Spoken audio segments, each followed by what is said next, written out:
Hi there, I hope you're doing good and welcome to this most comprehensive Python course on YouTube. This is almost 14-hour course where I have talked about the different aspects of the data analysis, data engineering and data science techniques within this one single course. So this course, as you can see, is all about data analysis within the Python, and we have used the very famous data science integrated development environment Jupyter from Anaconda. So if you're looking for building your skill right from the scratch, make sure that you watch the video right from the scratch to the end, because my objective is to give you the maximum knowledge which will give you up and running, or which will get you up and running into the Python for data analysis tasks. Or if you are an experienced programmer and looking for a solution on a particular topic, there are a lot of videos that I have covered in this entire tutorial, and about that particular topic you can get to know within the description and jump directly to it. So it doesn't really matter whether you have done previously any coding within the Python or not. You are very much welcome to join this course and start learning the Python from scratch. And before we dive in, I would recommend that you subscribe to my channel and subscribe to all notification by pressing the bell icon, because I will be sharing a lot of comprehensive tutorials in coming months, and I just want that you are getting the maximum knowledge from my channel. And it's always good to share the stuff with others, so don't forget to share this video with your friends and colleagues so that they can also utilize and maximize their knowledge within the technologies that I am teaching.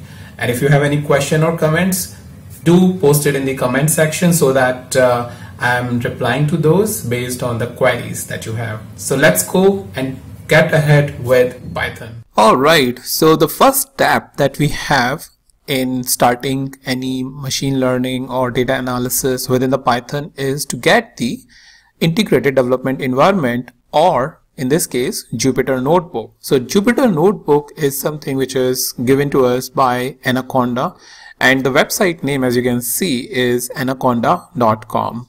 So from this website, what you can do is go to this download option. Once you click on the download, the information is given to you about Anaconda distribution first of all, and it's saying that the world's most popular Python art data science platform, and that's absolutely, in my view, it is right, because I really like coding in Anaconda or in Jupyter Notebook as compared to any other. And as you can see, it comes up, or by default it downloads and installs all of these different libraries like NumPy, SciPy, Bokeh, Dask, pandas, very important. Pandas and NumPy is like absolutely important, and then matplotlib for visualization, and scikit-learn is something which you need for machine learning. And all of that is available by default to you. You don't have to worry about any other installation, and that's like covering up almost 95 to 99% of your task and everything which I will be doing in this course. So first option is that for Mac OS, if you want the installation, you can get it, or for Windows, if you want, you can get the Windows version 3.7 and 2.7. Recommendation is that you get it 3.7. So once you click on the download option, and that is for Windows, as you can see I've selected that, it will ask you where do you want to save it, and as you can see it is a simple Windows application, any other application that you might have downloaded or installed it earlier. So maybe within the download you can click on download and click save, and it will take some time. As you can see, it is 486 MB. In my case it is taking like somewhere around 30 seconds, so it depends on your internet speed about how much time it will going to take. But once it is downloaded and installed, you can install it by clicking it over here, and the instructions are pretty much the standard instruction, which is like accepting all these standard settings. That's something which is recommended by Anaconda, until unless you are really sure that you want some custom settings. So in this case now once, as you can see, it is downloaded, but since I have already installed, so I will not go ahead and do the installation. In my case, I have accepted all the standard libraries, all the standard settings, and that's what I will recommend for any beginner like you, that you go ahead and install, whether on Windows or on Mac OS or on Linux, with your standard settings. And once it is there, once it is downloaded and installed, what you can do is go into the start. As you can see, I'm using Jupyter, the Windows 10. So I will say JYPUTER, or I can say Anaconda. And over here, I get the options for different Anaconda, like Anaconda Navigator, Anaconda Cloud, and Anaconda distribution, which I just downloaded. So it's basically JUPY. So JUPY, and here is the Jupyter notebook, which I will be using in my entire this course. So once I click over here, you will see that a command prompt has come, which is basically invoking the session. And as you can see, it is a web-based session that is given by Anaconda. And over here you can see that there are multiple folders that I have created. So how you can do that is by coming over here, click new and folder, or if you directly want to create a Python file from the same new option, you can create a Python file. Once you click it over here, a new Python file will be opened for you, and its name, you can click over here and change the name, my first Python file, or whatever name that you want to give, or first underscore program. Okay, so this is something which is now renamed, and you can start coding right from here. And in the upcoming videos, you will see that we are importing the file, which is a process for working with any data science project, and then manipulating that file, visualizing that file, applying machine learning algorithms, so on and so forth. All that list, you can find it there in the description if you directly want to jump on anything. And then finally, the last thing, the one mistake which even the experienced programmer, up until like some time back, even I have done that, is simply closing the Jupyter notebook, which you should not do. What you need to do, whenever you are done with your program or you want to close your program, come to the file and click on close and halt. And the reason is that if you are closing it directly from here, it will close the tab, but it will not close the file or the processes that it is running within the file. And because of that, it may happen that your system or your file is using a lot of systems memory or your server's resources. So always recommend that you go in file and click on close and halt. So that's about it, and let's start our journey by importing the data in the next video. Alright, so let's dive into the Python programming, and before we actually start importing the data science files and do the data science stuff like manipulating data, processing data, fitting the algorithm, visualizing it, all the sort of processes, before that, let's start with complete basics. So the first thing is that you apply all these processing either on the numeric data or on the character data. And here I am in the Python Jupyter notebook, as you can see, and we will see some of those data types if you are not at all familiar with that. So for example, if you see that this is the place where I can write the code, and how I can know that is by using this particular drop down, where it says that I am writing a code. And then markdown is something where you, let's say you want to make a note or something. Heading is something where you want to give a heading about what you are doing. So for now, we are in a code mode. So what I can do is I can just write 2, let's say integer value or a numeric value. And to execute this, I have two options. One is control plus enter. I'm on a Windows machine, so I'm giving that instruction. So control enter. So if I press control enter, as you can see, it has given me the output of 2. So there is nothing fancy going on. It's just that I entered 2. The Python interpreter understand that what I have written and gave me the output accordingly. So Control Enter is the first option to execute. Another option is Shift Enter. So what's the difference? Control Enter just gives you the output.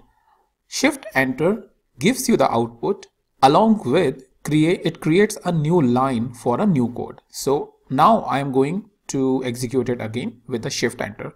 So if I press Shift Enter, it has executed, as you can see, and it has given me a new line. So now I want to, let's say, write something into the string or something related to the character data. So one of the very famous program, as you all know, when we start programming is Hello World. So what I can do is simply write Hello World and press Shift Enter. It has given us the string Hello World. That's it. Whatever we are giving to the Python interpreter, it is interpreting it and giving us the output. Or what we can do is use the print function as well. Within that, we can say, hey, print function, print the Hello World. And if I press Shift Enter, the Hello World is printed. The only difference is the print properly interprets it and gives us the output without any single quotation, as you can see the difference. Now, so this is about the integer and string. We also have float values. So like 2.02. This is a float value. So any value which is having a values after the decimal point. So decimal point is this. After decimal point we have 02. This basically makes it a float value. So very useful and very important when you do the complex operation, and even a decimal point values makes a lot of difference. So when we press Control or Shift Enter, again it just gives us the output. So how about adding up a number, dividing a number, subtracting it and whatnot, what we can do with Python. So it's like a calculator. So let's say I want to add 256 plus 375, any random number that I have taken, and I press Shift Enter, it gives us the output. Now let's say if I want to multiply this 256 multiplied by 375.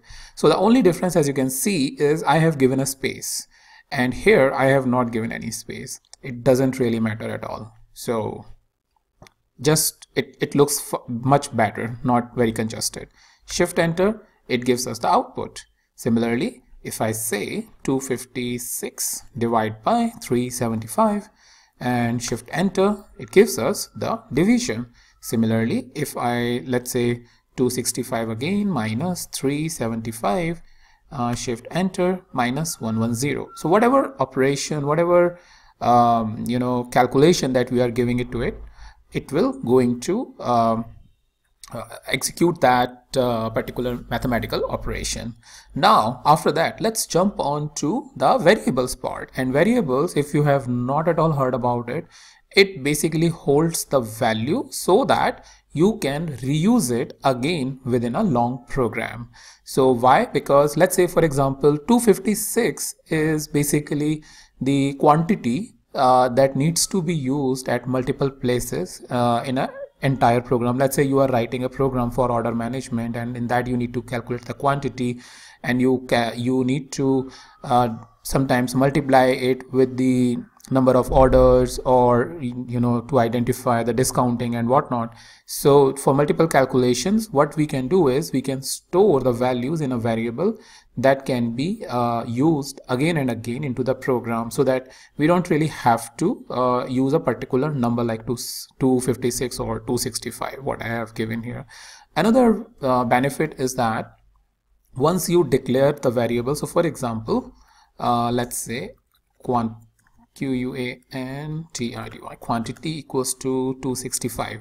Now let's say tomorrow I want to calculate the value or sales value, discount value, average order value based on a different quantity. So what I can do is I can simply change it to, let's say, 300. So this way I will not have to make the changes at, let's say, 15 different places if I am using this variable in a program. Just change it at once, and wherever the quantity, this particular variable in which the value is stored, and it's stored using this operator, equal to operator. So now if I press Shift Enter, nothing is printed because that's not what we have given. And if we want to print it, what we can enter is quantity, quantity variable, press shift enter, and you will get 300. Similarly, for string like hello world, so I can write first underscore program, and that's the way you basically create the variable. So here this is a single word, that's why there is no underscore or no special character that I have given.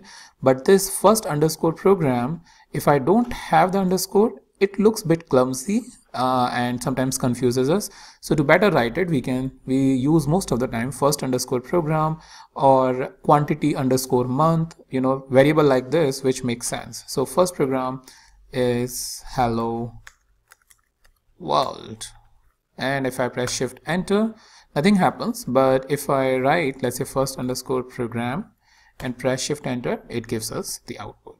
So the idea is that variables holds the value that you are giving, and when the variables are used in a program at multiple places, you always have the option that you can change the variable either coming into the program, or you can give the user input to the front end through which they can play around and give the output as per the needs or the business analysis that they are doing. So a quick example is the BMI, the body mass index calculation that we usually have in the health centers. So what the calculation basically says is BMI equals to weight divided by height in meters and square, right? So this is the calculation that we have. So this basically indicates the square. So how you can get to know about it? Now I will not execute it because this will give us an error, but just to give you an idea about this particular operation, what I will going to do is press escape once so that I am not in edit mode. As you can see, my cursor is gone, and I will press the shortcut B, and it will create a new line below the current line. So to create a line below the current line, press B. B is B for Bombay.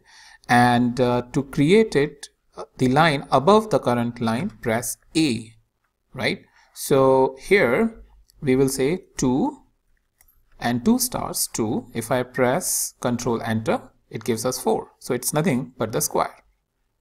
All right. So what I want to do is I want to first create weight equals to, let's say the weight is 70 kg.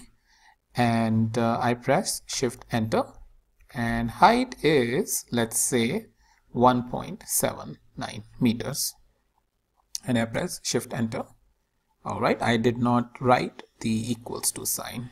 Shift enter, and now I can say BMI equals to weight divided by height cap 2 or square 2. Press shift enter.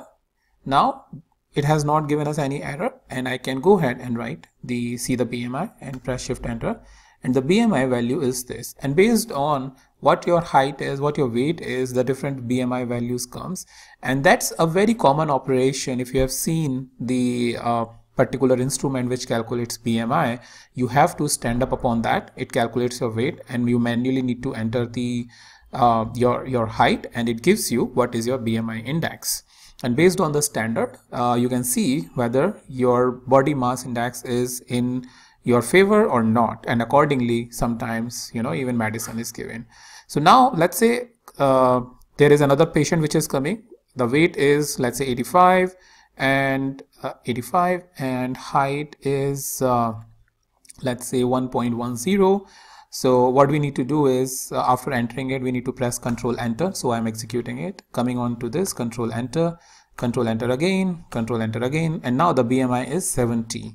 So this way you can see that once I have written the formula, I just have to keep on changing the variable, and that's what you see even in a device, that it just asks you the new values all the time, and your program keeps calculating the new value for you. So that's a program that you have created, a very, very important BMI index, right? Now what I want you to do as an exercise, which is again a very simple exercise. So Suppose you are part of a hotel and responsible for developing a program to calculate the room charged based on the number of rooms a customer wants, multiply with the occupancy days, number of occupancy or occupancy underscore days. So one variable is number of rooms that they want, another one is occupancy days, and then third is charge per room. Very simple exercise. You need to create 3 variables like I have done it over here, and then calculate the room charge every time a new customer is coming, and the number of rooms, the number of occupancy days, and the charge per room that you need to charge to that customer, and it should keep giving you the new calculation based on the situation that customer is having with you. So that's about it, some of the basics. In the next video we will move on with importing the files. We will see at different types of imports, and then we will move on to pandas for data manipulation, and then to matplotlib, and then to machine learning, and a lot of applications for a day-to-day working into a data science program. So stay tuned for that. There is a lot that I have covered in these multi-part series of around 18 hours of lectures that I have created. So overall I will publish like 6 hours tutorial in 3 parts, and you will get the maximum value out of this. And make sure you comment about your experience, what you like, what you did not like, and I will reply to your comments. Hi guys, this is Abhishek, and from this video I am starting a series on Python pandas tutorial. So probably most of you are already aware about Python pandas, but if you are not aware, then Python pandas are basically a very famous library for doing the data manipulation, like importing your data from various sources, merging it, manipulating it, and putting it in a structure so that you can further do the data science work. So here we will start with a very basic about how you can import your data into the CSV, and in a step-by-step in this series we will going to cover the more complex topic. So first of all, let's go ahead and talk about how you can import the CSV data into Python, and exploring their couple of options when you are loading the data. So first thing is importing the pandas libraries. So import pandas as PD. So what I'm using is basically a Jupyter notebook, which is a part of Anaconda distribution, and by default this pandas library is coming with this. So if you are using the Anaconda distribution, you will be getting this, and I will highly recommend that you use the Jupyter notebook because it comes with all the default settings which probably you as a beginner need without going much into the complexity about what are all the libraries you need or don't need. So go for Anaconda as a search term in Google, and you will find the Anaconda distribution for Python, and just go ahead and install it, and you will find the Jupyter as an icon in your start program if you are using Windows. Alright, so first thing is importing pandas as PD. So let's go ahead and execute this, and once you execute this, we need to use the function read_CSV. So as you have seen, we have import the pandas as PD. So as PD is basically giving an alias to pandas library so that we don't have to write a long name as pandas. And here in the second statement we are creating an object Nifty, which is a trade index over here in India, which contains top 50 stocks. And what we are asking is basically to read a file from our desktop location. So pd.read_CSV is a function which is a part of the pandas library, and then we are simply giving the path niftydata.csv. So this file is already on my desktop, and I will share the link with you in the description for this particular file. And then the next statement over here we are using is nifty.head. So head is nothing but it shows first initial observation, around 5 or 6 observations about the entire data set, so that you can get an idea about what you have loaded and review it, whether everything is not everything, but at least all the columns have been loaded properly at least. So let's go ahead and execute this. So if we execute this, as you can see, it's pretty fast, even though the file size is small, so it has to be fast. So here we have loaded the data with the help of this command and giving the file name niftydata.csv and then nifty.head, and you can see the 5 observation. So this is the index, the 0, 1, 2, 3 and 4, which is given by default because we have not specified anything as an index. So a numbering has been given to you, and then the date column and the close column, which is part of this file. That means on this date, this was the closing price of this index. Right. Next thing is, generally a CSV file is a comma separated value file, as the name stands for, comma separated value.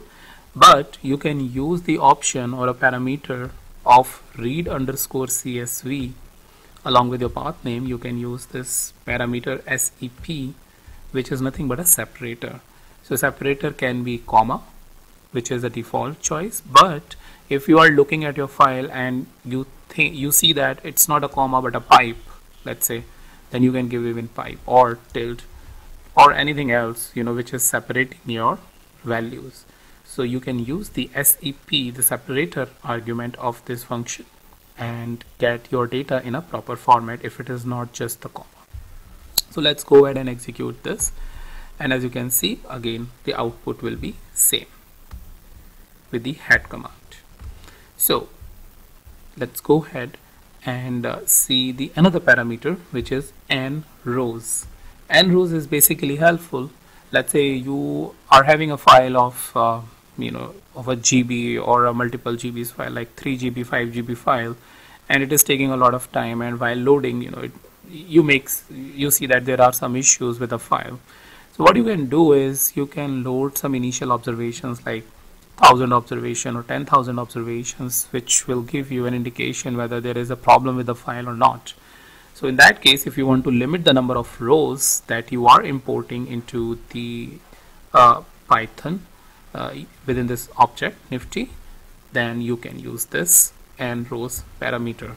So if I go ahead and execute this and show the entire object, so if you see this time I am not using head like I have used it over here to show the first 5 observation. I'm basically trying to show the entire observations. So if I go ahead and execute this, it will show you all the 20 observation. So from 0 to 19, if I show you from 0 to 19, all the 20 observation. If you want, you can change the n rows to from 20 to 200 to 2000 based on the experiment that you want to do and the number of rows that you want for that experiment. Alright, let's go ahead and see the next parameter. The next parameter is header.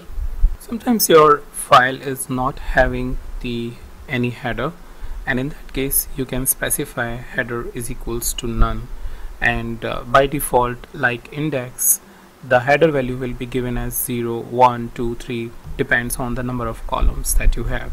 So let's go ahead and adjust our file a little bit. So for example, we have this Nifty data, and let's remove this row and let's delete this. Alright, we have just removed our headers to create these examples, and let's see the file in action. Alright, so let's go ahead and execute this piece, and here you can see the file is loaded, but the header has been given as 0 and 1. Let's see what happens in case of this parameter is not given. So if I execute it again by pressing Shift Enter, the name of the first observation have been taken as the header of this data set, which is not correct. That is why it is important that you give header is equals to none, and then the observation will come as it is, and header values will be 0 and 1. So that's why whenever your data set or the file is not having any header, please give this header is equals to none. Now once you have given the header is equals to none, but still you want to give some business friendly name or analysis friendly name for your analysis so that you can better remember the names of the columns, you can use the parameter which is names parameter and give the names to first column and second column and so on and so forth for rest of the columns if you have a more columns than these two columns. So header is equals to none, and the names parameter that you should remember in such cases where you need to give the different names or new names altogether to the header. So let's go ahead and execute this and see this thing in action. Now you can see that we have a trade and closing price as per the names that we have given. So names is the parameter that you need to use. Apart from that, you can also store the name of these columns in a different object altogether, like this. In this case, call underscore name, and then give the name of the columns like this. And using the names parameter, you can specify the call underscore name to basically give the name of the columns. So it will give the similar output like this. So if I'll just go ahead and use head and press shift enter, so with this the same output is given like there. The only changes, we have used the call underscore name object to store our name of the columns. Now the next piece is make the location variable. So here so far we have been giving the hard-coded location, but again if we want to use like this as an object, we have used it for the names.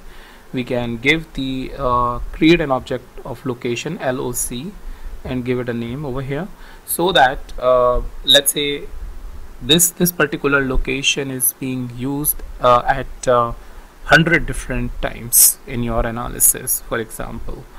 So if you are not doing this, not storing the name of the location, you will have to go on those 100 statements and change it.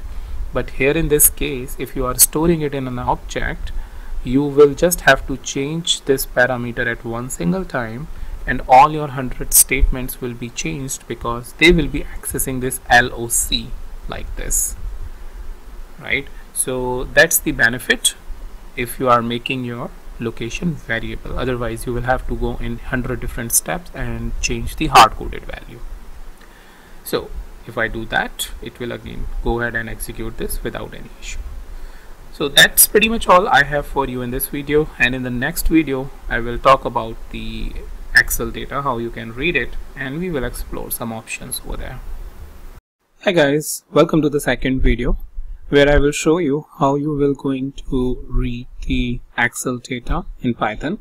So if you have seen my first video where I have talked about how we can import the CSV data in Python, and we looked at a couple of options, and now we are moving ahead and we will see how we can read the Excel data into the Python and then do the further data analysis operation using Panda library or data visualization with the other libraries. Alright, so first piece is that as always you need to import pandas library. So we are importing pandas, and we are giving the alias name as PD so that we don't have to write panda all the time when we are calling its function like pd.excel file. If we are not doing this, then we will have to write pandas.excel file. So that's the benefit of giving it an alias to the library. Alright, let's go ahead and execute this. I'm pressing the shift enter, and after this we are using the function from this library pandas, which is Excel file. This function is basically taking the path of the file, which is an XLS file, and if I'll just show you quickly the file that I have, and that is Superstore sample. Here it is, and here is the columns, the different columns that it has. So it's about the product information, some sales data that I'm using as an example. Alright, so after that we are reading that data and executing this. So let's go ahead and execute this.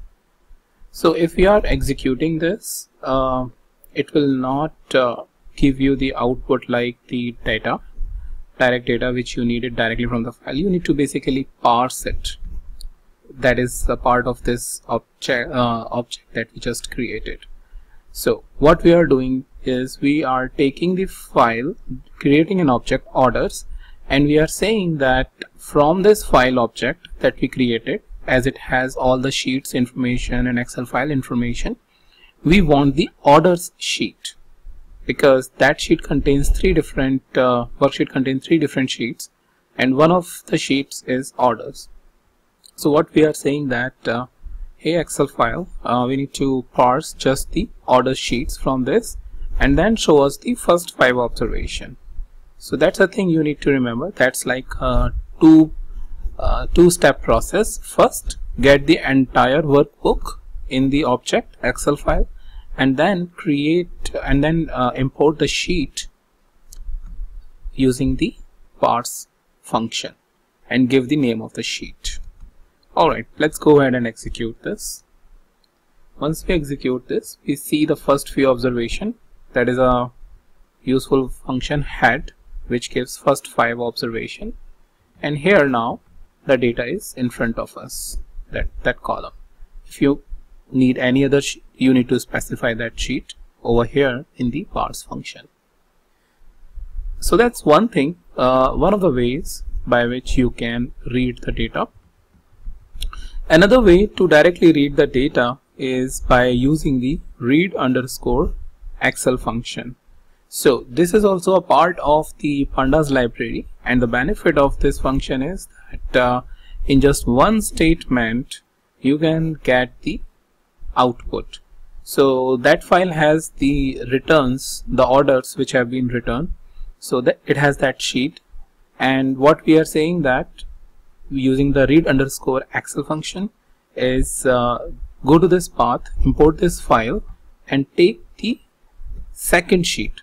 However, the parameter is 1, but as you know, the indexing basically start for the sheet objects is basically from the 0. So 0 is basically the first sheet, and 1 here indicates the second sheet. So that's why I have indicated 1. So if I go ahead and execute this, no issues. And if I go ahead and get the first few rows or the 5 rows, here I have the first 5 rows. So these are the two ways by which you can read the Excel data into the Python and do your data analysis. One is using the Excel file and then parsing what are all the sheets that I want. Sometimes it is really helpful because you just want to get entire information in one simple object and do that. Another one is just go ahead and within one statement just get that sheet and start doing the processing. So choice is up to you what you want to use, and get the data directly to the Python for data analysis. So that's pretty much all I have for you in this video, and I'll meet you in the new video with a new topic. Hi guys, welcome to the third video of this series, Pandas series, where I will show you how you can import the JSON data in Python. So JSON is a JavaScript object notation, which is kind of a data source or a data format which you can use as a cross-platform applications, and sometimes it has been given to you via some platform, where maybe web or some other location which is exporting you the data in a JSON format, and you need to get that data in the Python for doing the data analysis. So how you can do that, we will show it, we will see it here in couple of steps. Alright, first thing, as always, we need to import the pandas library, and we will also need the inbuilt JSON library to do the JSON related operations. So I'll go ahead and execute this. After that, here is a sample JSON data which has country information and its value. It has products column and its values. It has location column and its value, contact column, payment column and its values. Alright, so we will go ahead and execute this to create this sample data set, and once we create this, let's go ahead and load the JSON data in the format JSON_data, that the JSON data format that we just created. So the function is JSON.loads to load the JSON data, and we are storing this data in the company_data object. So let's go ahead and execute this, and now let's see the company data that we just imported. And here all that information is printed as it is. As you can see, contact, country, location, the payment information, and the products information. After that, let's see if you want to access any specific element. So for example, here in this case, payment, what you can do is using the print command, or simply by using the object company_data and specifying the its attribute payment, you can access the values of the payment. So it is helpful sometimes to get these values and to probably merge with some other data set or iterate through with some rows to perform some sort of an operation. So many times that way you need to access the specific elements of a specific object. So here let's go ahead and print that, and as you can see, it is giving us the values which is present in the payment column over here. Alright, now let's see how you can convert the values or the column into a data frame. So we can use the data frame object of the pandas library and specify which column we want to make it as data frame, and we are storing the values into a new object called JSON_df. So let's go ahead and execute this, and now let's see this thing in action. So here we have created here we have the output in the format of a data frame, which is much more meaningful or in a readable format, which we are generally used to when we are looking at the Python output or a pandas output. After this, let's see how we can convert a file into convert a data into a JSON data. So here we are creating one data set. So we are giving a name column and a value Bob, age, and its value is employed is true, boolean value, and we are using the JSON.dumps Bob to create the JSON data sets. That's the function that you need to use from the JSON library. So sometimes your end user or any other user who is also working on some other application may have the requirement where they just need the JSON data because that's how they have done the setting. So when you need to give the output, you may need to give the output into a JSON format, and that's where it will be useful to convert your data set into a JSON data. So using the JSON.dumps, you can dump the object in which the data is stored, and this Bob_JSON will now have the JSON data. So let's go ahead and execute this. Okay, I need to execute this first. I think I have not executed that. And now execute this. And now let's see the JSON data. So here we have the JSON data as it is printed, which we have given it over here, but in a much more properly formatted way, which JSON probably another source which needs a JSON format will be able to access it. So that's pretty much all I have in this simple video, where if you're a beginner in JSON and looking for how to access the JSON data, you can follow this and get the data into your Python for data analysis. Hi there, welcome to the next video, where I will show you how you can load the HTML data in Python. So in this series, we have already seen the first 3 videos, where we have seen how we can load the CSV data in the first video. In the second video, we have seen how we can load the Excel data, and in the third video, we have seen how we can load the JSON data. And here on the fourth video, we will see how we can load the HTML tables into the Python.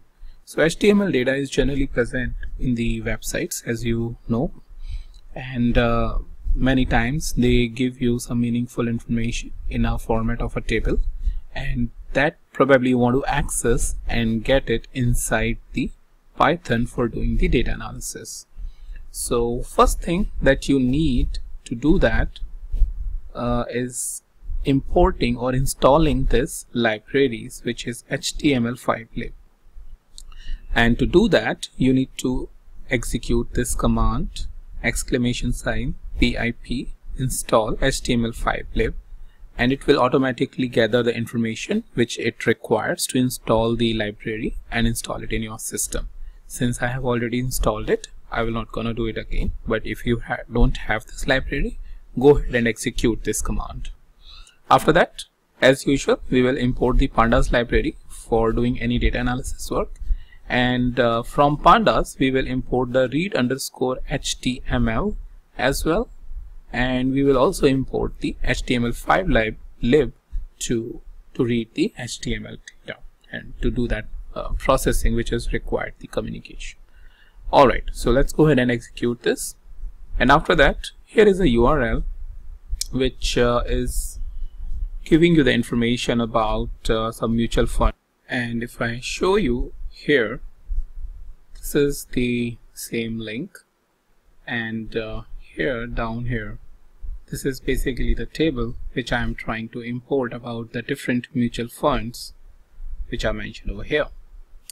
So let's go ahead and execute this to store this URL into the URL object. So I'm pressing the shift enter, and after that I am basically using this read_html using this pd.io input output .html .read_html is basically the function, and I'm passing this parameter URL which is containing this URL, and this will have the table list that is present in this URL. So let's go ahead and execute this. It can take a couple of seconds based on how easy, quick or slow the internet connection is. And after that, let's see the table lists. So here it is showing you the information that it contains, and this information is not in a good format or a readable format. So what we can do is, usually this is the first table here, otherwise we could have seen some other information or some other table would be present, and we need to probably experiment this and see which table it is. So 0 is indicating the first table. That means get the first table from this object, which has basically contains all the information from this URL. So here we are accessing the first table and storing it into the mf_list, which is nothing but the mutual fund underscore list, and then we are basically seeing that list in the proper format. So let's go ahead and execute this and execute this piece. Now, as you can see, this list is coming over here properly, which one can read and then further perform the action. Now the exercise that I have for you is you need to search a little bit how you can take the first raw data like this and create a column from this data set. Alright, so how you can take these rows and put it over here in the column list. Well, if you're not aware, I think I have covered it in the CSV, while I have shown you how you can specify the column names and things like that. So go and watch that video if you have not already watched that, and you may require a little bit of searching and a little bit of work to basically remove this piece and put it over here. But I think that's like worth spending 30 minutes to see how you really need to massage the data in the real world to get things in a proper order. Alright, I'm leaving you with this exercise, and that's pretty much all I have for you in this video. Hi guys, welcome to the fifth video of this series where we are talking about how we can do the data analysis within pandas, and we have started with importing the different types of files. And now we are taking here the second step where we will look at some of the basics of data series about or some of the basics of data analysis, to be precise, where we are first looking at series. And here we will look at some, first of all, fabricated series, and then we will look at the actual data frame, and from where how we can get the series to do the data manipulation or access the specific type of objects for any data analysis work. So for that, first of all, we need to import pandas as PD, like as always we have done in the past 4 videos, and from pandas we need to import the series as well to work in this video. Alright, let's go ahead and execute this. So series is nothing but a collection of similar values like this, or there may be a scenario where it may have the mixed collection as well. But generally you will find that it will have the similar values like this. Here in this case numeric, and down there okay, this is index, but it can also have the text values. Alright, let's go ahead and execute this, and let's see the series. So that's how the series can be seen as an output, and with the series it has this numbering attached to it, and what it is nothing but the index, which is created by default. So index is also very useful. I will cover this piece in a separate video, but idea is that each value in a series is attached to an index, so that you can either access the index and get the value, or you can get the directly access the value. If you want to see the index values of any series, you can use this method, which is index, ser.index. So ser is nothing but the series. So let's go ahead and execute this. So it is, as it is saying, it is starting at 0, stopping at 6, and step is 1. So 0 to 5 is basically the 6 values that it has, and that's what it is showing it over here. Alright, let's go ahead and try to access the values with the help of index. So now that's like the operation you would normally do in any data analysis work about accessing any series value or accessing any data frame value to basically look at a certain data point. Alright, go ahead and execute this piece. So ser0 is nothing but it contains the value 5, and that's what the output is. Similarly, ser3 is having the 20 as an output. So that's basically an example of how you can access the index and get the output as the value that it contains. Alright, apart from this default index, here what I have done is, by using the index parameter of this series function, I have created a different index, which is nothing but the name of the characters. So just to give you an example, that apart from the default one, you can also have this particular piece where you can specify your own custom values for index. Alright, let's go ahead and execute this and now see this thing in action. Here we have the index. Earlier it was numeric because we did not specify anything, but here we specifically mentioned that this is the index we want. And now if we want like this, we can access the values by A, B, C, D, and E. This is really helpful where your index is having any business specific names which you would really like to give to your values while accessing it. Alright, so let's go ahead and see one example of what you will get as a D over here, which I have just mentioned to access the value data point. And as you would have predicted it correctly, it is giving you the output 20 over here. Next thing I want to show you is series from our data frame. So in the previous video, one of the previous videos, we have seen how you can get the Excel file into the Python for data analysis. So let's go ahead and execute this piece, and showing its first 5 observations with the help of the head command. And here are these observations, and we'll try to get the series from it by accessing a specific column. Alright, so series from a data frame, and here is the order priority. Let's say that's the series I want to get it out. So order priority is nothing but this column, and low, high, high, all of these different values that it contains.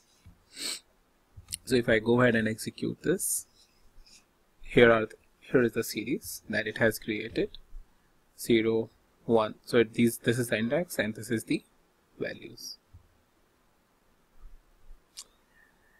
Okay, next piece I have for you is which is another way of accessing the data series by using the dot notation. Here I am using orders dot profit, but if you have seen the previous command, I have used the brackets. Why I have used brackets here? Because this column name has a space between the two words. That's the reason. So that's another way by which you can access it. So if I go ahead and execute this, it will show you the series. Alright, if I go down and show you the next command. Here what I'm doing is adding the two numeric series. So orders.profit and order.sales. So let's see what will happen. It will give you the addition based on the values that is contained in orders and sales. That way you can perform the arithmetic operations also on two different series. Another way by which you can do the addition on the text data is by giving their name and specifying the space using the plus sign and saying that you want to concatenate these two string or add these two string. If I go ahead and execute this, you can see low, regular. Low is basically the order priority and regular air is basically the shipping mode. Similarly, high, delivery truck, high, regular air. So if you want to concatenate two different strings, that's another way. That's a way by which you can do it. Now let's see some other examples that I have it here for you. If you want how many values a series contains, so here we are accessing order.sales, which is a series, and we are using the property called size to get the size of this series. If I go ahead and execute this, it contains 8399 values. Alright, if you want to get the array-like output for further processing of data, let's say by using the NumPy array and all of those some machine learning stuff, we can use the values property from order.sales to get the array-like output. So if I go ahead and execute this, you will get an array which you can further use it. And once you will further advance your learning into the machine learning and all, you will see that this particular property is really helpful to get the data in the array output kind of a format. So that's pretty much all I have for you in this video, and I will meet you in the new video, the new topic. Hi there, welcome to the 6th video of this series working with data frames. And here we will look at some of the ways by which we can work with the data frames in a general way, which is required in pretty much every data analysis. Alright, so let's go ahead and import the pandas library, and from pandas import the data frame as well. So let's go ahead and execute that, and we will going to read the Excel file which we have read in the previous videos as well. Here I have shown you how to read the data from an Excel file, and we are reading the sample superstore file, and we are getting the first sheet by accessing by specifying this 0, which indicates the first sheet, 1 will indicate 2, second sheet, and so on and so forth. So first sheet name is orders, so that's what the object name I have given to store the values. So if I go ahead and execute this, and using the head command or the head function, I will simply get the first 5 rows if I want to have a look at the data, which I usually want after I have read the data. So here is the data set that I have just read, and here is the columns information. So this will give me an idea about for some verification that all my data points, like number of columns and their values, are properly coming or not. Well, if you want a little bit less or more information, you can always specify a value over here. So if I want just 2 values, I can go ahead and say 2, and I will only get the first and second observation. If I want more, I can specify, let's say 20, and get more values. Alright, after this, let's get the column names that are present in this data set. And it's pretty easy, as you can see. I will just access this order object I created and use the columns to get the list of columns. Alright, here it is, the columns information, all the columns that it has. Now the question arises, why I would like to do that? Well, in many cases, after loading this entire data, you may want to create some subsets of data set. So for example, only some specific columns you may want to use, and instead of writing each and every column name, it's pretty easy to get all the column names in a format like this and specify in the subset, which I will show you in next couple of commands. In that way, you will going to create a subset of a data set which is very specific for your analysis, and for that reason you may want to access the columns information. Alright, here we are creating a subset which I just mentioned. So what we are doing is we are using the data frame functions, specifying the first values as the orders that we want to access the orders data frame that we just created, and these are the only columns which I want from this orders data frame. And with the help of this data frame, we are creating a new data frame which is orders underscore subset. So this is pretty generic, but you can give any specific name which is related to your analysis. So I have just taken, copied and pasted some columns, like just picking up like this and pasted over here, and I'm just executing this. And after that, I'm using the head, and let's just show the first 3 observations. I'll specify 3. Execute this. So this way, now it's pretty easy for me to not to look at this data set, because it contains only those columns on which I want to do the analysis, but not the entire hundreds of columns. Let's say if that's the case in your data set. So that's why it is really helpful to access the columns and then create a data set with the help of this data frame function.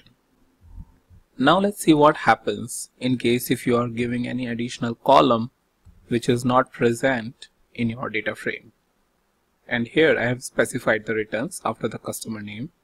So let's see this piece in action and see what values it contains.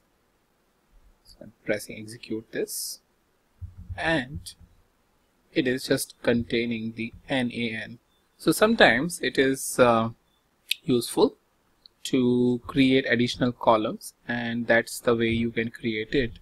And maybe later in the stage you have a plan to store some calculated value. Let's say you get the order number from a different file, and you want to assign the order numbers over here with the help of some criteria. Or let's say you are having a final price, for example, and you are saying sales plus profit, and then finally saying, okay, this is my final price on which I have got the revenue.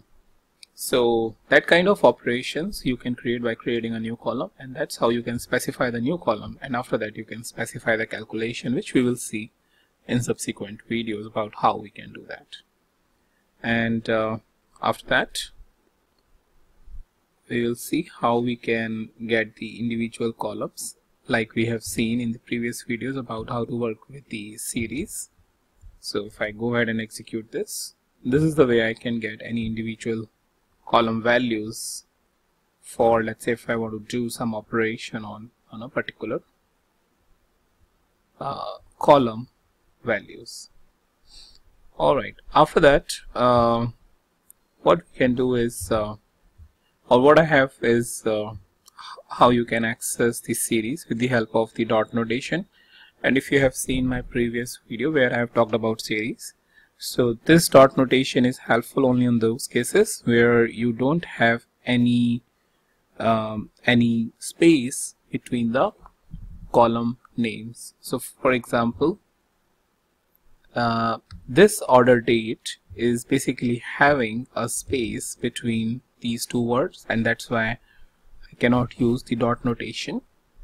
But here down there in this case, in case of sales, I don't have any two words which are having space, so I can go ahead and use this and get the sales values. Alright, and after this I have the last command for you, which is removing the column. Alright, if I just scroll it down, so first thing is deleting the column. So if I just do this, so this was the additional column that we added, and let's say we want to remove this. So if I go ahead and execute this, and along with that I am executing the head command. Alright, as you can see, with the help of del delete, I have removed the returns column, and with the help of head I am able to see the first 5 observations, and in that I can verify that this column is not present. So that's the way you can do the operations with your data frame and get it in the desired way or that is required for your analysis. Hi guys, welcome to the 7th video of this series, where I will talk about how you can delete the rows and column from a data frame. So let's go ahead and start it by importing the pandas libraries like we have done in all the videos. So go ahead and execute by pressing Shift Enter. Once we have imported, I am reading the Excel file that I have read in the previous videos as well, so nothing new, and I am reading the first sheet, which is orders. So if I go ahead and execute this, it will read the file. It will take a couple of seconds, so it's executed, and now I need to see some first few observation. I can use the head method to view the first 5 observation. So I'm pressing Ctrl Enter, and it will show me the first 5 observation to verify whether I have properly loaded the data into the Python or not. Alright, after that I have orders which I have created just now by accessing the Excel file, and let's say I want to remove this first column, which is row ID. So if I show you that, here is the row ID that I have, and let's say I need to remove this column. So what I simply use is the drop function. I need to say orders, say from orders I need to drop, so orders dot drop, and specify which column you want to drop and after that the axis. So axis is equals to 1 is indicating that you want to drop the column. If it is 0, that means it's the row. So whenever you need to drop the column, always have the axis equals to 1, and in place is equals to true is indicating to make the impact in the orders column. If this is false or you are not specifying this, the column will be this command will be executed, but the change will not be impacted into the original data frame, which is orders. So that's why you need to have the in places equals to true. And then I'm saying orders.head2 to see the impact in the first two observation. So I'm executing this, and now you can see order ID is the first column and the row ID have been removed. Alright, let's move ahead. Now in this example we have seen only the row ID, the one column. Let's say I need to remove the two different columns. What I can use is the bracket to indicate the two column, order date, order priority, order date and order priority. X is equals to 1, similar to the previous one, and in place is equals to true to make the impact happen into the orders data frame. So execute that and see this in action. Alright, now we have order ID, and after that those two columns have been removed, the order date and order priority, and after that we have order quantity.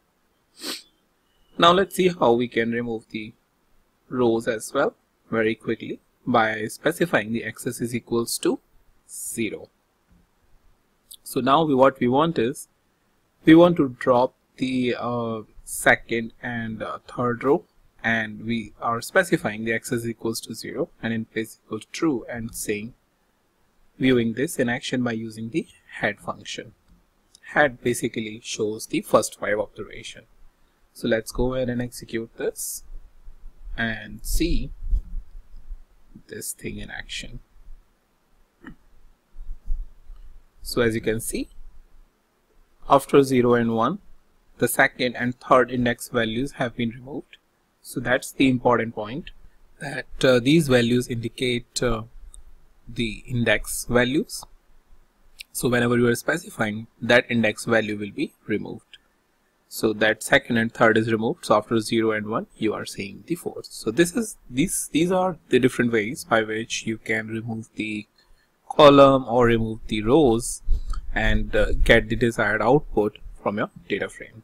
And that's pretty much all I have for you in this video. Hi there, welcome to the 8th video of this series, where I will show you how you can apply the filters on a data frame to filter the data and get the specific values which you need for the analysis. As always, we will start with importing the pandas library by giving the alias name as PD, and I'm pressing the Ctrl Enter to execute the command. After that, we will going to read the Excel file which I have been using in my examples, and we will read the order sheet by indicating that we want to access the first sheet by indicating 0 and give it a name as orders. So with the help of pd.read_excel, I can read the Excel data. So I'll go ahead and execute this. It may take a couple of seconds based on how big or small the data set is, or if it is your processor is busy or not. Alright, let's go ahead and see the first two observations by using the head function, which I have been using so far in previous videos. And if I execute that, as you can see, I have the observations here. So that's good. And now let's go ahead and see some filtering in action. So first thing is, let's say if we want to get the sales values which are above 500. So here is the sales column. So I don't want 261 and all of those things, but I want to perform my analysis only on those values which are either 500 or more than that. Then I can indicate using the orders. This is the object that we created earlier, and saying within the bracket notation, order.sales is greater than or equal to 500, and press Ctrl Enter to execute this, and it will give you all the values which are above 500. As you can see, 10,000, 4,900, 905, all of those values, if you will see, it will be more than equal to or more than 500. Alright, now let's see how we can filter the text data. So same order within the bracket notation, Again, you need to specify order and get the column name in the bracket notation, because this is having the space. That's the reason you need to get this piece in bracket. Otherwise you could have accessed it like with the dot notation with the orders. Alright, and then specify that you don't want any of those orders which are indicated as high, like this in this case, and just the low or medium or not specified. So let's go ahead and execute that, and now you will see no high order priority. Alright, so that's good. Now let's make it a little bit more complex. Filtering with the multiple criteria. Now what we want is, we don't want order priority high, as well as we want only small business. So with the help of AND operator, and this indicates that both the conditions should match, and then only you will get the data. So in this case you will get only small business data where category is order priority is not equal to high. That means only the low, medium or not specified. So another important thing is making sure that you have the small bracket with each condition. Otherwise this statement will give you an error because you are specifying multiple condition with the help of either AND or OR operator. I will show you the OR operator in next command, and there is a requirement that these conditions should be covered with the help of this small bracket to have the evaluation in place. Alright, so now let's go ahead and see this piece in action. If I go ahead and execute this, this is now executed, and if you see, I will have the customer segment only as a small business, and the order priority will not be high. That means only low, not specified and all. And if you will see down there, there will be reduction in number of rows. So here it has 1283 rows, whereas if you will see over here, the rows will be much more than that, 6631. So that's the impact of AND operator. After that I have the OR operator. In case of OR operator, only one condition will have to match, evaluated or match. If first condition is met, then it will not go to the second condition, or if first condition is not met, then it will go to the second condition for the evaluation. So in this case, the output that you should expect is only for the order priority which is not equal to high will be evaluated, and it will not go to this second piece. So in that way you will have all the business categories. Alright, let's go ahead and execute that. And if I go down over here, as I mentioned that you will have all the business categories, because that's the case with the OR operator.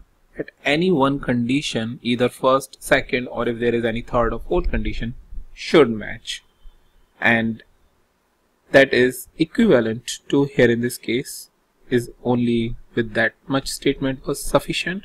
But sometimes you would have the requirement where you want to iterate through multiple conditions, because there may be a scenario where not just one condition is present but multiple conditions are present, and you want to satisfy those conditions with the help of OR operator. Alright, let's go ahead and see a couple of other OR that I have here. And the next thing is the similar one. You can go ahead and execute this, where we are simply saying that order priority equals to low and order priority is not equal to high. But this is useful because we are saying with the help of AND operator that we want orders which are not equal to high and not equal to low. That means only the medium and not specified. So let's go ahead and execute this. Alright, now you will see only the not specified and medium, because in case of AND, both the condition will be evaluated and then you will get the output. In case of OR, only one condition will be evaluated. If first condition is not met, then it will go to the second condition. But if first condition is met, then it will not go to the second condition. That's the difference. Here we have is in, which is a shortened way of using the OR condition like this. So let's say you have 10 different OR conditions that you want to evaluate. Well, instead of writing these 10 different conditions, what you can do is you can use the isIn method. So same syntax within the orders, will specify the column name. So here in the ship mode, and we are saying that we only want ship code which are regular air or delivery truck. So if there are any other values which you want, you can get it over here. So this is a shortened way, and if I go and execute this, you will see the categories like regular air and delivery truck. So as you can see, this command is really helpful. Let's say you have 15 or 25 different categories, and instead of writing all that, you will just specify it in the values over here and you will get the output, or you will get the data set as per the required output. So these are all the different ways by which you can filter your data frame, and there are many other complex scenarios in which you would like to format or you would like to filter your data, which are not covered here, but these are mostly very generic or generally used operations that you will find in any data analysis operation to get the required data output in your case. So that's pretty much all, and I'll meet you in the new video with a new topic. Hi there, welcome to the 9th video of this series, and here we will talk about the sorting of values in the Python data frame. Right, so as usual, let's go ahead and import the pandas library by pressing the Shift Enter or Control Enter, whichever you like. And now let's read the Excel file and show the first two observations. So Control Enter to execute this. I have been using it from past couple of videos, so I think you are pretty much used to of it. I'm not explaining the entire functionality, what it is doing. All right, here are the columns. So it has successfully imported the data. Now let's sorting the ascending in ascending order. So what we are doing is taking this particular column and sorting the values of this column. All right, so here is the column that we have, sales dot sort values, and as you can see, its values have been sorted in the ascending order. All right, now let's see some other example in action. If I go down quickly and see some piece in action. All right, so here we have again the sales and sort values, and now we are sorting in the descending order. That means the biggest values first and lowest values in the end. So what we need to do is specify the ascending is equals to false. If by default it is true, but if we need a descending order, then we need to specify ascending is equals to false. And to get the top 5 values or the first 5 values, we need to use the head as I have shown you or I have explained you in my previous videos as well, give you the first 5 observations, and you can specify any number like 10 or 15 to get the desired number of rows from your data frame. So I'll just go ahead and get the 5 rows. Alright, here I should get the first 5 rows. 1, 2, 3, 4, 5. That means the top 5 sales values from my sales column. Okay, and now let's sort those columns that has space. That means columns like order date. Since those columns which don't have space in their words, they use the dot notation, but in case of such columns we need to use this bracket notation, and within the bracket we need to specify the column name and then sort values and head just to indicate the first 5 values. So if I go ahead and execute this, it will give you the first 5 order dates to you. Alright, next thing is basically sorting the entire data frame. So far we have seen only the column values, but let's say we want to sort the values by sales and we want entire data frame to have that impact. So to do that, you need to say orders, then dot, not the column name, but directly specify sort underscore values, and then specify the column name sales into it to make that impact.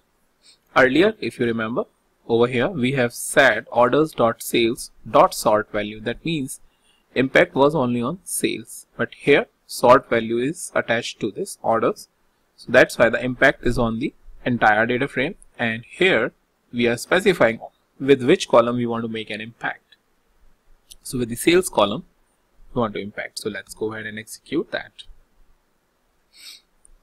Here now we have the sorted data frame. As you can see, 2.24, 3.20, and all the other observations have been sorted accordingly. Now let's see how we can sort in descending format or descending order. So if I go down, and here I should have my command sales ascending is equals to false. If you remember from the previous command, this will give us the descending order. So if I go ahead and execute this, now it should have the biggest values first and sorted accordingly. So as you can see, 89,000, 45,000, 41,000, so on and so forth. So now my data set is sorted as per the descending order. After that, I have an example how you can use the multiple values and then sort it in the required format, whether ascending or descending. So here descending is equals to false, that means we want, ascending is equals to false, that means we want descending order. Alright, so main idea is that this is the way, using the bracket notation, you can give the multiple columns based on which you want to sort the entire data frame. So let's go ahead and execute this. And now our data set will be sorted as per these two columns, sales and discount. So that's pretty much all I have for you in this video about how you can sort any single column, or with the help of a single column, the entire data set, ascending or descending order, all of those things, and get the output in the required format. Hi there, welcome to the 10th video of this series, and in this video I will show you how you can describe a data set. So describing is nothing but generating the statistics from a data set based on its column that it contains. So a data set contains a lot of numeric columns and as well as columns that contains character data.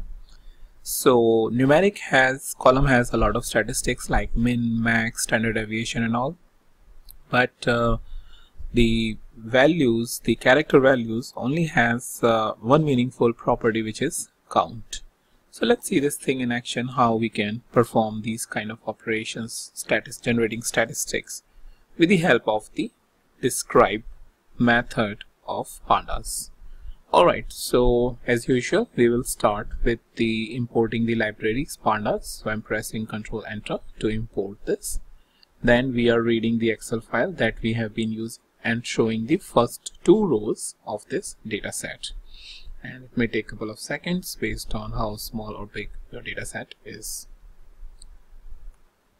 Alright, here we have the values. So it has properly imported the data. Now with the describe method, by default it takes only numeric column. So if I go ahead and execute this, you will see that only numeric column that it has taken, along with row ID and order ID, even though it does not have a lot of significance, but it has taken that columns, seeing that it contains numeric values, and give us other numeric columns like order quantity, sales, discount, profit, unit price, and their related statistics like count, mean, which is nothing but average, standard deviation, minimum, values within 25th percentile, 50th percentile, 75th, and the maximum.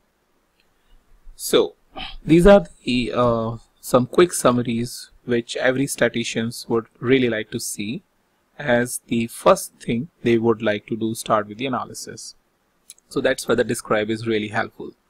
Let's say you want to include the the character data as well, so you need to use the parameter within the describe, which is include is equals to all. So let's go ahead and execute this, and now you will see all the columns have been included, like order date and order priority and things like that. So along with the count, as I mentioned, there is another one which I did not mention, was unique, how many unique value it contains. So that's also a very good one. Similarly, it has another one which is frequency. So that's why this describe is really useful, because it will give you all these statistics pretty much handy, and you can get some important inferences out of it. After that, let's see if we want to only include the character data. So we can specify include is equals to object within these brackets. So these brackets are important. If you are not giving them, it will throw you an error. Alright, let's go ahead and execute this by pressing Ctrl Enter. And here you will see only the columns which contains character data. Alright, after that, if there are any specific multiple types of formats available for your data frame, and you want only specific types, you can say include is equals to apart from object. After a comma, specify that you want float, that means the numeric one as well. So go ahead and execute this, and it will include the character and float values columns. Alright, so that's straightforward but very useful when you are starting the data analysis piece. After that, how we can describe a specific type of values by filtering it. So for example, earlier in the videos we have seen how we can filter the data, and here we are just interested only on those orders which are of high priority. If you want to see that the statistics related to it, I can just go ahead and execute this. Now this statistics is reduced to only orders which are related to high priority, and that's what the things becomes more and more complex in the real time, because you want to pinpoint to a problem by going more and more specific into the question to get the answer, more and more specific into the data to be precise. And after that, just extending the complexity by introducing AND to make sure that we are looking at only those orders which are of order priority high and their value is more than 10,000. The sales value is more than or equal to $10,000, and we want to get that statistics. So just an example of how things can go complex. So if I execute this, you will see that earlier the count was 1768, but now the count is 68. That means that's how you have reduced the data to further do the specific research to get the answer of your question from the data. So that's how you can use the describe method and get into the data set and get the summary statistics out of it. And that's pretty much all I have for you in this video. I'll meet you in the new video with a new topic. Hi there. In this video, I will talk about the string operations with Python pandas series. So string operations are one of the very common operations where you have to manipulate the strings to get it in the desired format. Things like making them in uppercase, lowercase, replacing the string or replacing it with some specific value that you want, or maybe joining the strings. So I will show you how you can do it in the Python pandas series with the help of pandas library. So for that, first of all, let's go ahead and import pandas library as PD and then get the file. So the file that I have is the superstore sales as an example file which I have been using from past so many videos, and I am getting the first sheet. So 0 is indicating that I am getting the first sheet from this Excel file. And this is the function pd.read_Excel that you need to use to read any Excel file. And I'm storing the first sheet information in this object called orders. So let's go ahead and execute this by pressing Shift Enter. Alright, so the file, I have it now in this object. Now let me show you first couple of observations. So let's say I want 3. By default it shows 5, so I can specify any number within the head and get the first 3 observations. And here I have the information about the different columns and along with the data values that it has. So let's say we want to know how many unique value that let's say order priority has, or maybe province, or maybe customer name based on the values that this sheet contains. So for that, what we can do is we can get orders, first of all, that object, and then maybe order priority, and then just specify unique. With this, it will give you all the unique values that are present in this particular series. So right now, by this method or by writing this statement, we are accessing order priority series and we are asking the unique values. So for that, let's press Shift Enter, and here we have low, high, not specified, medium, critical as the unique value present in this series. You can also get the number of unique values. So sometimes along with the unique values, you are interested in getting the number. Say for example, you have millions of rows of data set and you have a customer name or maybe product name. So you want to know how many products, unique products that you have in that data set. So for that, what you can do is, again, you can write orders, order priority, and the function is, or the method is, an unique, UNIQUE, unique. Alright, with this, it gives you the value 5, 1, 2, 3, 4, and 5. Correct. So that's how you can get the unique values as well as number of unique values present in the series. This way, you can access any other series by giving its name. So for example, if you are interested in knowing the customer name, the unique customer, because one customer, for example, Barry French, is coming couple of times, like Barry French, and you are interested in knowing how many unique customers that you have, then you can simply pass on the value over here to get the unique names, or if you want unique count, you can get the unique count with the help of an unique function. Now let's go ahead and explore a couple of other options. So for example, this is in a title case like this, not N is capital and S is capital. Let's say our requirement is to convert this entire string into uppercases. So for that, you can again write orders, order priority, and then you need to write str, which is a library, and then you need to write upper. This way you will get whatever values this series contains will be converted into the upper values and give you the output. So let's go ahead and execute this. So once you execute this, you will get all the values as the output. Now the important thing to understand is when you are doing this operation, there is no impact into the data set, because if you will see, for example, if I just comment it out and show you orders and order priority, let's say first couple of observations, you can see it's still in a title case because we have not made any impact into the dataset, but a temporary impact to the series. If you want a permanent impact, then what you can do is you need to store this operation. Say for example, I just copied, and instead of writing, I will simply copy this and paste it over here and say this is how I want to store the values.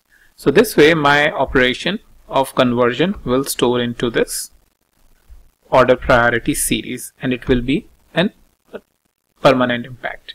So for now I'm good. I just wanted to explain you so that you are not confused why it is not impacting your data frame or the data or the sheet that you imported. After that, like upper, you have lower, and that will, and I will just use head so that it is not showing us all the values, and if I press enter, all the values are converted into lowercase. Similarly, you have title to convert it into a title case where N will be in capital and S will be in capital and rest other characters will be in the small letters. So let's go ahead and execute that. And as you can see, the first letter is in capital, and in case there are multiple words, so the first word or the first letter of the word is capital, and the second letter of the second word here in this second letter here in this word is capital. Alright, let's move ahead. Let's say you are interested in knowing the number of characters each of these string contains. So if that is the case, you can use the len method, the length method, order priority priority dot str dot len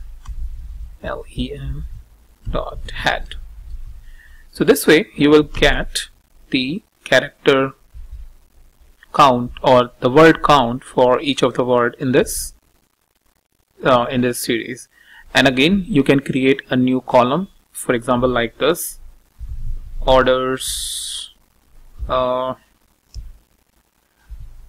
order priority len is equals to this, and this way you can store the values into a separate column altogether and do your data analysis. So sometimes when you are doing the text analytics, this function can become really helpful because different types of length of a word or of a sentence will help you understand or do the categorization of the data.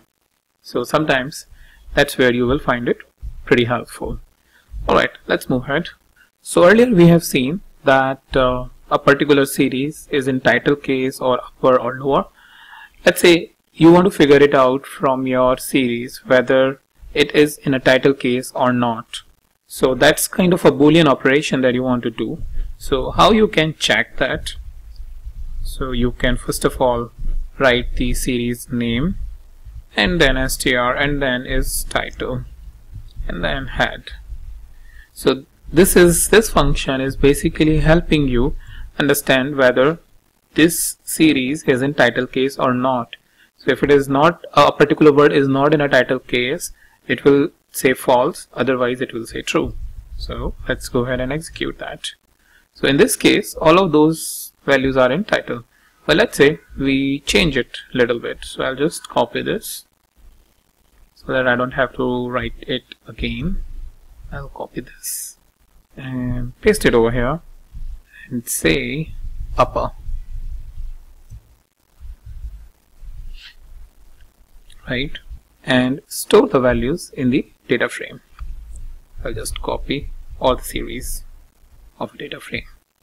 And now we are saying whether it is a title case or not. So let's go ahead and execute that. And now you can see they are all false because we have made it into an uppercase, whereas after that we are checking whether it's a title case or not. If we will change it from is title to, let's say, is upper or is lower, then it will give you the true value. So now it has been changed to true. So this way you can check whenever you are performing string operations whether something is in some word in uppercase or a lowercase, or they perform the series operation entirely to check whether it's in uppercase, lowercase, or title case. Next, let's check whether the series contains a particular word or not. So for example, this order priority, I will just copy it up till here and paste it and say contains, and let's say word not specified, and I will just select first few observations. So this will basically give us again true and false, whether the particular word in a series will contain the not specified or not. Wherever the not specified will be there, it will be true, otherwise it will be false. So let's go ahead and execute that. So not specified, for everything it is saying false because we have changed it into an uppercase. So we now need to say in entirely capital specified, and now you can see it has changed to true because that's the operations we performed over here. And now with contains you can get the true value. So this way you can identify whether a particular word that series contains is present or not, and this way you can even filter the series, and I'll show you in subsequent videos about how you can really use it to filter out the data. Alright, let's move ahead and see the replace method. So sometimes say for example in not specified you want to change it to maybe an A or a null value because you don't really want to count these specific strings. So how you can do that? Again, we need to write it until here at least, because this is a string operation and we need to use the str and say replace replace not specified with an A. Yeah, let's go ahead with capital NA. Alright, and let's pick it ahead. So as you can see, low, high, and now not specified is not coming, but NA is coming. So there are a lot of operations that can be performed with the help of these string methods, and you can look at basically the library, str library. So you can write pandas str library.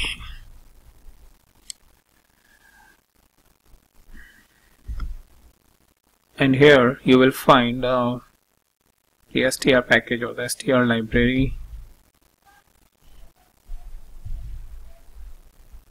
Let's quickly see our search again, and here you go.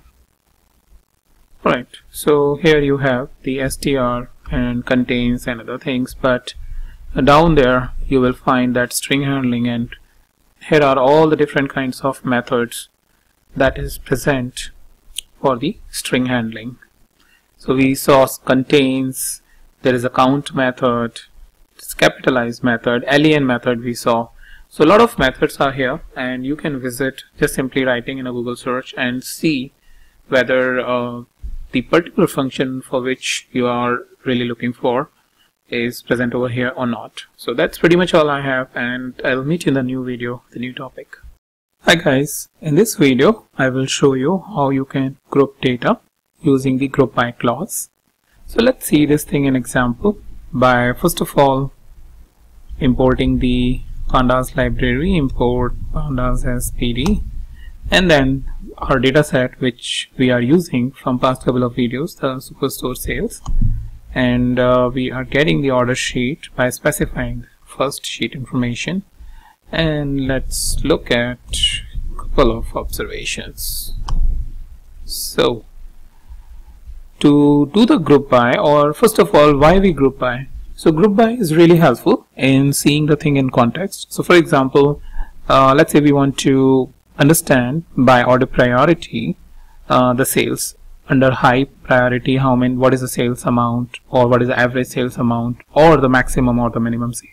Similarly, if you are interested by looking at how many sales or profit or the discount is happening via different shipping mode, or maybe the province and the region. So you have a lot of columns on which you can really do the group by and see the things in context based on your requirement, like sales or discount or profit. Alright, so first of all, what we need to do, we need to specify the group by clause. So to do that, orders dot group by, and then the name of the column. So we'll experiment with order priority, priority, priority, and then we will first write the column name, the measure column name. So order is basically the dimension or the categorical field on which we want to group by, and the measure. So let's say sales. And then we need to specify the aggregation operation, because group by basically aggregate the values based on the dimension value that you are specifying. So we need to aggregate the sales amount, and let's go ahead and use simple sum and enter. So here we have the sales values by critical high. Since they are pretty large value, that's why they have been specified in a scientific notation. But let's say we want mean, for example. So again, let's copy it till here and do this sales dot mean, which will give you the average sales under each category. Probably somebody asks you the highest sale in the category. So again, you will go ahead and get until here orders dot group by order priority, and I'll just scroll it a bit down. Yeah, order dot group by order priority, and then say max. So by specifying this max, you will get the maximum sales under each of the category. So let's go ahead, and these are the maximum sales amount, individual sales amount under the categories, order priority categories. Similarly, if you need the minimum sales amount, then you can specify min as well, my n, control enter, and this is the minimum sales amount that has happened in that category. So far we have seen the different min, max, average or sum for these group by and group by categories for this data frame orders. Let's say you are interested in seeing all of these things in just one single matrix. So how you can do that? Well, for that let me a little bit scroll and say orders dot group by, same expression, order priority, and then sales dot agg. This is the function that you need to use, and within that you need to use bracket and say sum, mean, max, and min. So this way aggregate function, agg function comes really handy, because you can then create a proper metric that you can use it in your presentation or as part of your report, and use or show the things in a much more meaningful way. So let's go ahead and press enter, and here we are with the sum, mean, max and minimum for each of the categories that are present. Let's say you are interested not grouping by not only order priority but maybe shipping mode as well. So what you can do is, I will maybe just copy this entire piece, paste it over here, and here in the group by I will open up this bracket and it over here, put a comma and say ship mode, which is one of the column in this data frame, and press enter. So now we are here with this metric where we have order priority, shipping mode, and there sum, mean, max and mean. Mean is nothing but the average. And this way you can make your metrics a little bit complex and meaningful for your analysis or report or your presentation. One last thing I will just show you, which will grouping all the columns that are available. So orders dot group by, and let's say order priority, and press enter. Yeah, so one thing that we need to specify is whether we want average or what do we want. So I will just cut this, and that's why it has not shown as the output but just created the object. And let's say we want mean, and now you can see wherever it has identified the numeric column, it has given the average. So for order quantity, sales, discount, profit, wherever it identified the numeric column and gave you the values by order priority. So this way you don't have to specify the column, the numeric column on which you want mean, max or sum, but simply specify the group by column and what you want as a aggregated operation, and you will get all the columns as an aggregated value for these categories. So that's pretty much all I have for you in this video, and I will meet you in the new video with a new topic. Hey guys, in this video I will show you how you can answer some of the business question with the help of Python pandas data analysis. So far we have seen a lot of functions like group by or some string operations and things like that, and we will just combine all of those pieces here and try to frame a business question and answer it. So to do that, first of all, import the pandas libraries as pd and import the dataset. So here is our dataset, and we are just reading the Excel file that we have been using so far, and let's simultaneously get some 2 rows maybe. Alright, here we have the 2 rows, and let's say we want to identify so we have a couple of other categories like customer segment, and our business is interested in seeing that where the highest sales are happening. So to do that, to answer that question, what we can do is we can write orders dot group by and group by customer segment, and we say sales dot sum. Press Ctrl Enter, and we can easily answer that. First of all, it is corporate segment, then it is home office, then consumer, and then small business.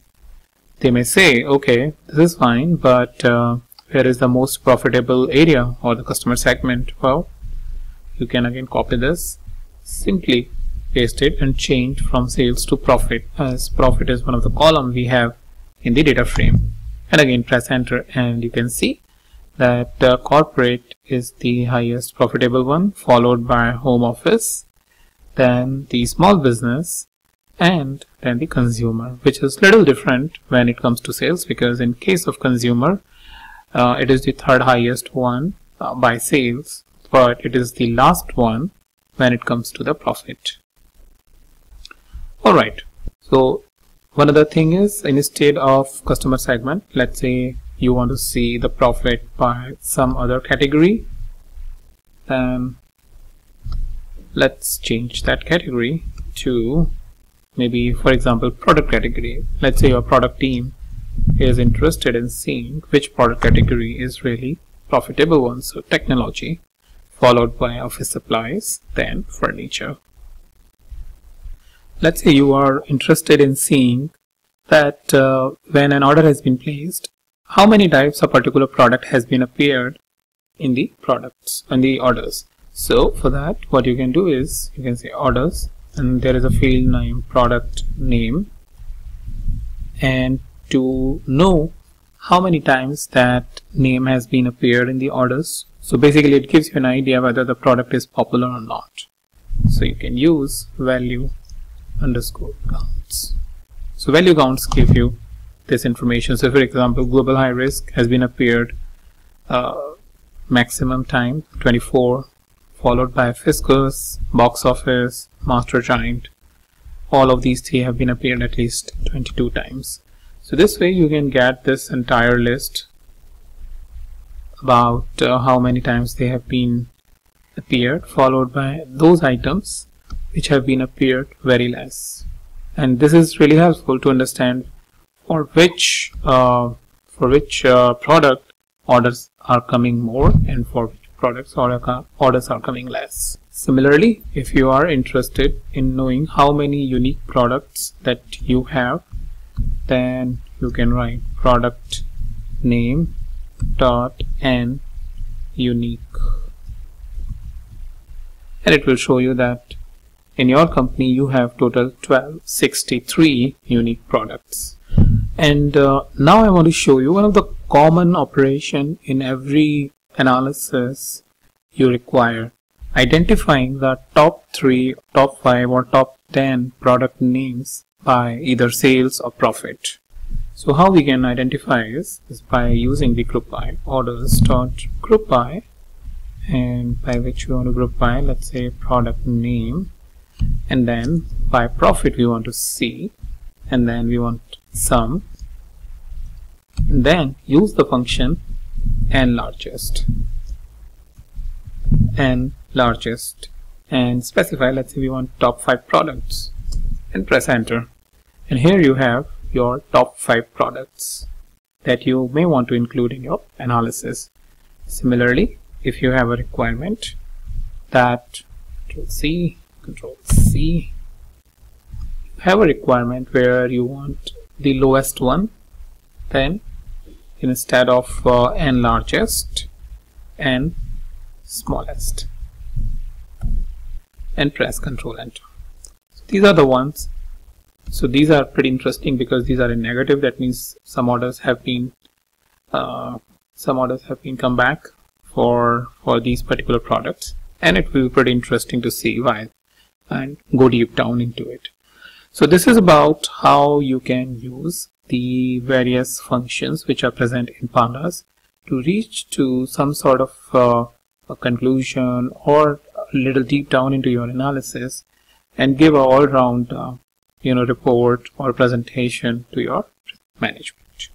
So that's all I have for you in this video, and I will meet you in the new video, the new topic. Hi there, in this video I will show you how you can change the rows and columns display options in Python. So many times when we import the data, we are limited by the number of rows and columns that Python data frame shows. So let's see how you can adjust it so that if you want more rows or columns or all the rows and all the columns, then how you can display it. So first of all, let's go ahead and import pandas as PD, and then go ahead and implement or import the data. So this is the data we have been using, and I'm going ahead and showing this data only, and what I'll do is I'll just show the entire data set by just placing the object. So this is what I am importing it over here from this Excel file, and 0 indicates that I am importing the very first sheet, which is order. So that's why I'm creating this object orders. Alright, let's go ahead and execute that. It will take a couple of seconds, but yeah, it's pretty fast, as you can see. And now if you see these number of columns, so we have all these columns, but down there you have these 3 dots or ellipses, which indicates that it has suppressed some of the columns based on the settings, the default settings that it has, and then it has shown some further column, not all the columns. Similarly, if we see the rows, I'll show you going slowly, and that you will see that many rows have been suppressed. So if I go down, yeah, so from 29, see this, these rows have been suppressed, and then you have 8369, 8370, and then so it appears to me that it shows maybe around first 30 and last 30 rows, but total, as you can see that it has 8399 rows and 21 columns. All right, so let's see how you can adjust the settings. So for that, you have the method called pd.get_option, and within that you need to specify display.max_rows. And if I execute this, it is giving me an error, and let's see this, why it has given. I think I have specified it correctly. So it is giving us display.max_rows. Well, it is saying that there is no such case. Let's see whether I have specified it correctly or not. So what we can do is, to know all of these different options, we have one of the method called pd. So pd indicates pandas dot describe_options. So let's go ahead and get this option and see why it is giving us an error. Describe_option, and execute this. And here we have all the display related options.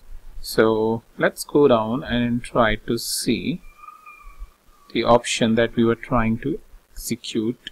So it has display.height, what should be the height, large, error, latex, all of these, line width, what should be the line width, maximum categories, this sets the maximum number of categories, panda should output when printing out a categorical. So a lot of useful information. And the property I was trying is, one of the property I wanted to show you is max column, and another property I wanted to show you is max_rows. Yeah, so this is the property I wanted to show you. So, but it said it's a wrong option, so I'll just copy it directly from here and put it over there. So it's saying that if max_rows is exceeded, switch to truncate view. That's the default property. Depending on the large underscore object are either centrally truncated or printed as a summary view. All right, and the value none is unlimited. That means you want to show all the rows when you are specifying none. All right, so let's try and copy this. Let's see if it copied over here, and let's try to run pd.get_option, and within single quotation display.max_rows. Yeah, so this time it has gave me the output. I'm not pretty sure why I did that, because I think I wrote this condition properly over there, but maybe I have done some mistake while writing display or max_rows.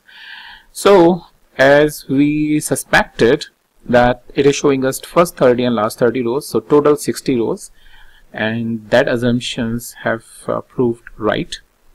Similarly, if we want, I'll just copy this so that I don't have to write it again and make the mistake while writing, and display.max_columns, and while I do that, it shows us the 20 columns maximum that it can show.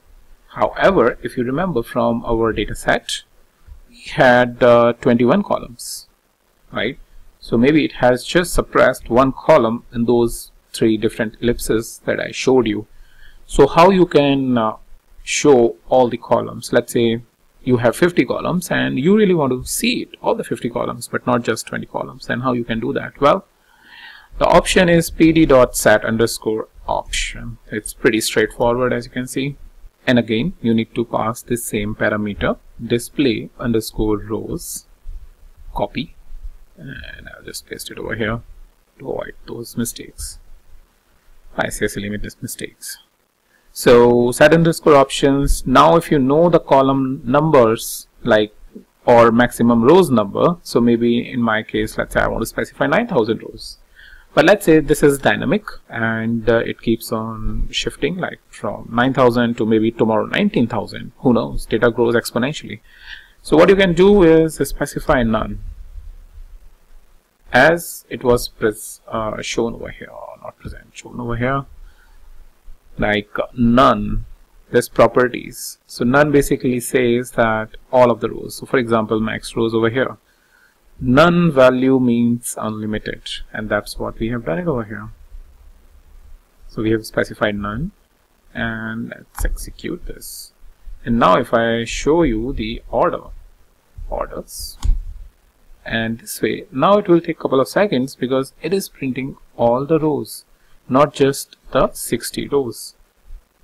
And after a couple of seconds, as you can see, this is now here, all of the rows. So earlier on 29th it has suppressed it, but now you can see 198, 214, all of the rows that are present here. But be very cautious when you are doing this, because based on the size of the data set, it can take a lot of time. So for me, it took around 3 or 4 seconds to print just the 8398 or 8399 rows. Alright, after that you can even set the options for max underscore columns. So I'll just copy this, and when I set that, you will not see the 3 ellipses that we are seeing here in the columns. So let's quickly wrap that up with max columns settings, columns and none. And once you do that and try to print orders, let me just show you 2 rows so that it's fast. And as you can see, now there is no ellipses like this, and we are getting all the column names, right? So this way you can set these settings and get the output in the desired format which you require.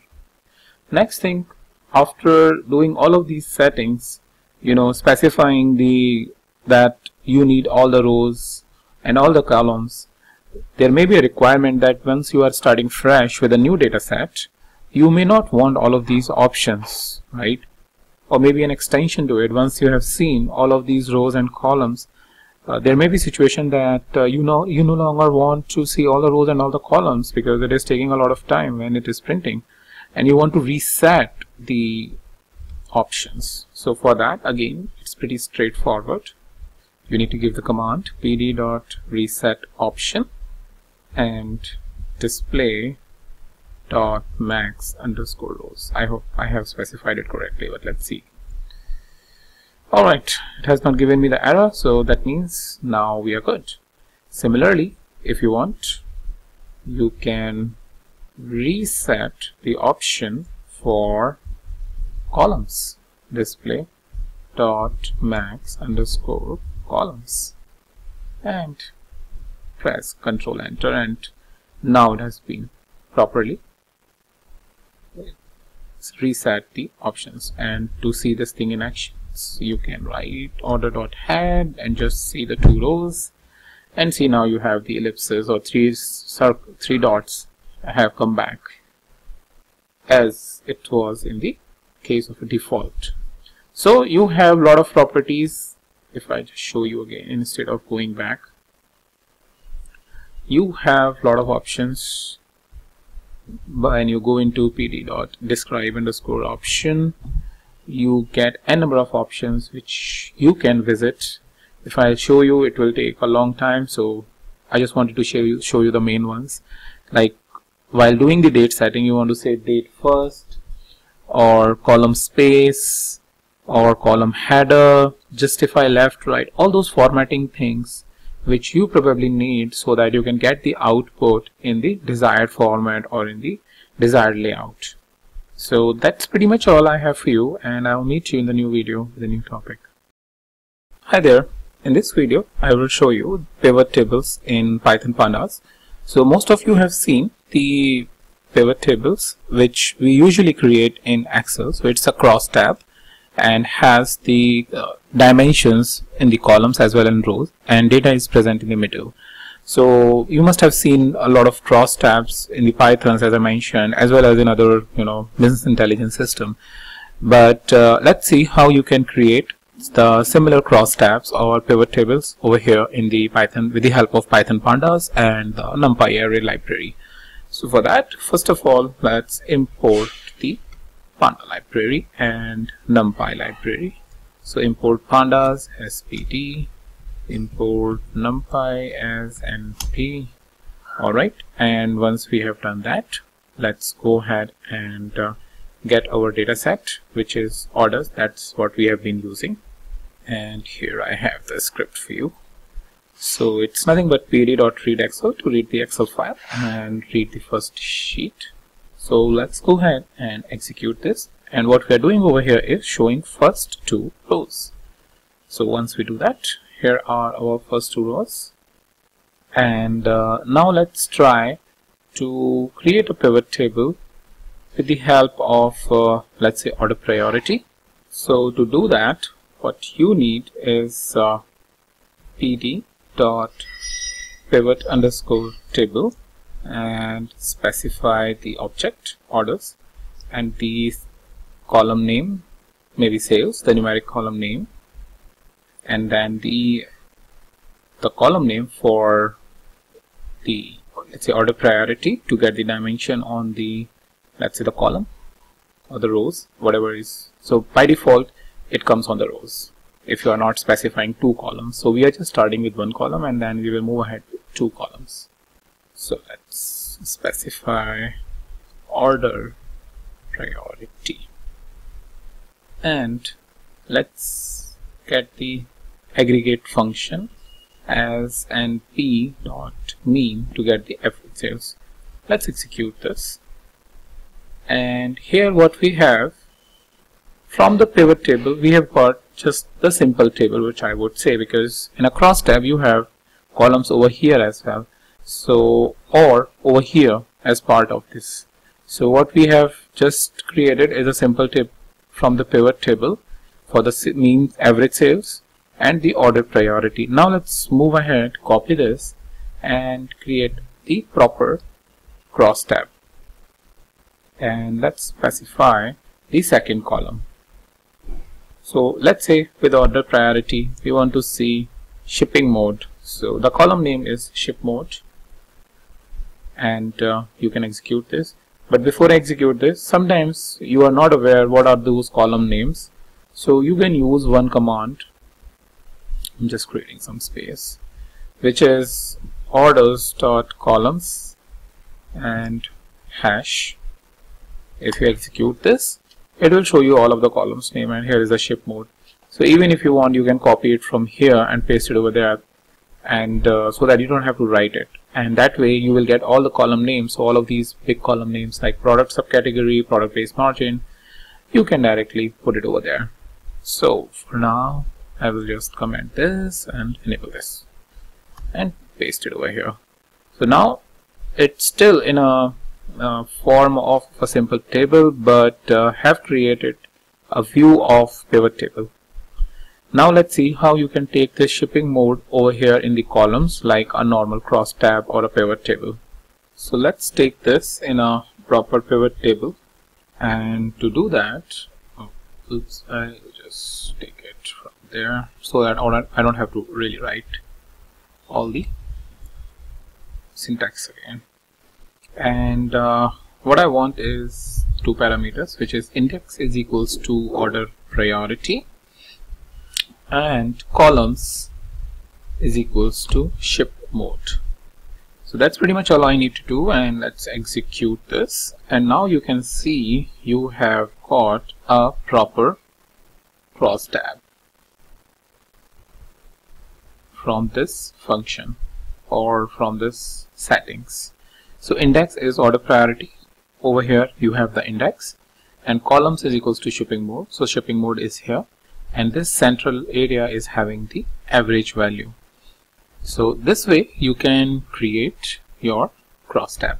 And if you want to explore more, what you can do is come into this function, which is pivot table, press shift and 2 times press tab, and it will show you all of the features like fill value, what should you fill when there is a blank, and drop any margins. Yeah, margins is a good thing, I forgot to show you. So margins is equals to false, so by default it is false. So what it does is it creates the total in the end over here for the these rows, and for here for all the columns. So let's get margins is equals to true.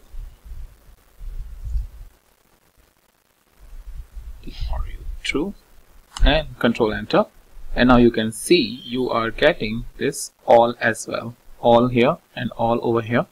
So this is nothing but the average sales for critical, average sales for high is this. Similarly, average sales for regular air is this, for express air is this, and for delivery truck is this. So delivery truck is for sure having the maximum sales, average sales. Another thing is that you want this name to be changed to something else, which is called subtotal or total. So what you can do is you can specify after margins, you can specify margin underscore name and specify, let's say, total, and press enter, and now you can get the total. So this way, if I come over here and press shift tab, you will get all of these different parameters related to this function, which is pd.pivot underscore table, and down there you will also get their explanations. So that's pretty much all I have for you in this video, and I'll meet you in the new video, the new topic. Hi there. In this video I will talk about how you can identify and drop null values. So null values are part of every real-time or the real-world data set, and you need to know what needs to be done with this null values. One of the ways is dropping the null values, and that's what we will be covering in this video. So first thing is how to identify and basically pinpoint where are the null values, and then processing it from the perspective of dropping it. So first of all, let's import our library, which is panda. Import pandas as pd, and then let's get the data set which we are working, some superstore sales data set, and we will see whether there are any null values or not. So let's go ahead and execute this. It will take, okay, it's done. I thought it'd take a couple of seconds. Alright, after that, first thing is that when you are using orders, or once you have created the orders object for the sheet which contains orders information, you can use the method is null by saying dot is, and I just press the tab after writing is, and you can see it is giving you is copy, is in, and is null. So the method we are interested in is null, so I'll press the tab again or the enter again. Once I execute this command, what it does is it shows us the entire data frame with the true and false value. So true indicates whether that particular cell or the intersection of row and column, which is actually a cell, is having a true value. If it is true, then the value is null in that cell. If it is false, that means value is not null. But what I'll do is I will just use head, because there are some 8,300 odd rows in this data set, so it will take a couple of seconds but enlarge on the screen. So I'll just use head, and now you can see on the first few observations those the output of the is null function, and as you can see pretty much everything is false, and that is true because there is nothing null in these rows or columns, and then it becomes really interesting to see. Then if we are not able to identify, or there are no nulls on the first few rows or the last few rows, because we can use head as well as tail, then where are the null values? So the interesting thing is using the function sum. What sum tells us is basically it takes a column on the column names in the one column and the sum of, or the count of, I would really say, into the next column. So how it does it is by counting true values, because true is indicated by 1 in the back end or at the back of the system. So if we are executing this, then you will see that where are we having the null values. So if I go down, so we have the null values only in the product based margin. Now let's identify those rows where for product based margin which are null. So for that, what you need to do is you need to filter or just get the product based margin within the orders object. So again, you need to write orders and write the product based margin. What I'll do, I'll just copy this and paste it over here. Alright, once we're done, and then write is null. Press enter. Shows me an error. Let me quickly check. Let me go down to see it in detail.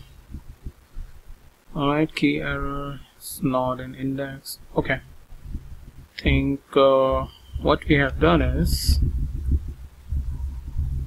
quickly I'll just show you, is I will just put it over here. So basically what we are saying is only filter those rows where order is null. Earlier we were applying it on a data frame instead of the column name. Let's try to execute this. Yeah, now we got it.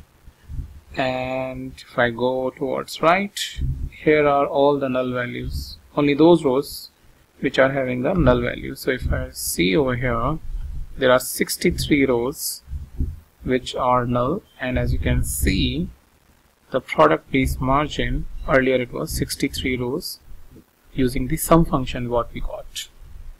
Similar to is null, you have not null as well, which is the opposite of is null. So for example, if I say orders dot not null dot head and execute that, it will show true for all those rows which are not null and false which is null. So it depends on what kind of operation you want to get or what kind of output you want to get, and accordingly you can apply that operation. Whether is null will give these values as false and not null will get these values as true, and then you can count it with the help of the sum function and get the desired output. Now let's see how you can drop the null values. So before dropping, let's see what is the shape to identify number of rows and columns. So we have 8399 rows and 21 columns, and let's try to drop the, so orders dot drop NA, and you need to specify argument.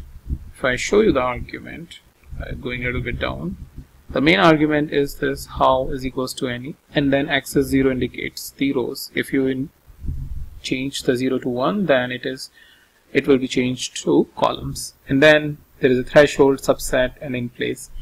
By default in place is false, so that whatever we will do it over here will not impact our original data frame. So if you want that it should impact, then make it true.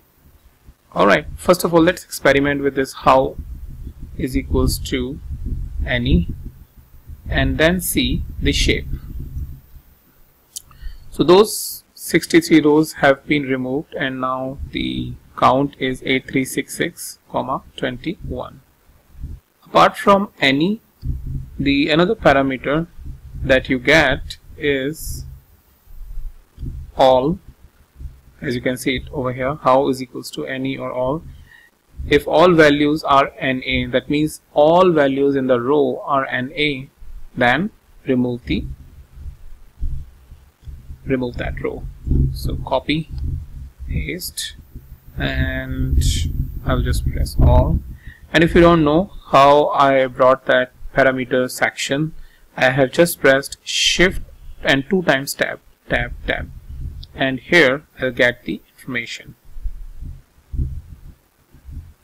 Alright, and if I execute this, you get 839921, which is similar to our original. That means none of the rows have null values in the entire row. So that's why you have got the output 8399. That means nothing have been dropped. After this, you can explore its another parameter, which is subset. It's sometimes very helpful. So what is happening over here is that it is looking at all the columns and checking whether in that particular row all the values for the respective columns are null or not. If you want, you can specify a subset. So what you can do is orders dot drop NA and use subset, and subset is equals to, you need to specify the column name within the brackets, and then say how is equals to all and then shape. Well, sometimes it's little difficult to go up and down and see the column name. So what I usually do is I just command it up and use the method, alright, columns CO, and it gives me the column name. Now I can choose whatever column I want. So maybe I want, let's say, customer name and province. These are the two columns, and it's in the required format, so I don't have to do a lot of typing over here, and I just paste it over there. And now I just comment this up and uncomment this and execute. And now you can see that in subset, when I have taken just the subset, that means not the entire row but only for these two columns, if it has the null values in that particular row, then those rows will be dropped. And since it does not have those null values, you are getting the entire data set. After that, you have another parameter for drop NA, which is threshold. So if I show you, threshold is equals to none, and let's see the definition what is given over here.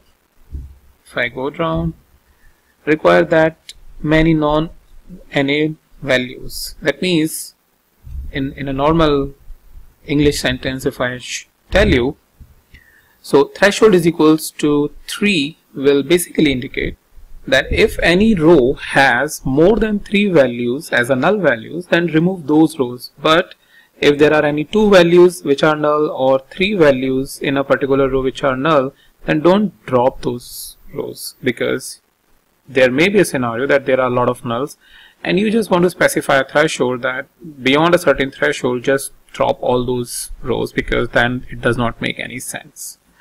So for that you can specify how is equals to any, and threshold is equals to 1. 1 will indicate that if a particular row is having 1 value as a null value in a particular cell, then don't drop that. But if it is 2 or 3, in that 2 or 3 values which are null, then drop those values. Alright, so if I just go and look at shape, and again we get this because there is just one null value which is in a product based margin, and since it is coming under this threshold, that's why it has not dropped it. So I hope you have found all of these parameters useful, and I'll meet you in the new video, the new topic. Hi there, in this video I will talk about filling up the NA values. So in the last video you must have seen how you can identify and drop the null values. That's one of the ways to treat your null values or the missing values. But another way to treat the null values or the missing values is to fill them up. And here in this video I will show you a couple of different methods by which you can fill the null values. So first of all, let's import our libraries, which is pandas as PD.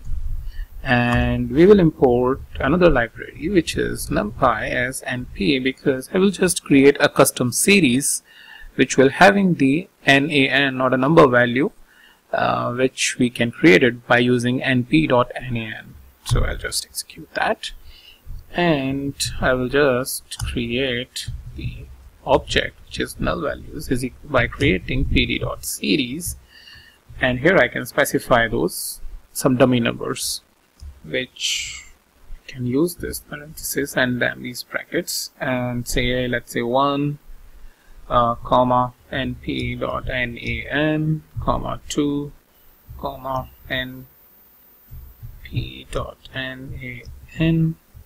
3, 4, and another missing value, and let's say 8, for example. And let's go ahead and execute this. Alright, now it is fine. So if you just print the values, you will see that 1 nan, which is not a number, 2, 3 nan, then not a null. So you have a couple of different methods within Python to take care of.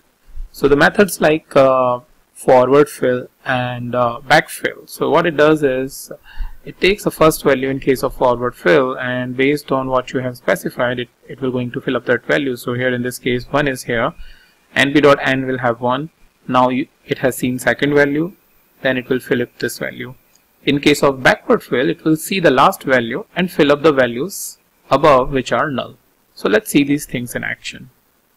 Alright, so I will write null values dot fill na. I just press the tab, and it has some properties, and the method we are looking at here is this. Right now the method is none, but if I show you the values for method, so you have bfill, ffill, pad, none. The most important are bfill and ffill, which I will just show you. Pad is, I think, pretty much similar to ffill, and backfill is bfill. So let's go ahead and method is equals to ffill and press enter, and now you can see for that index 1, earlier it was nan and now it has 1. So in case of forward fill, as I explained it earlier, it is taking up the values which is right above this null value and filling up that particular piece.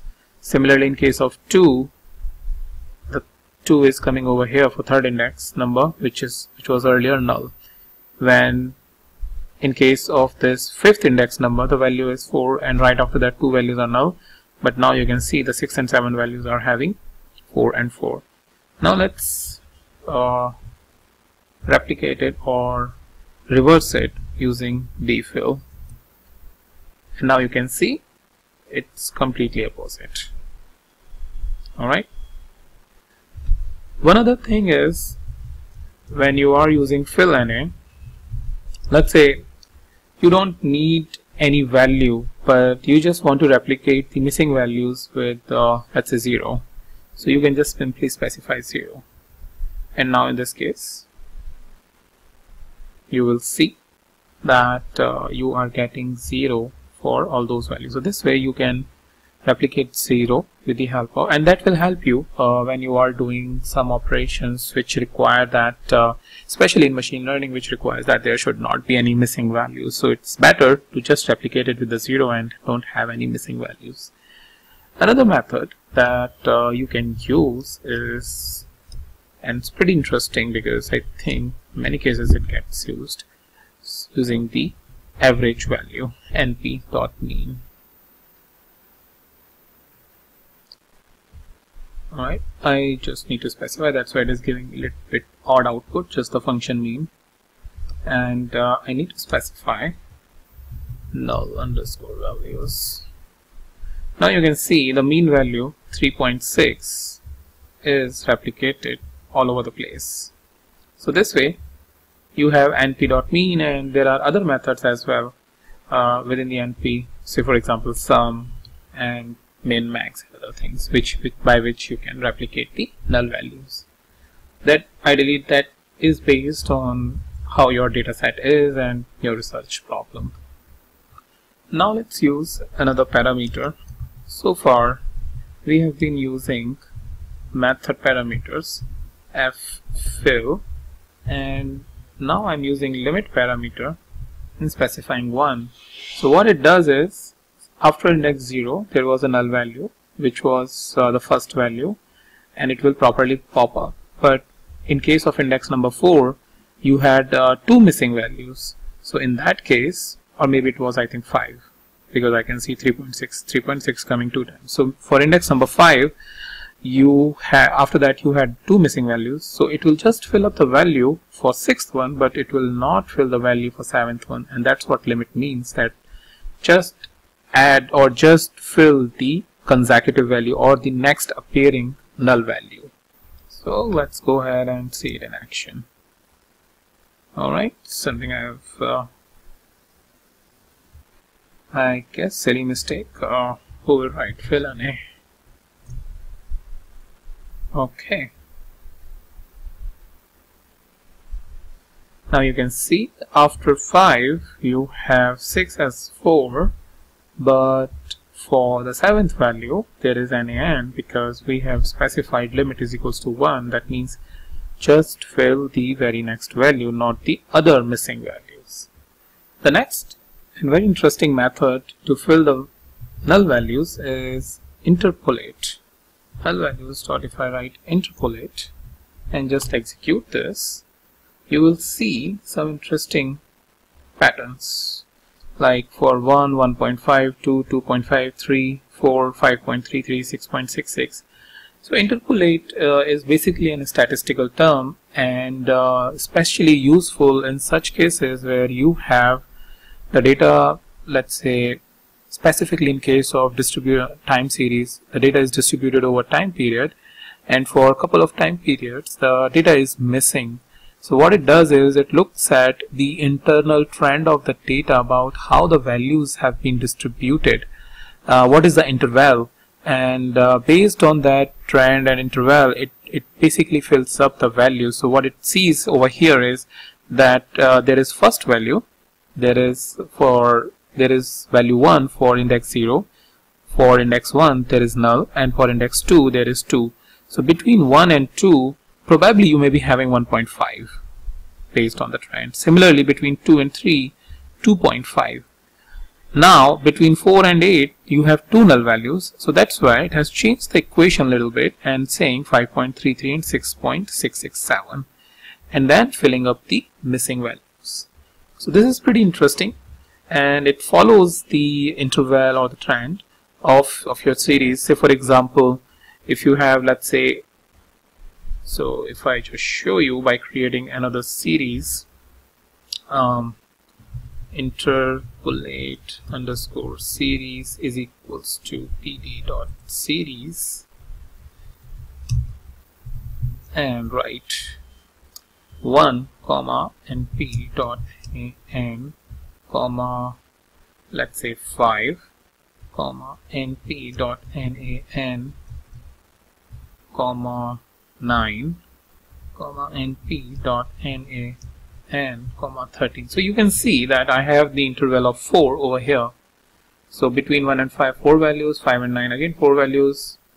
So that way I have just created a simple series which is following up some sort of an interval, proper interval, and I'll just execute that, and I will write interpolate underscore series dot interpolate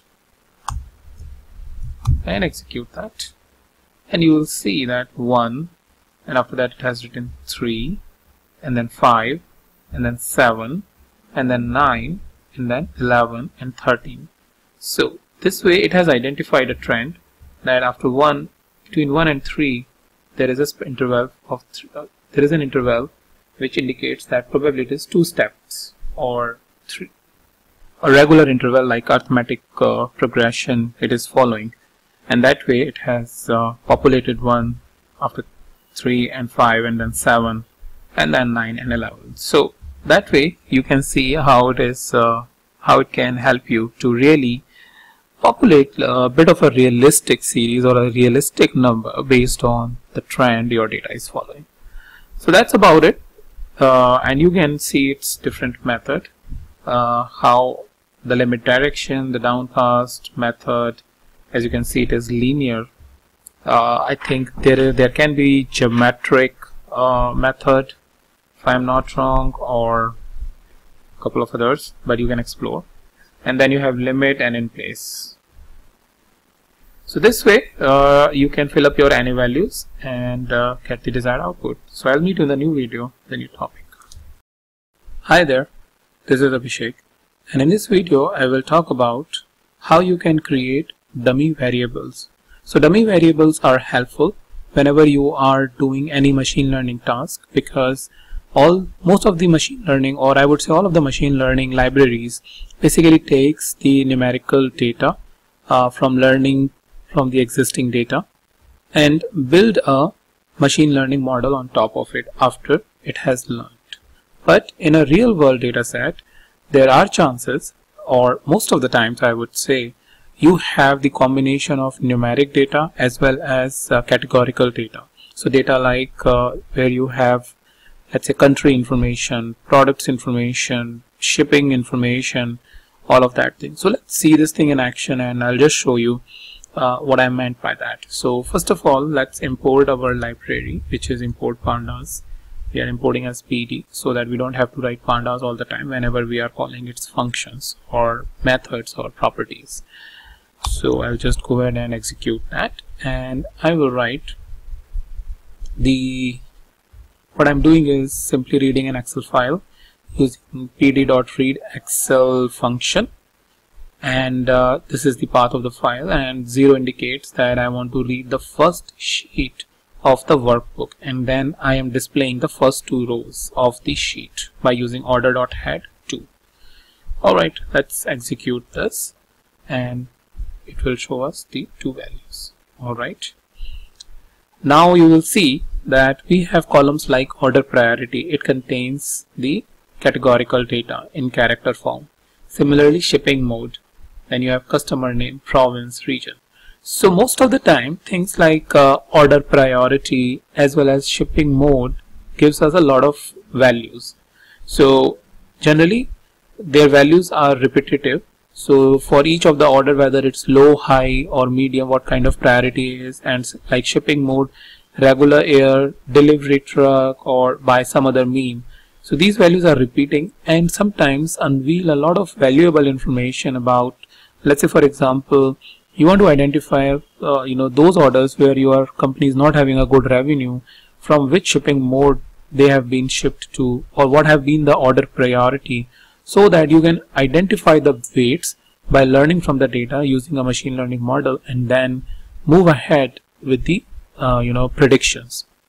So to learn it, you need to convert the order priority or shipping mode or any other column of your interest into some sort of a numerical form, and that's why you need to create dummy values. So things like you assign low to 0, high to 1, and some other value to something else. So what we do in case of dummy variables is for each of the row we will identify the value low and assign it to the 1, and for rest of the values like you have high or medium, it will be 0. So how you can do that, I'll just show you in action so that you can better understand what I meant by assigning the 1 and to rest of the zeros, rest of the values to zeros.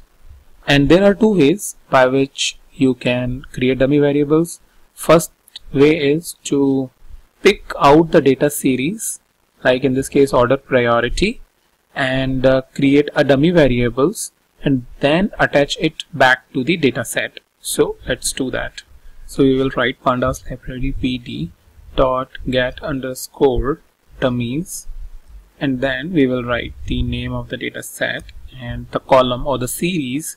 So series here is order priority, and we will just get the first few observation, and I'll press Ctrl Enter, and now you will see that for order priority it has given us a value for critical, high, low, medium, and not specified. And for the first row, where the index is 0, the priority is low, and that's why the value is indicated as 1. So if I go back above and show you the first row, so for 0 index it is low, and that's why it has been identified with 1. So for rest of the categories it is 0, and all of these columns we need to add it to this data set.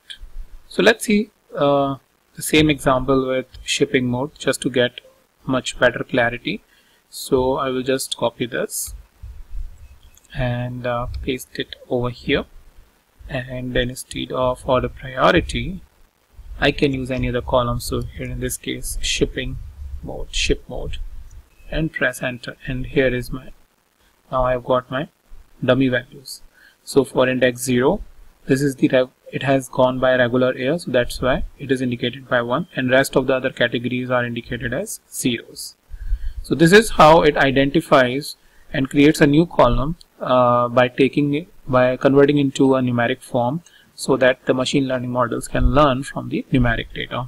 Now one important thing to note, that whenever we are creating the dummy variables, so for example in this case delivery truck, express air and regular air, we will always take n minus 1 columns. So we have value of n is here 3, 1, 2, 3, because we have 3 columns, and the value we will take is n minus 1, that means 2. The 2 columns we will consider. So for example, let's say if the shipping mode is not delivery truck, in this case here it is 0, so it is not delivery truck and it is not express air.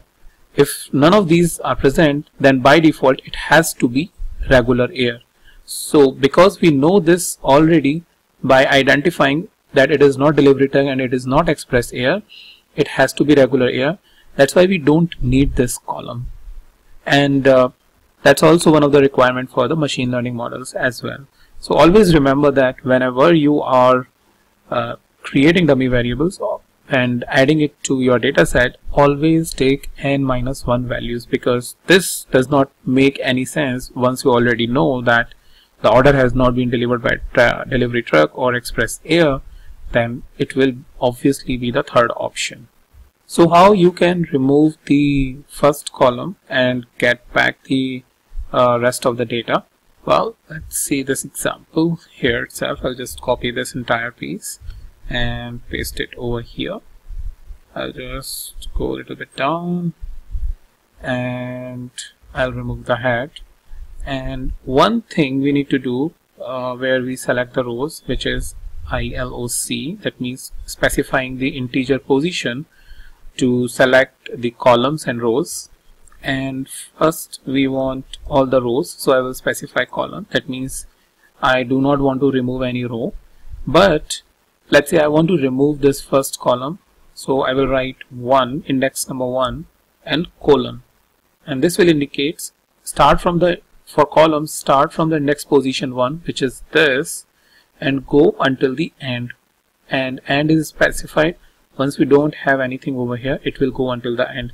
If we specify, let's say 2, it will go until here. So let's say if you have rest of the other columns, it will not take those, but only those 2 ones. Since we don't have any other column after that, we will just specify nothing after the column, and let's take the head of it so that it is not showing us the entire data frame. Now as you can see, the delivery truck has been removed and we have express air and regular air. So now in this case, for index 1, express air is 0 and regular air is 0, so it has to be delivery truck, and that's what it is here. So that's how you can identify that why you don't need one column and why you should always have n minus 1 values. Now let's take these dummy values and add it into the data set. So for that, let's create the object which will contain this, and after it is having the dummy values, let's add it into the data set. Now let's see pd that addition, pd dot concat, and within this you will write orders comma ship underscore dummy, because that's what, and access is equals to 1 because you want to add columns. And if I press shift tab, and you will see that it does not have in place column or the in place. So what we need to do is we need to store it into the object. So orders is equals to, and let's see the head. Alright, the column should be in the end, so I think it's pretty big, so I'll just take 2 observations so that it's in one screen only. And if I go towards right here, alright, because I added it 2 times, so it has added it multiple times, so we can remove that. You know already, by using the iLock you can do that. But idea is I wanted to give you is this, that express air and regular air is added by using the concat function. Alright, let's move ahead. So next thing I want to show you that how you can achieve this entire piece in just one command. So what we need to do is we need to write pt dot get underscore dummies and orders, because that's where we want to do that, and columns is equals to, let's say I want order priority, just to be in sync what we did earlier, and I want ship mode. Alright, and so these are the columns on which I want to create dummy values, and I want to drop the first column, so I will write true.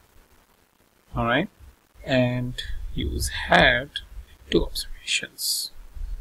So enter, and now you will see the order priority is added. Order priority high, order priority low, order priority medium, order priority not specified, and ship mode, express air and regular air. So from here to here, these new columns have been created and added into your data set. And I'll just see that whether it has in place parameter or not. So yeah, you need to use again like this, orders is equals to make the changes happen into your data set. So that's about it, how you can create dummy values and go ahead with the machine learning task. So that's pretty much all I have, and I'll meet you in the new video, the new topic. Hi there, in this video I will show you some of the date functions and properties that are available within pandas. Alright, so first of all, let's add the library which is pandas as pt, and let's go ahead and import the orders sheet from our sales sheet, and that is what we have been using as an example. After that, let's see the data types. So this will show you that row ID is int64 and the interest is on the date, and it has been shown, or it has imported the dates properly and formatted it properly without specifying any parameter or anything. And sometimes it happens that it is mentioned as object and not as a proper date, maybe because of mix up of date formats and things like that. So if you have a situation where it is not formatted, then you can use the to_date function to basically convert into a date. So since we have proper dates over here, so we don't need to convert it, but let's go ahead and see some of its objects and properties, some methods and properties. So first of all, let's take the order date and let's use dt sublibrary, and let's use day of year method dot head. Let's see this. Alright, it gives series subject is not called. Okay, I think it's just the property, not the method. Let's see this now. Yeah, so for first row, the day of year is 286. For first row, the second row, the day of year is 275, and so on and so forth. So this is the method that you can use to identify which day of year it is based on the date that you have. Sometimes due to some reasons you are interested in knowing what is a weekday name of a particular date.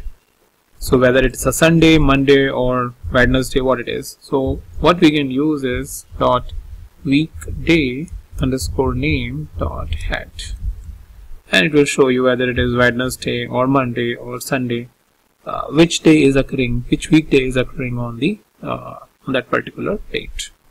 And like day of year, you also have a property called week of year as well. So instead of saying day of year, you go week of year, and that will show you what is the week number within that year. So you have 52 weeks, and it will show you anywhere between 1 to 52 for that particular order date. Also, if you are interested in knowing the day of week, the number, like we have got the weekday name, you have something day of week dot head. So whether it's the second day, first day, that means that is indicated 0, or the last day, which is indicated with the 6. And as you can compare from weekday name, the Monday is the first day and it's been indicated with 0. So 0 is Monday, Tuesday is 1, and Wednesday will be 2, and that's why you have it 2 over here. And Sunday, as you can see, is the last day, has been indicated with the 6. So that's the numbering that you need to follow.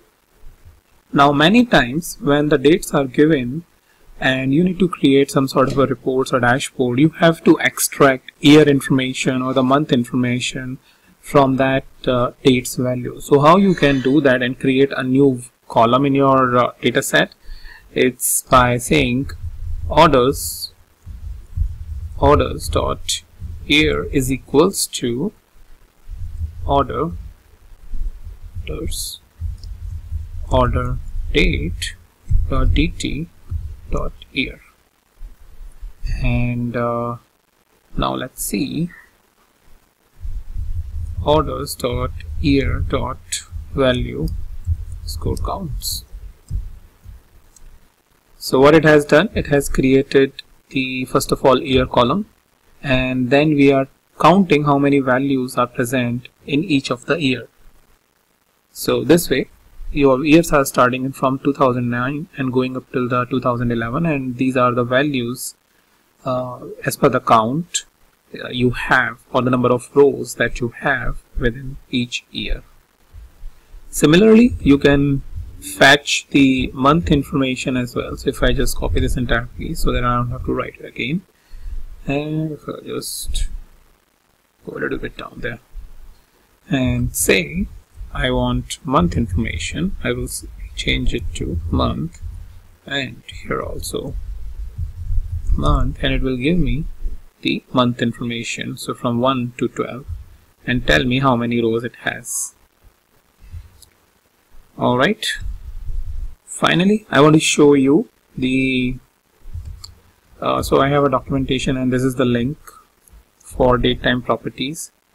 So if I just go to this link, it will show me the date time properties. So like we have been using series.dt.date, so we have used year, we have used month. So there is similarly you have day, hour, minute, second, microsecond, nanosecond. Similarly for week of year, day of week, weekday, week name, all of these different properties, which is pretty straightforward to work with the dates and create new dimensions or the new columns for your data analysis. And that's pretty much all I have for you in this video. I'll meet you in the new video, the new topic.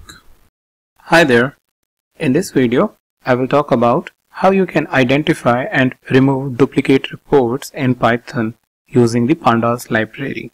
So let's go ahead and import the pandas library. First of all, import pandas as PD, and I will use the data set which I've been using in so many previous videos, which is a sample superstore sales data containing sales of a superstore, and then after reading it from the Excel file using the function pd.readExcel and storing that sheet into the orders, I am viewing the top 2 rows.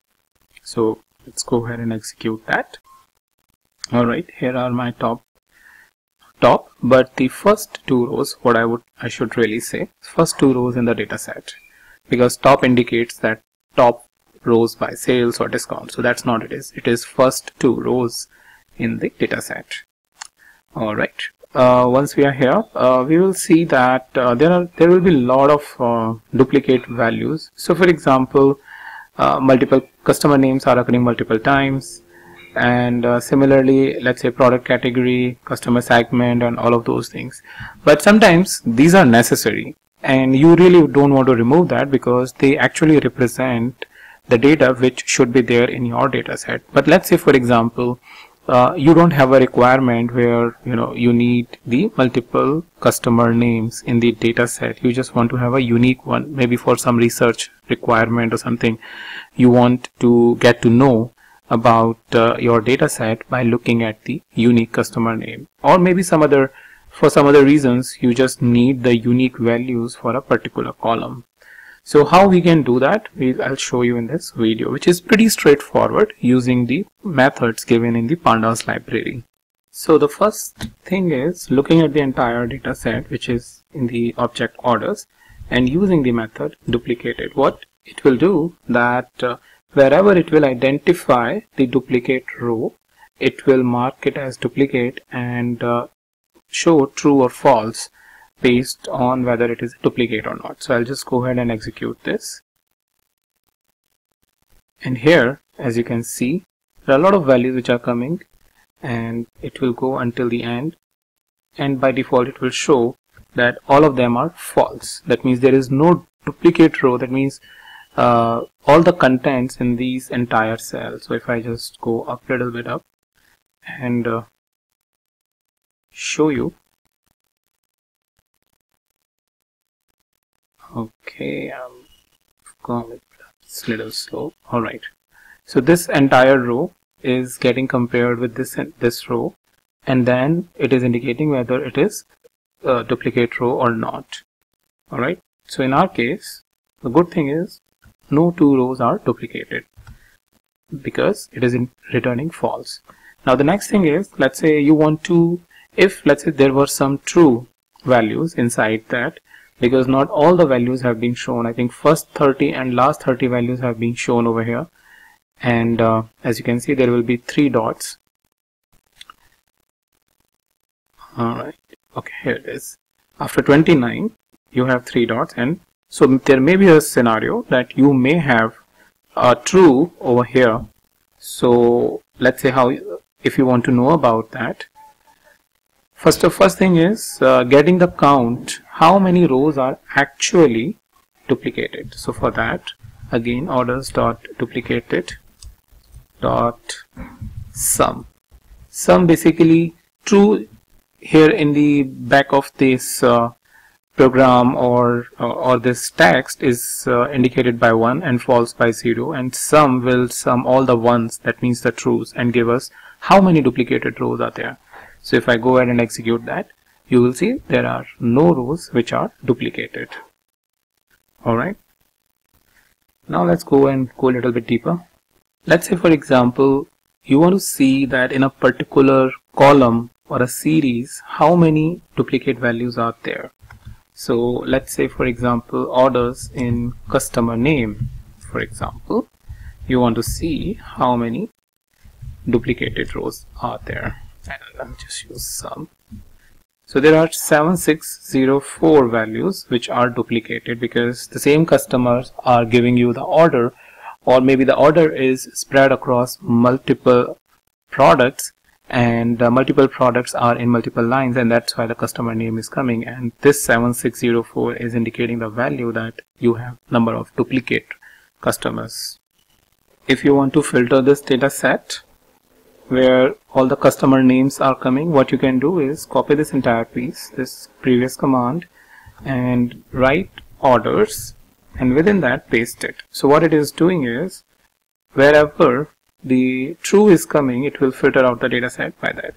And since it will be so many rows, 7604, so let's see the first 2 rows. So head and 2.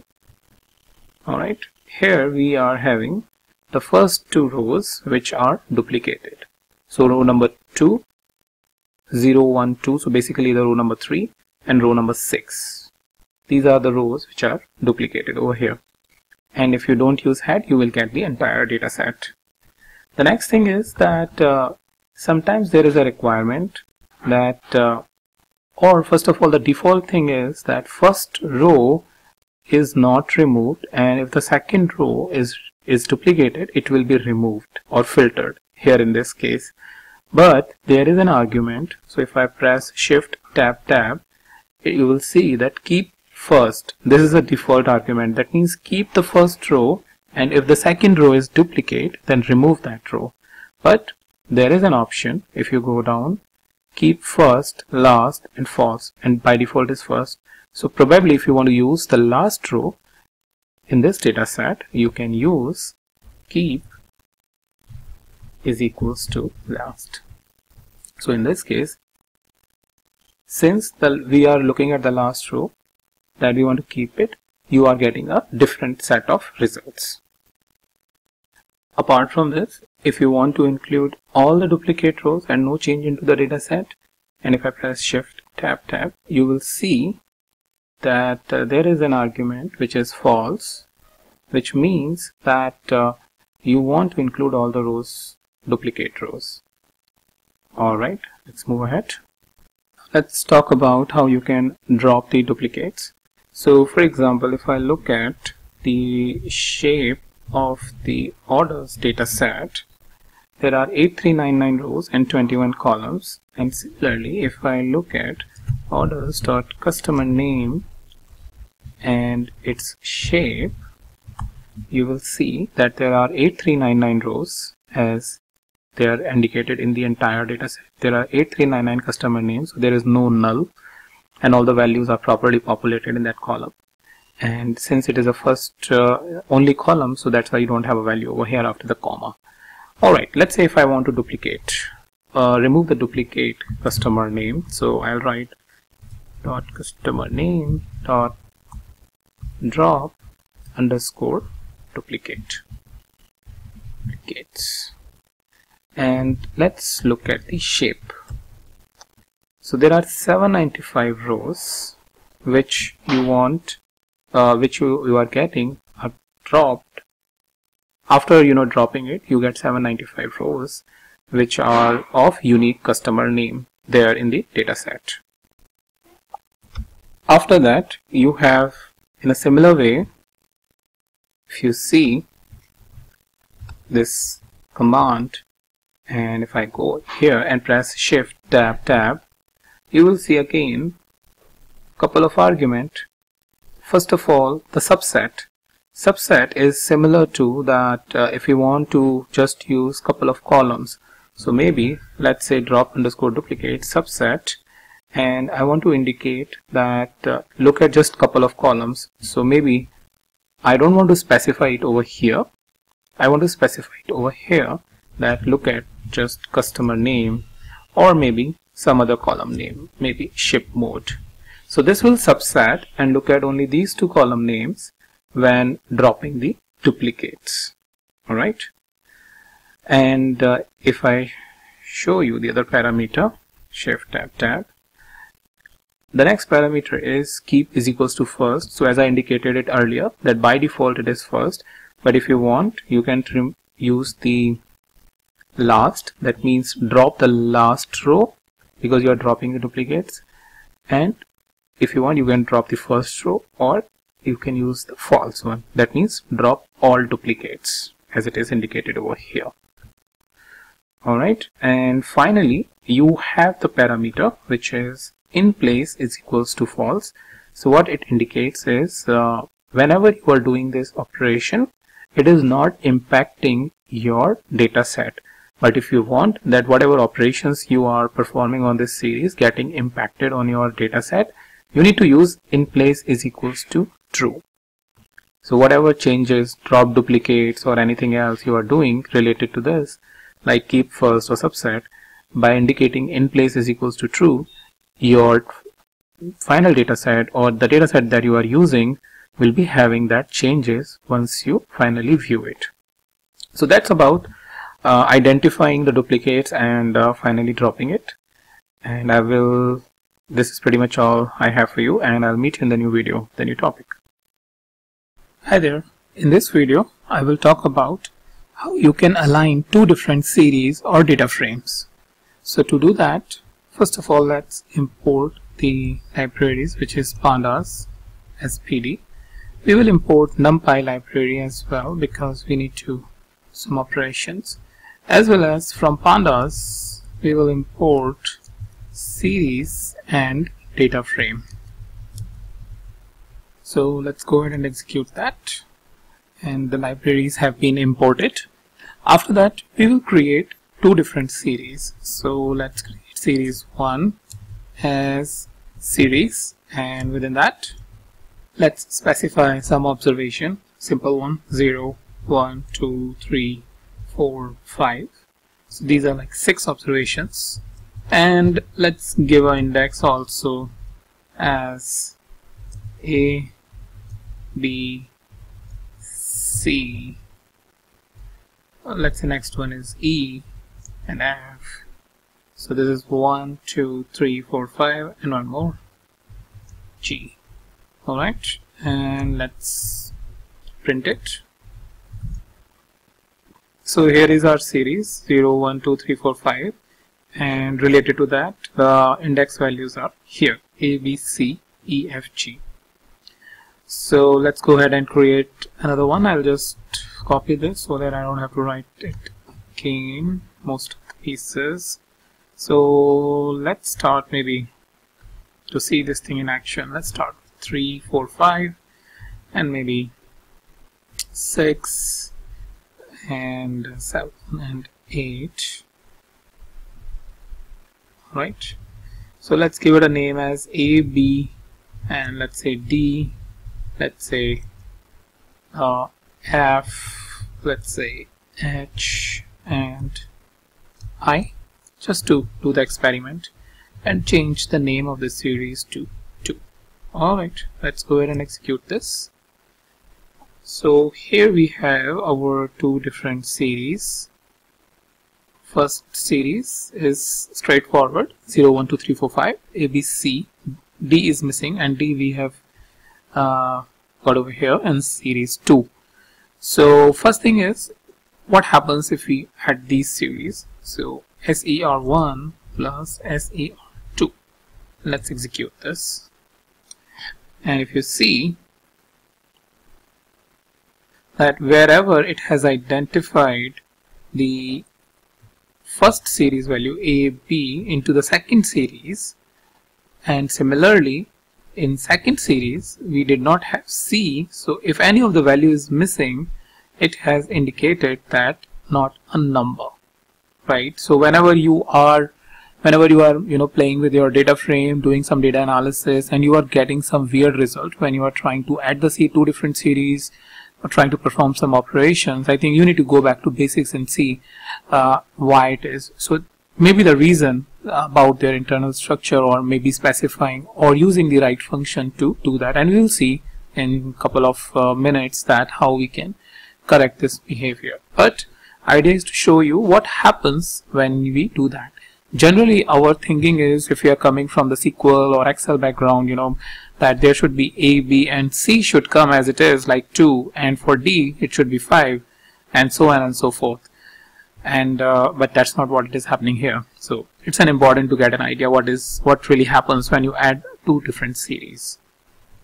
After this, let's try to see or perform the similar sort of operation on a data frame as well. So df1 maybe, and specify data frame, and here let's use np.arrange and 4 values, that means 0, 1, 2, 3, 4, and let's arrange it in a 2 by 2 matrix. So reshape 2, 2, that means 2 rows and 2 columns, and let's give 2 dummy names columns, and let's specify within the list AB. So this way first column will get the value A and another column will get a value B. Alright, once you do that, then you can specify the index, and let's give the index as prod1 and prod2. just so that there is a clear differentiation between the characters, the columns and the rows. Alright, let's go ahead and print this. And here we have A, B, product 1, product 2. Let's create a different data frame and paste it over here. And then go ahead, change the name first of all to 2. And let's create maybe 9. And now 3, 3 metric, and maybe in this case A, D and C, and prod 1, let's say prod 3 and prod 5. Alright, so here you have A, D, C, A and B, prod 1, prod 2, prod 1, 3 and 5, so that we can see all of this operation when we are adding it to different data frames, how the result is coming. And if you are thinking about how we got the last results and similar way it will give it here, then you're right. df1 plus df2, and let's go ahead and execute this. And as you must have expected, that's how the results are coming for you. So only prod 1, which is common in both the cases, for column A you are getting the output, and for the rest of the values it has become NaN. Now what happens is, when we get a result like this and there are a lot of null values, we always want to remove that, or at least we try to get default values. So for example, what happens if, let's say, we want to get all the values which are over here, so that they are not getting impacted when you are adding it and finally giving you the null value. So what you can do is, you can use the function which is df1.add to add it properly. And what you want to add is df2, and you want to fill underscore value with 0. So what I will suggest is, take a pause or pause this video and try to see what should be the output. So what is happening over here is, we are saying add df2, fill value is equals to 0. So think about this, read little bit of documentation by pressing shift tab, and it will give you the documentation of what happens when you add it, and the columns and other things, and down there it has the parameters. And try to get the output before running this command. So I hope you must have gone through with this and try to figure it out, but if not, let's go ahead and see this. Shift enter, and now you are getting the value of 0. For the B you are getting 1, 2 and 1 for both C and D. Prod 2, since it is not available, you are getting 2 and 3 from the first metric. For prod 3, again B is not available, so you are getting 3, 5 and 4. And for product 5 we are getting the value 6, 8 and 7. So everywhere the value is coming, and wherever it could not identify the products or the column, it has given the value 0, so that there should not be any issue when you are adding the two numbers or two data frames. After this, let's try to see what happens if we try to add or subtract a series into a data frame. So here we have the second data frame, which has the value ADC as the columns, and these are the row 1 or the index 0, 1 and 2, and try to get, let's say we try to get the index 2 value over here and create a series based on that. So for that, let's take a series third and df2 dot ix and 1 and series 3. So here is the value A, D and C, 3, 4 and 5 for product 3, 3, 5 and 4. So for D is 4, so that's why D is 4 and C is 5. So what if we try to, let's say, subtract it from this? So what we are doing is need to say data frame 2 to see this, show this operation, and press enter. So as you might have suspected, based on that the second row that we took, it has subtracted the values from the second row and giving you the output 0, 0, 0. So that's about how you can do the data alignment and see this thing in action, and this is something sometimes very helpful when you are not getting the results as expected, when you are doing such sort of an alignment by doing addition or subtraction. So you can always come to these basics and see the things in a small perspective or with a small data set to see what is really going on in the back end of the calculation, and whether this is making the or coming as per the expectation which you need from a larger data frame. So that's about it, and I will meet you in the new video, the new topic. Hi there. In this video I will talk about the ranking in Python's data frame. So ranking is a common procedure whenever you are doing any data manipulation or trying to figure out whether, say for example, profit is high or low based on some sort of ranking, or even sometimes management is interested in knowing what are the top 10 products or bottom 10 products and things like that. And for that you need to do the ranking. So I will show you how you can rank the data, and then we will just go through some of its parameters to further fine-tune your ranking. So first of all, importing the pandas libraries as always, and then use the data frame, which is orders sheet. I am continuously using this data set, and in the first few videos even I have shared the data set, but I will paste the link over in this video as well so that you can use it. Alright, so what we are doing over here is we are reading the Excel file using the pd. So pd is coming from here, pd.read_excel, and we are reading the first sheet, which is the order sheet in this workbook. So once we are done with that, let's see the first two observations. Overhead is helpful in viewing the first 5 observations if we are not specifying anything over here. But if we specify any number, let's say 2 in this case, then it will show the first two observations from the data frame. Alright, let's execute this, and here we have the columns from this data frame. Since it has a lot of columns, some of the columns have been hidden, and we can see we have sales, discount, profit. And now you can do the ranking based on these numeric columns. So for example, you want to see the top sales or top 2 sales and things like that, then you can first rank and then use the head. Similarly, if you want to see the profit by customer or by province or region, or simply like profit, where is the maximum profit coming from, simply not by any dimension, but sorting it or ranking it from the perspective that where is the highest, wherever it is highest profit, just give it a first rank.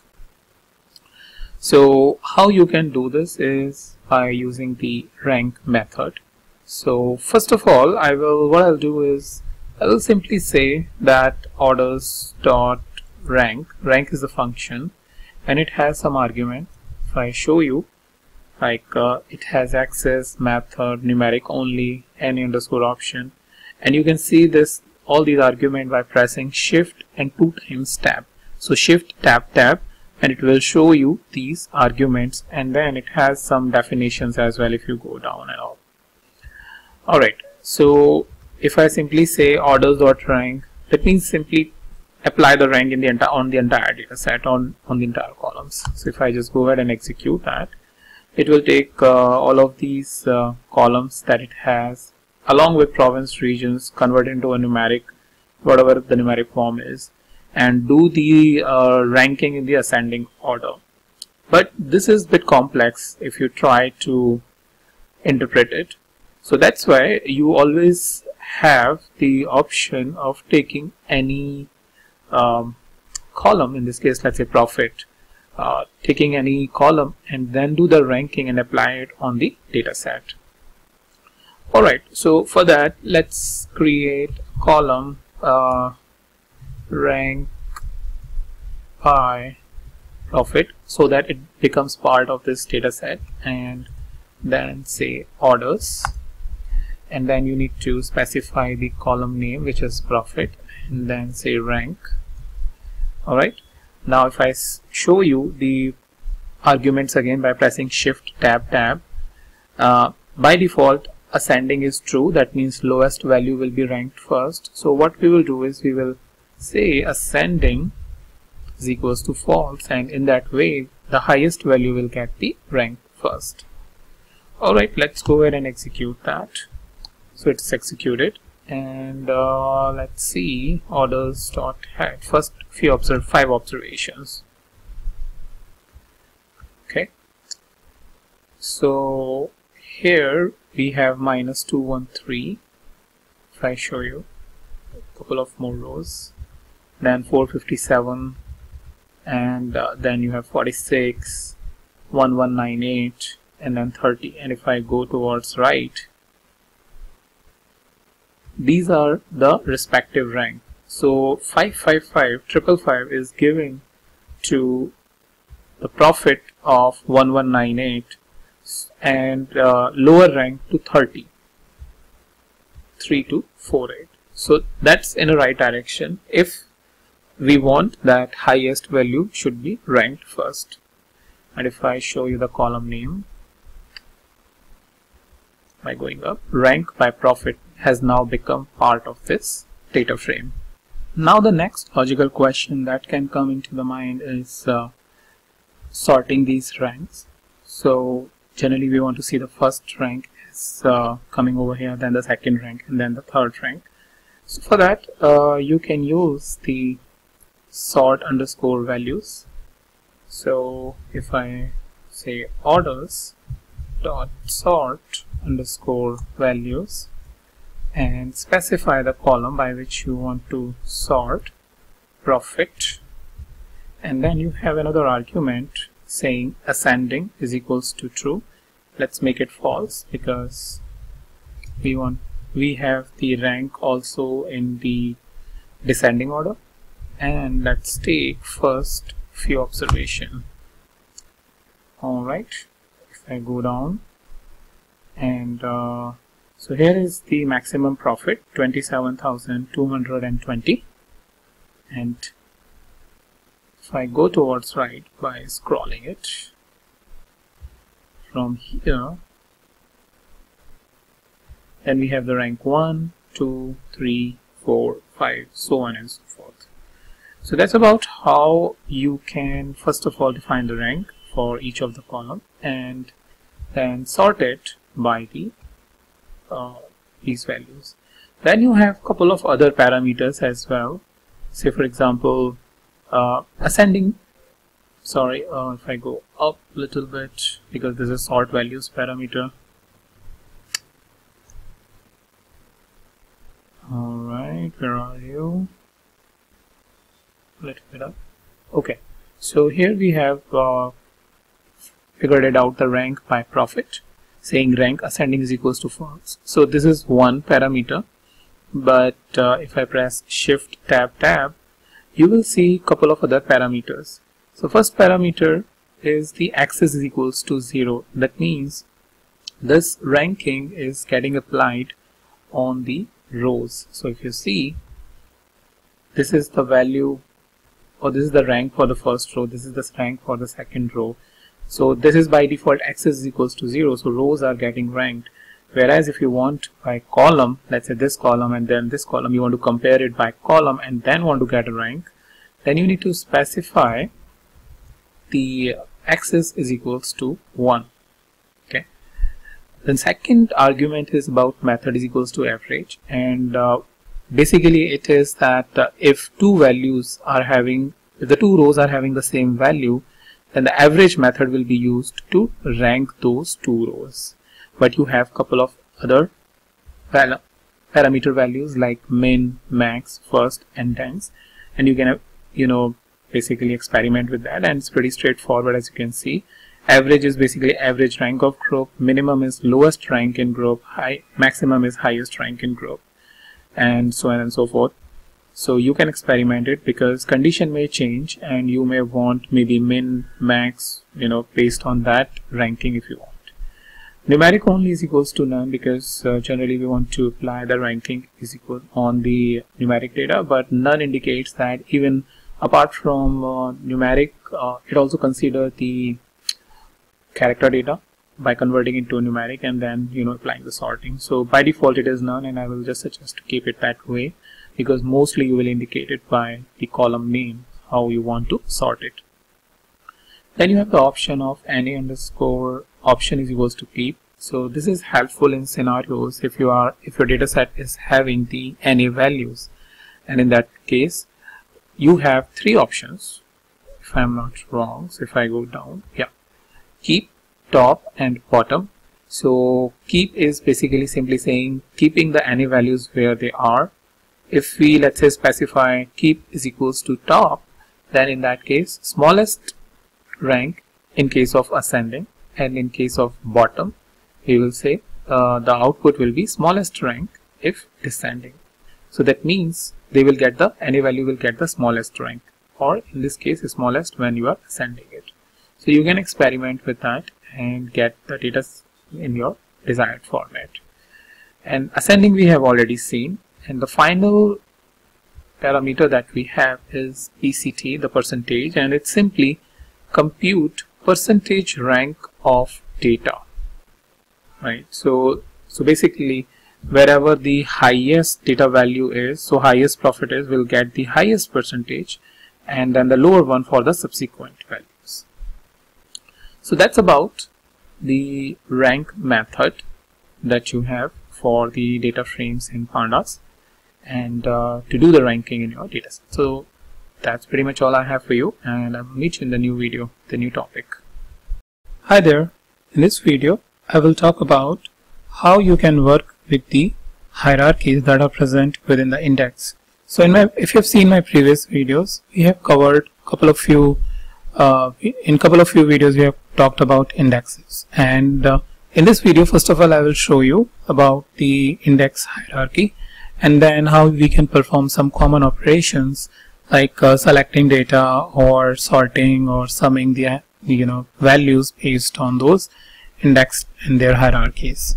Alright, so first thing is to import the library. Import pandas as pd, execute that, and then create a series, maybe ser1, just a name we can take, and pd.series, and let's give some values 1 2 3 4 5, maybe 6, so it's just some dummy values, and let's give index, and let's give to create a hierarchy of index we need to give two different indexes. So first one is, let's say 1 1 1 1 2 2 2, and maybe the next one is A B C, again A B C.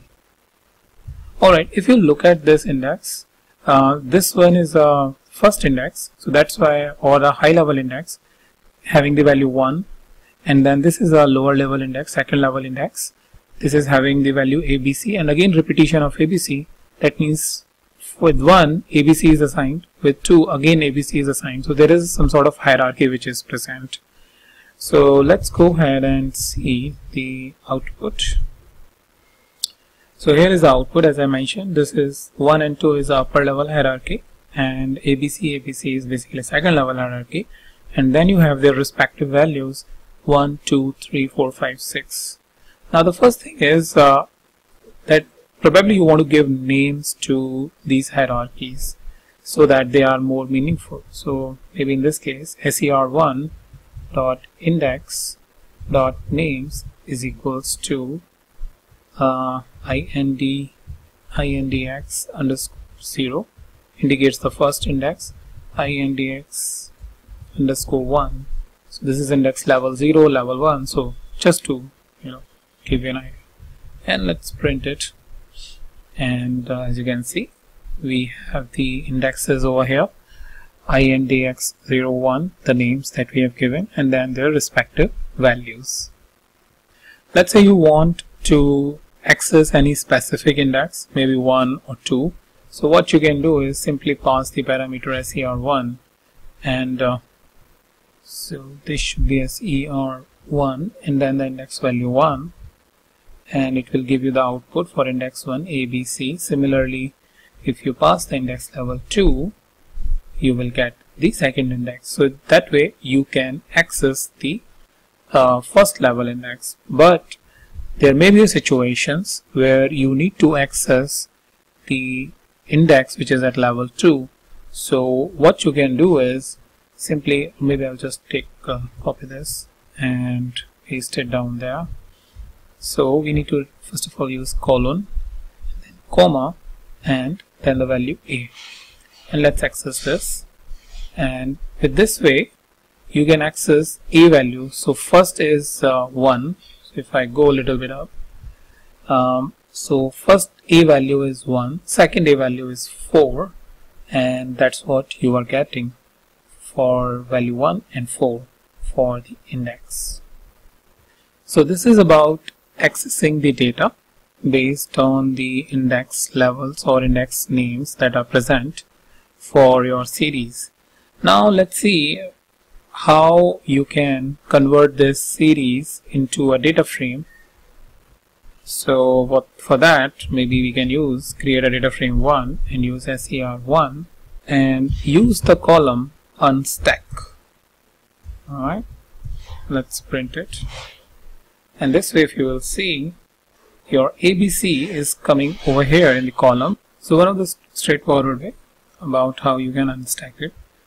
Let's see the parameter that it has by pressing Shift Tab, and you can specify the level here in this case -1, which has been given. Fill value, so in case if you have any values you want to fill with 0 or something else, you can basically specify those parameters.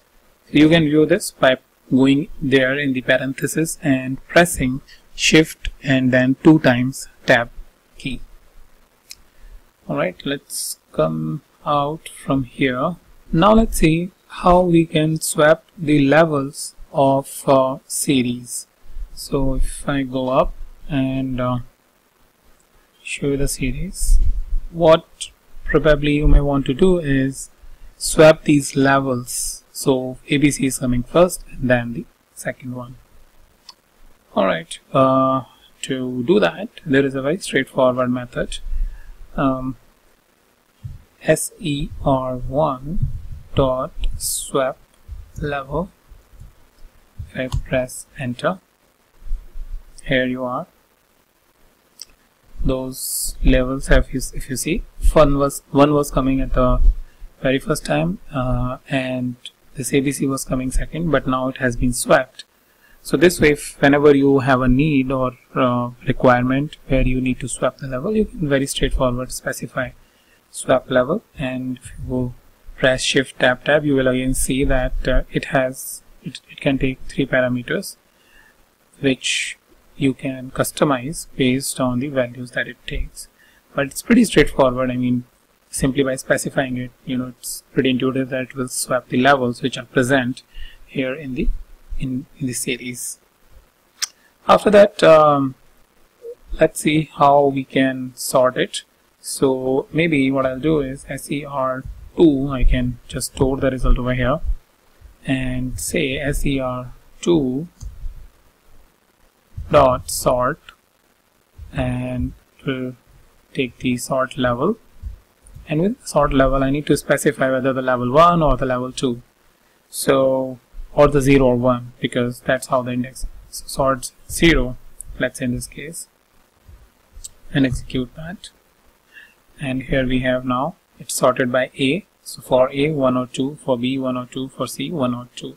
Similarly, if you specify 1, you will get 1 2 3 1 1 1 2 2 2. So whatever is the index at level 1 will going to be sorted based on that. Let's try now doing the summing of data. So for that,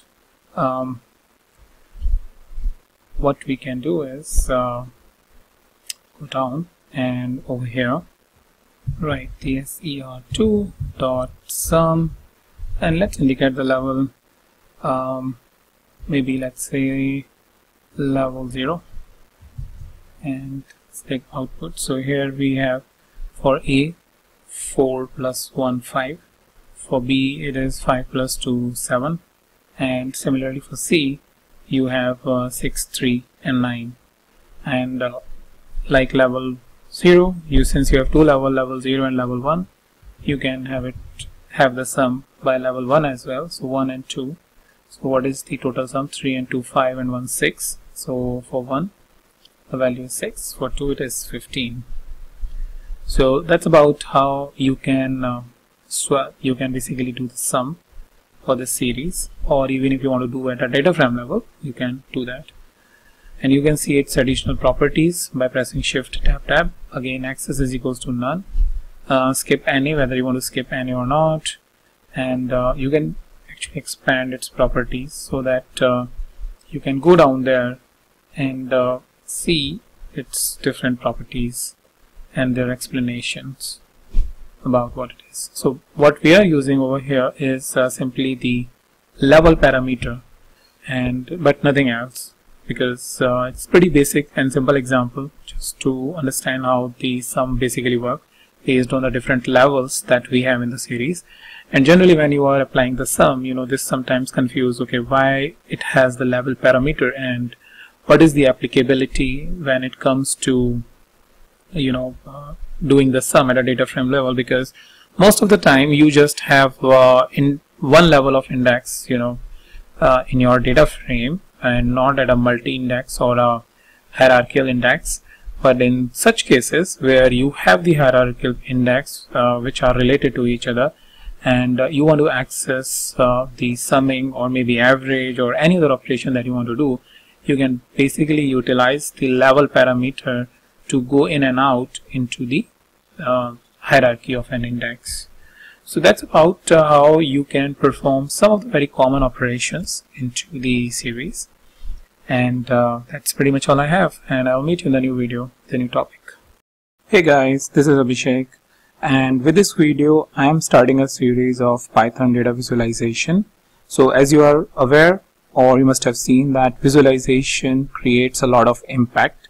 So in the previous videos when I was explaining you about pandas data analysis using the pandas library, I have shown you how you can use the group by, pivot table and the other functions which are helpful in creating metrics and doing the analysis of data. But until unless you visualize it, it really can't give you that impact, because human eyes are really used to of looking at the visuals and then taking an impact compared to looking at metrics or the numbers.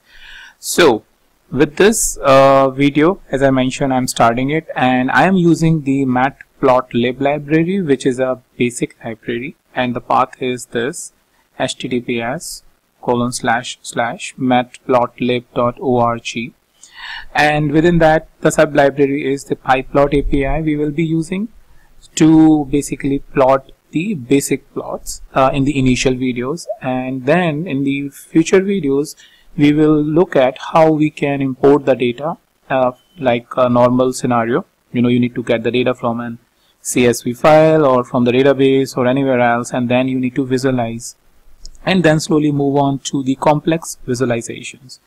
Alright, so first of all I am using, as you can see, Jupyter notebook, which is a part of Anaconda distribution. And if you are also using this, then you will be using the latest edition of Python along with pretty much all the libraries inclusive of matplotlib or pandas or numpy and everything. But for some reason, if you don't have this, and you can install the library by using the pip command by following this exclamation pip install and matplotlib. Since it is already installed, so there is no need to do the installation for me. So what I'll do is I'll just import this library, import matplotlib. After pressing the mat, I've just pressed the tab and I got these options that I have two libraries, math and matplotlib. So I will select the matplotlib and press enter. .pyplot. As you can see, I just wrote the py and press tab it is giving me that it has three libraries: pyplot, pyparsing, and pylab. So what we need is pyplot. So I'll just enter this. So import matplotlib.pyplot as plt. So plt is a common kind of an acronym that used so that we don't have to write this entire name whenever we need to fetch any function like for example the plot. That's the one we will be using a lot in our videos to explain the different types of plots. So we will just say, hey, plot dot show, for example, or within the plt dot plot, and then providing the parameters. So that's about one thing. So with this library, that's the basic thing right now you need to do to start with it, and press shift enter. And when we press the shift enter, it creates the new line for us. Now let's create the a basic plot. So what we can do is we can simply write plt.plot and provide just one list to it. So maybe 1, 2, 3, and 4. That's it. Simply that piece, so that we will get to know what it is basically doing when it is getting these parameters. And if I press shift enter, it doesn't give you the output. Well, because after this you need to write one more function, which is plt.show. If I enter this, now the line is over here, and as you can see, 1, 2, 3, 4 is here on the y-axis. So 1, 2, 3, 4. So based on, so it has done some auto adjustment for writing these tick numbers y-axis, but it has automatically identified the x series or the x-axis values. How? Well, based on the series that it is seeing and its index value. So if you have seen my previous videos, whenever we are creating a series, by default it generates the index. So for this, for value 1, the index will be 0. For value 2, index will be 1. For value 3, index will be 2. And for value 4, index will be 3. So 0, 1, 2, 3. And same is the values over here, 0, 1, 2, 3. So that's a very basic and the default behavior whenever you are passing just the one argument. So let's say, for example, I'll just close this. So let's say, for example, you are passing one series and you are getting this visualization, the line chart, and you are not sure how the hell this matplotlib is picking up these numbers. So always keep in mind that these are the index numbers. Okay. All right. The next thing I want to show you is whenever we are writing or whenever we are creating a plot by using the plt.plot, we have to write plt.show again and again. But if you want to avoid that, there is a one argument that you can pass, which is %matplotlib inline. So what it's basically saying that, hey, don't use plt.show again and again, because I have already passed this magic command, the %matplotlib inline, and it dictates that all the charts, all the plots that you are creating will be shown inline irrespective of this plt.show command. So what I'll do is I will just execute this again by pressing shift enter. I will remove this, and now I will press shift enter again, and now as you can see, my line is displayed, and even I don't have the plt.show. So that's the more again useful, and we use it regularly in our examples or whenever we are doing data analysis, because writing additional command, every coder hates that. So we want to always optimize it, and this helps us optimizing the code. Okay, so that's the one thing. Now let's see. I'll just copy this and paste it over here, and I will just pass one more list to it. So 5, 6, 7, 8, maybe in this case, and press the shift enter to see what will happen. Alright, so now if you compare, if I just little bit go down so that you can easily see, now if you compare, the y-axis values are now 5, 6, 7 and 8, and x-axis value is actually 1, 2, 3, 4. So it's starting with 1. Earlier it was 0 because we did not provide any values over there. So 1, 2, 3 and 4. So as you can understand from this is the x parameter, x-axis value, and this is the y-axis value. Okay, so this is about the very basics. But if you press within this plot function, if you press shift and 2 times tab, you will get this information about its various parameters. So for example, plot x and y using default line style and color, but it has other parameters. So if you are using that third argument bo within the single quotes, it will plot the x and y using blue circle markers. If you are just saying plot y using x as an index, like I mentioned earlier, if you are not having x value, it will use the x index. Similarly, if you have a plot comma y, the y value and the r plus, so it's basically the rat pluses. So that's how you can modify it, but it has a lot of different properties. If you will go down and so for example, if you want to show the line style, so it's basically the style parameter for what type of style you really need. Similarly, character color, so if you want to have a line color, you just specify B, G, R to the color parameter. Similarly, if I go down, I will see a lot of different other properties like line width, for example, label, and all of those things. So let's experiment with a couple of few. Maybe for example, you want line width, and we want to specify line width, let's say 6, and press shift enter. Now you can see the width of the line has been impacted. So maybe if you have multiple lines and you want to show an impact with the help of the width of the line, you can change their parameter. Okay, similarly, I have shown you the color properties, and let's make it R, and now it is R. So you can change the color pretty much quickly. So these are like a few of the properties that you can get. Another, I'll just very quickly show you the line style property, because that's like a most useful one, because sometimes we have multiple lines and one of the line is the solid line like this, and a couple of other lines are dashed line with different types of dashing. Some has lot of space between consecutive dashes, and some are having a different types, less or more. So the parameter name is ls, and it is, I believe, dashed if I'm not wrong. Yeah. So if you see with this dashed, it has changed to a dashed one. If you want to know more, again press shift tab within this function, and if you go down, you will see more like this.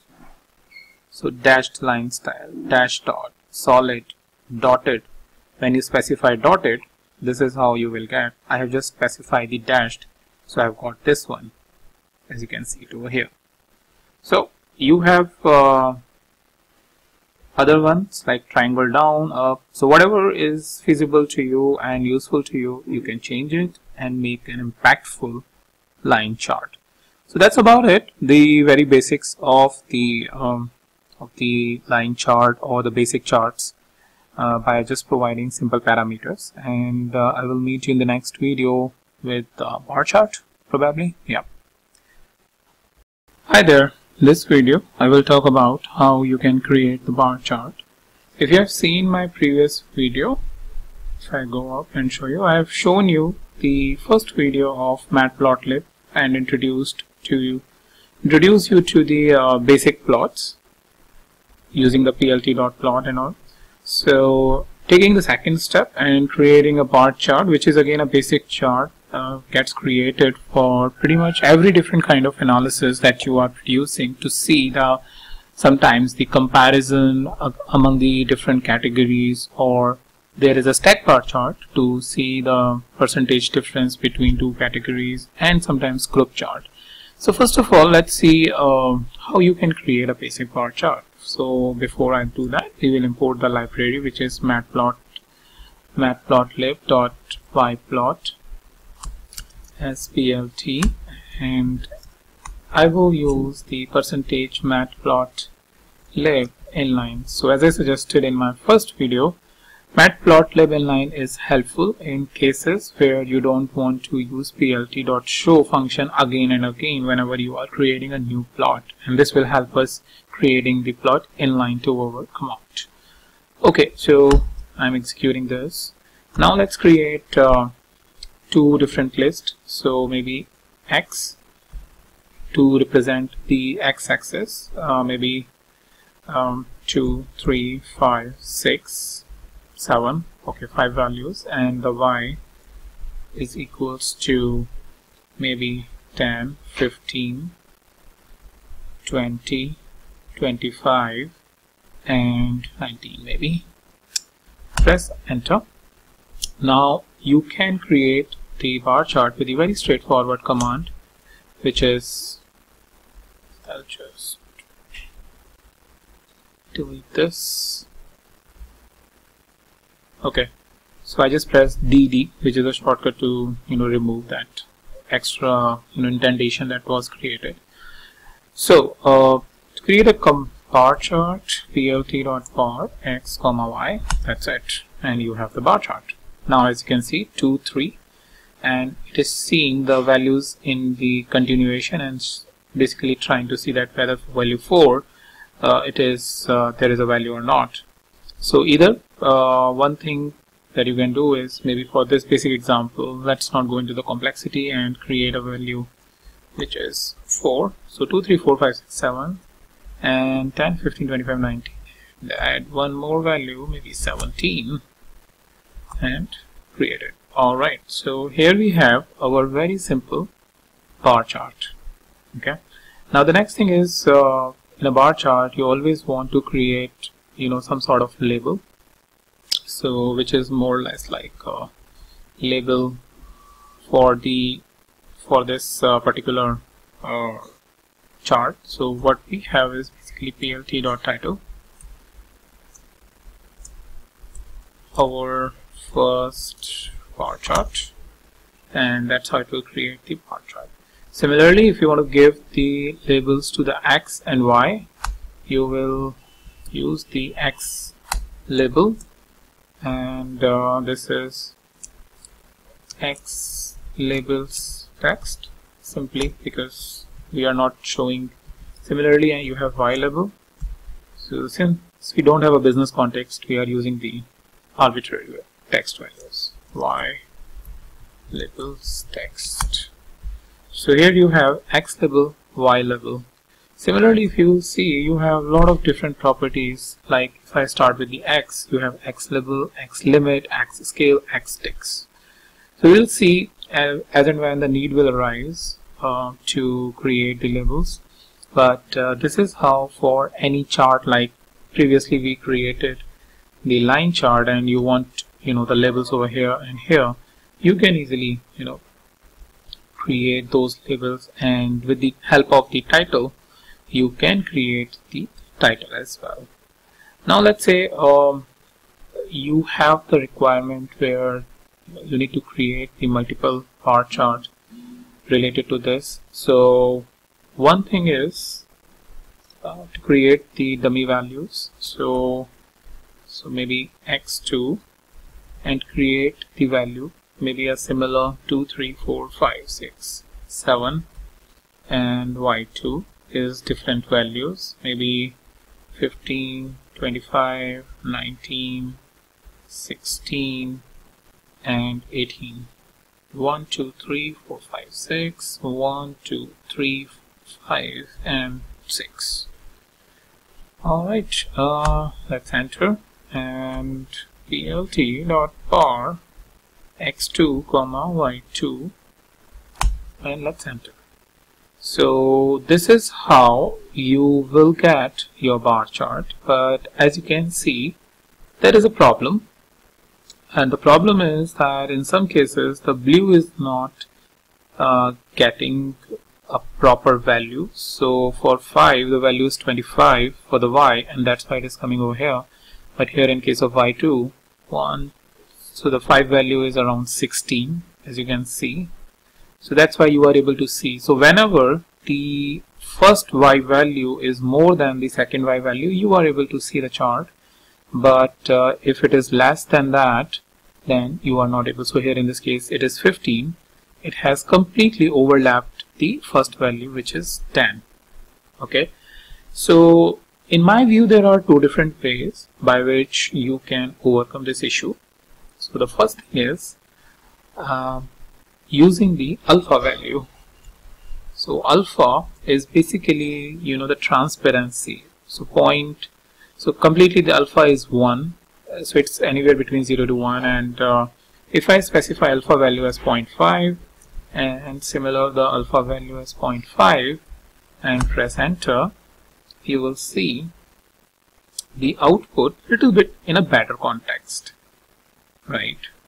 And maybe what we can do is to get a proper representation, we can even get the legends.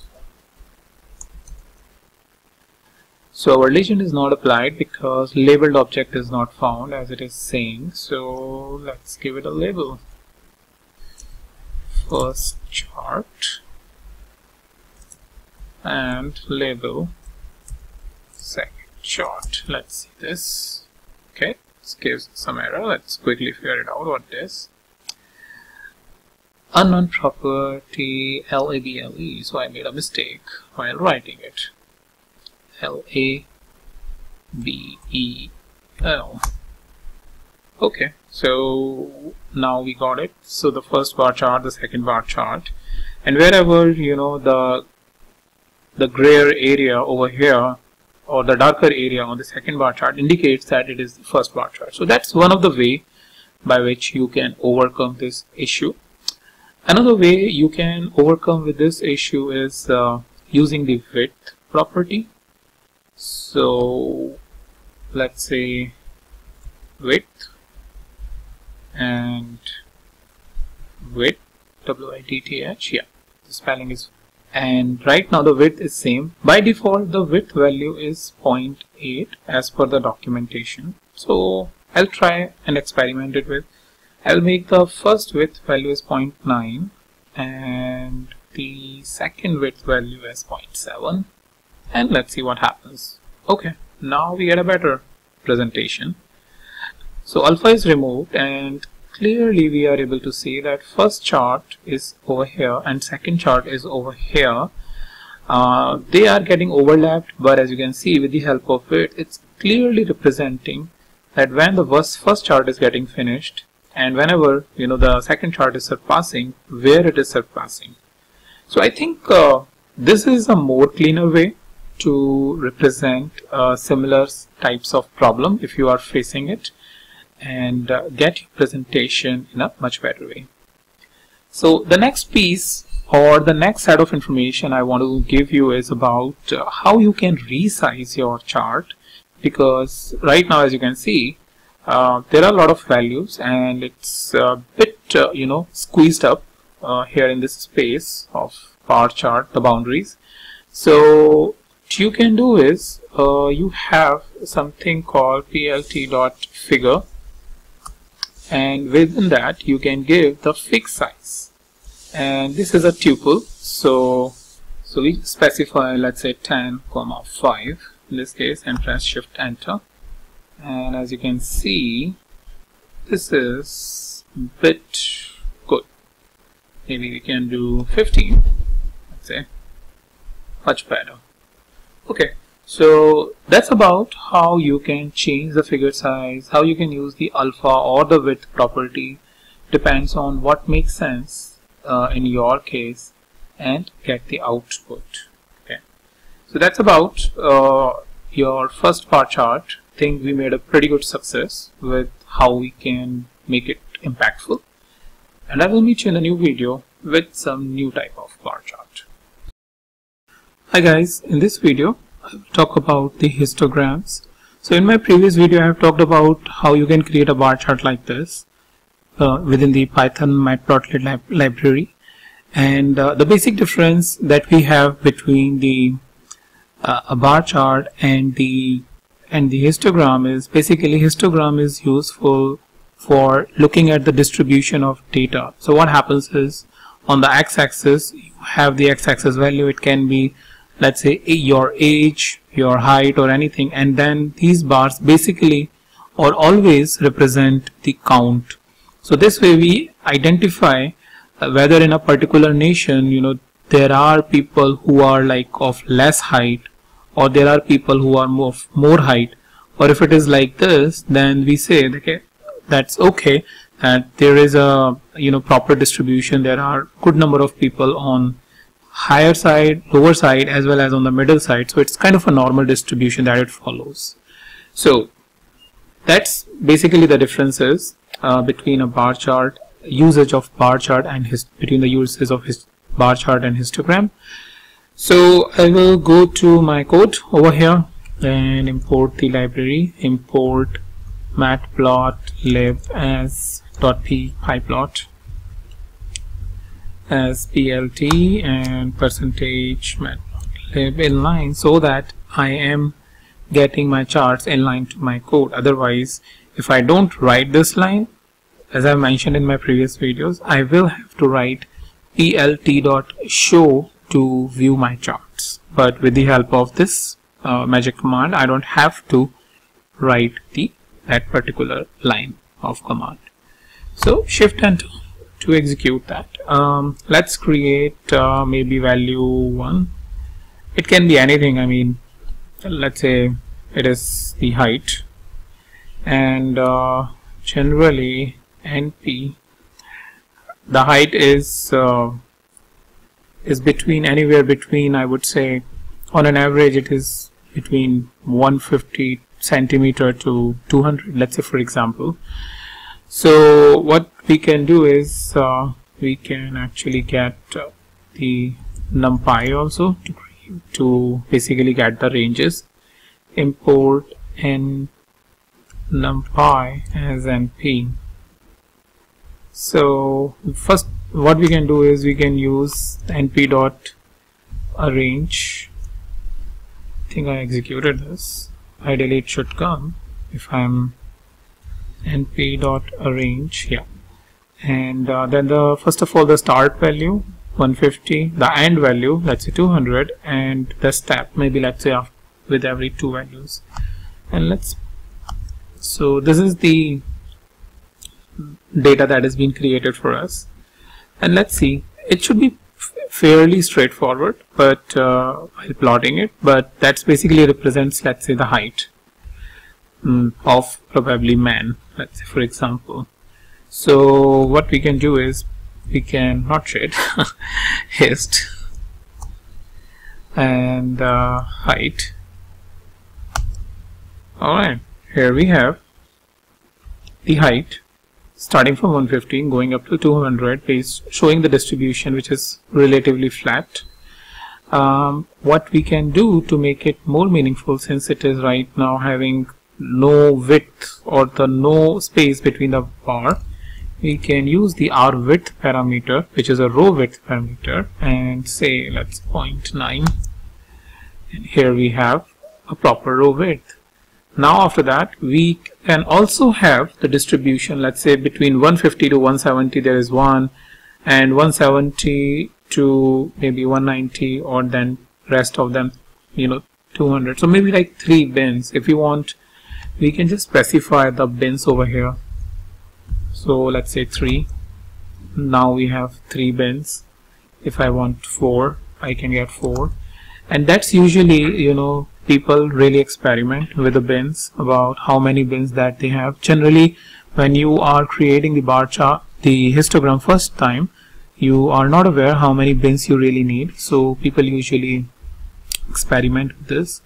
Also, you have the options where you can have the bin specified let's say 150, and then next I want 165, then next I want maybe 175, and maybe 190, and then finally 200. And now here I can specify the bin and press shift enter. So now as you can see, I have two bins which is kind of clubbed over here, and I think two bins clubbed over here.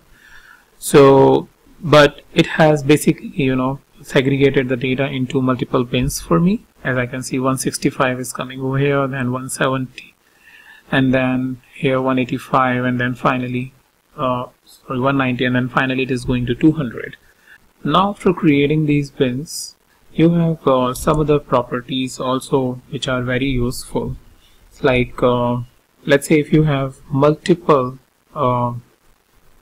histogram over here. So if I go ahead and show you, so we have this height, let's say we give it height underscore m to say male height, and height underscore f, and let's use the random this time, dot rand number, and let's give it like maybe 20 random numbers. So it can be any random number, so let's just give it a name value because that will not representation of right height, but let's keep it as height just to. So executed this plt.hist, and we have height, and now within the brackets we can specify these two values, and let's have the bins automatically been identified. So now it's little difficult for you to see, so what I can do is I can simply follow this which I was following. I was thinking that I will show you both the effects, random number and all. So maybe let's say in case of female, generally here in India I would say the height is a bit less, so I will just go and say maybe 140 to 180, and give it different names to these, underscore m underscore f, execute that, height, give it a name, height underscore m, height underscore f. Alright, so now we have the two different heights, and for females, as you can see, it's going over here. Right now we are not able to see the legend, so let's go ahead and see plt.legend. Okay, I need to give the label over here, that's why it is not giving the, so male, female. Alright, now we have the label male and female over here with the help of the legend and the label argument. But if you will see the real life, like for example I've shown you this one, it shows proper random distribution. So how you can basically experiment or create a random distribution, it's basically by rand underscore n, random n, the one which I showed you earlier, random dot rand n, random number. So to generate, let's say 1000 random number we want to generate, and then create a histogram, plt.hist, and say rand underscore n. Okay, now you see it's pretty much the similar structure like this. And generally when doing regression, that's like one of the normal assumption that the data should be normally distributed, and a normally distributed data looks like this. What I can do is I can use the r is equals to 0.9 for a better representation. So it shows that similar sort of bar on both sides with the same count. That's why we are saying that it follows a very close random number distribution. Another property, or rest of the other property, if you want to see, you can press Shift Tab, and we have his type is equals to bar, and whether it's a stack bar chart, and orientation is another interesting one. So maybe we just showed you orientation is it's basically vertical. So this is a vertical. What you can have is a horizontal also. So horizontal, maybe let me just check. Yeah, small. Okay, so here we have the horizontal one. So sometimes there is a need that you want a horizontal distribution, and you can do this. Use this property. But there are rest other very interesting properties which you can use, like weights, cumulative, all of that one, and down there they have shown you the description as well. Like for orientation, I use the horizontal, and by default it is vertical. So this is about how you can create the histogram within the matplotlib Python library. So that's pretty much all I have, and I'll meet you in the new video, the new topic. Hi there, in this video I will talk about the scatter chart.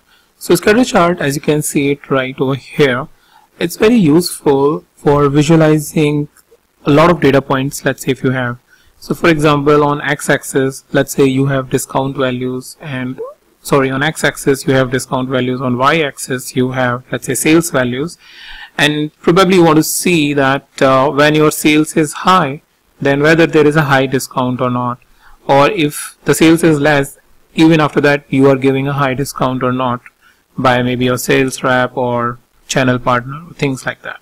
So to see those kind of relationships over thousands of or hundreds of thousands of data points, I have seen that scatter plot have been really useful to visualize that data over the two numeric dimensions. So I will show you here in this video how you can create a scatter chart within the Python's matplotlib library. Alright, so let's go ahead and come to this scatter plot. So first of all, as usual, we will import the matplotlib.pyplot library as plt, and we will use this matplotlib inline magic command so that we don't have to write plt.show again and again, as I explained in my first video. So after this, let's create two values. First is x for the x-axis, maybe 1, 3, 5, 7, 9, 11 and 13. As you can see, there is a difference of 2 between each value.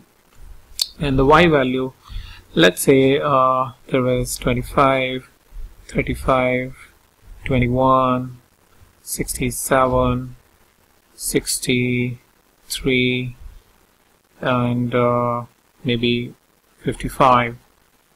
Yeah, so 1, 2, 3, 4, 5, 6, 1, 2, 3, 4, 5, 6 and 7. So let's give it one more value. Though when you are using the real time, you can simply use the column names, and I'll show you that in this with the help of a real-time data once you get some basic understanding. So I have executed this, and now I want plt.scatter, and simply I'm passing x and y, and here I have my data points. So as you can see, on y-axis is going from 20 to 60, as we have 25 to almost 67 and 30. It's going up till here and showing you when they are crossing. So first value is 25, so over here 1, 25, then you have 3, 35, so like over 3, 35. This way you can get an idea how your values are over the two numeric dimensions. Now couple of parameters that definitely you can adjust to make it more meaningful. So I'll just show you a couple of them and then followed by some practical example. So let me show you property which is x comma y, and then you can specify the marker over here.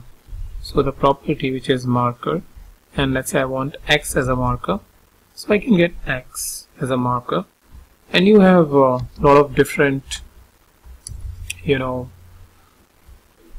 the values for the marker. Like by default it is O, but you can use this command to get tilde and matplotlib.markers to get the more number of markers. But down there we should have, I think, some information, but no, I think in some different case I have seen that. So you have X, even you have star if you want. So all these ones, these are helpful in scenarios like you have multiple values over here for multiple dimensions. So for example, right now this is X and Y. Let's say we have X1 and Y1, and maybe X2 is again 1. Let's say 3, 5, 7, 9, 11 and 13, and Y2 is equals to your any random values like 30, 24, 65, 45, 39, 55, 1, 2, 3, 4, 5, 6, and I think there are 7 values, 1, 2, 3, 4, 5, 6, 7. So let's give one more value as 21, and then down there we can specify here, and then here let's give it X1, X2 and Y1, Y2. We need to specify the color properties to get the segregation, and let's say R and B, and then enter. Okay, we missed something. Watch. Okay, yeah. X1 is not defined. Probably I may have not executed it. So X1, Y1, X2, Y2. X1, X2, Y1, Y2. Good. Okay, now it's working fine. And as you can see, with the help of marker and color, we are able to, get the differentiation between the two different data points. Another interesting property is about the size, and it's straightforward, and say S is equals to just 100, and it will give you the output. So like I suggested, you can always press Shift tab, because if I correct pretty much everything like alpha, which I have covered it earlier, CMap, edge colors, these are like a lot of different properties with which you can explore. Now let me show you how you can get the data directly from a file. So for that I will use import pandas spt, and I will create a new object which is orders is equals, and I will say pd.read underscore csv and specify the path over here. So the path is this, and we are getting the first sheet, which is order sheet. So I'll press execute it, and it has given me error. Let's see what it is. Check of int has no lan. Ideally it should not give me any error. So okay, so now what the problem is that this is an Excel file and I'm using CSV. I'll just use the read underscore Excel. So now it's fine. If I show you the first two observations, these are the observation like a real-time data set that you will usually get. So we have the sales and discount, and let's try to create the sales and discount.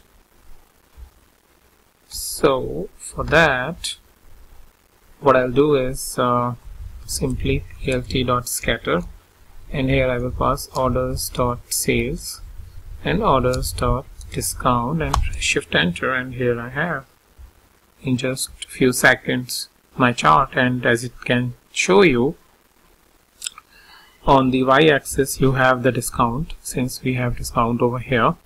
So you have the discount on y-axis and you have sales over here.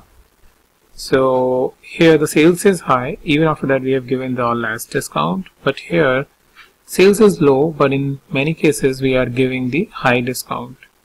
And here are most of the observations where a general or a normal discount has been given. So always an interest area is equations like data points like this or this or this, which are a little bit like an outlier. Here in this chart, one interesting thing that we can probably try is the profit. So based on the profit, we want to change the size of the circle. Let's see what happens if I give the S parameters to profit, and let's try to execute. Okay, not pretty good, because for some of the values the profits is really high, so they have been increased like hell, as you can see. Well, so probably not a good parameter, but as you can see it can work if we have relatively good values as compared to the one which I have it over here. So that is a parameter that you can specify. Let's probably try it with the maybe unit price.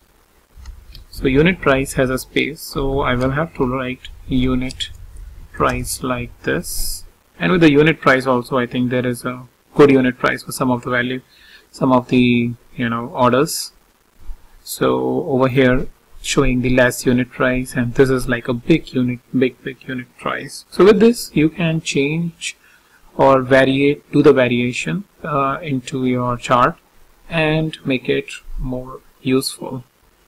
So that's pretty much all I have for you in this video, and I'll meet you in the new video, the new topic. Hi there. In this video I will talk about Python's matplotlib's stack chart, or the area chart. If you have used it in Excel, you must have seen it under the name area chart. So this chart is sometimes very helpful in viewing the distribution like this, where the values, for example, in case here in blue it is increasing, but here in case of orange it is decreasing. So they are stacked upon each other, and then finally you have the gray value which is stacked on both blue and orange. So how you can create a similar type of chart in the Python using the matplotlib library, I'll just walk you through. So here we have the Jupyter notebook, and I will just import the matplotlib.pyplot library as plt, and I will ask that matplotlib inline, so that I don't have to write the matplotlib's plt.show method to view the chart. This will help me to view the chart as soon as I'm executing the command.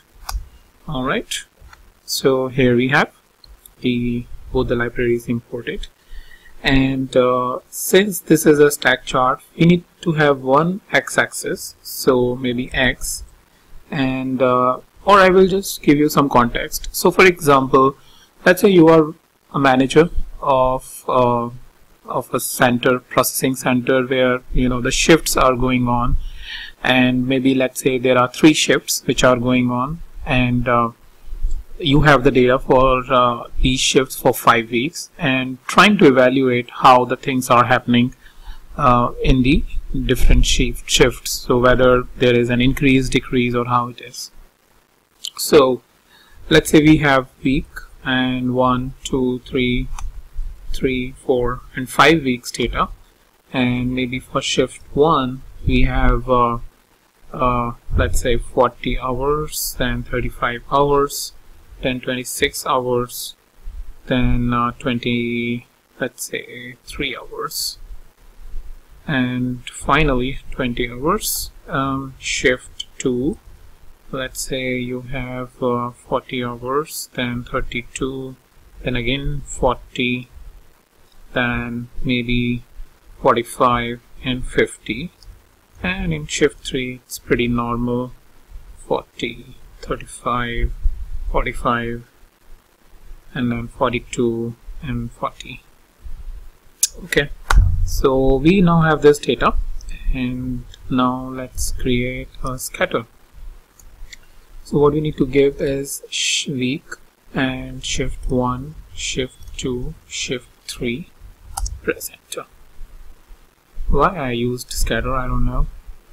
I should have used the stack. Okay, plt.stack plot, and then week, shift 1, shift 2, shift 3, and here I have the information. So it's clearly, indicative that for shift 1 it's not performing well. Maybe there is a lower volume, but as you can see, for shift 2 the volume is going high. Maybe these guys are not working properly over here, so that's why it's the volume is shifting over here. But these guys looks pretty okay. They are pretty consistent with their approach in terms of the number of hours that they are spending. But one thing that becomes quite confusing is about what shift it is. So what you can do is add a label and say shift 1 and shift 2 and then shift 3. Alright, the label we need to call the legend as well, I guess. Still a problem. Okay, now let's see why. Fill between got multiple value, argument label. Let's see what it is, whether it's a label issue or what. So it's think labels. If I press shift tab and I will labels, a list or tuple of labels. So we have provided a list, and here we are. So now I can clearly see which is shift 1, shift 2 and shift 3. So that's a very basic nature about or a basic way of creating the area chart and trying to understand with the help of the shifts how these data points will reveal the information from the data. As always, my suggestion, you can always go to here and press shift tab and review the the arguments based on the further enhancement you want to do. So for example, baseline, it has multiple argument, and similarly labels that we have used, we have colors as always, and finally shows how you can get the information about the collection for each of the class element in the stack area plot. So this is the command that you can give directly and get the idea if you are really want to go much more deep in that. So that's pretty much all I have for you in this video, and I'll meet you in the new video, new topic. Hi there. In this video I will talk about a practical example where you can use the data visualization, and generally the practical examples or the practical scenarios are different from what you really learn from theory or from tutorials. So far I have shown you some of the basic examples about how you can use the matplotlib library, but in this example my motive is to give you a little bit flair or a taste of how the real world situation looks like, and then how we proceed ahead with the visualization. So first of all, let's import the libraries, which are, let's say, first of all, pandas. Just remove that. Import pandas as pt and numpy. Yeah, probably we'll need numpy to create an array of a range. I'll tell you why. And then import matplotlib.pyplot as plt, and then to produce the chart we are saying in percentage matplotlib inline.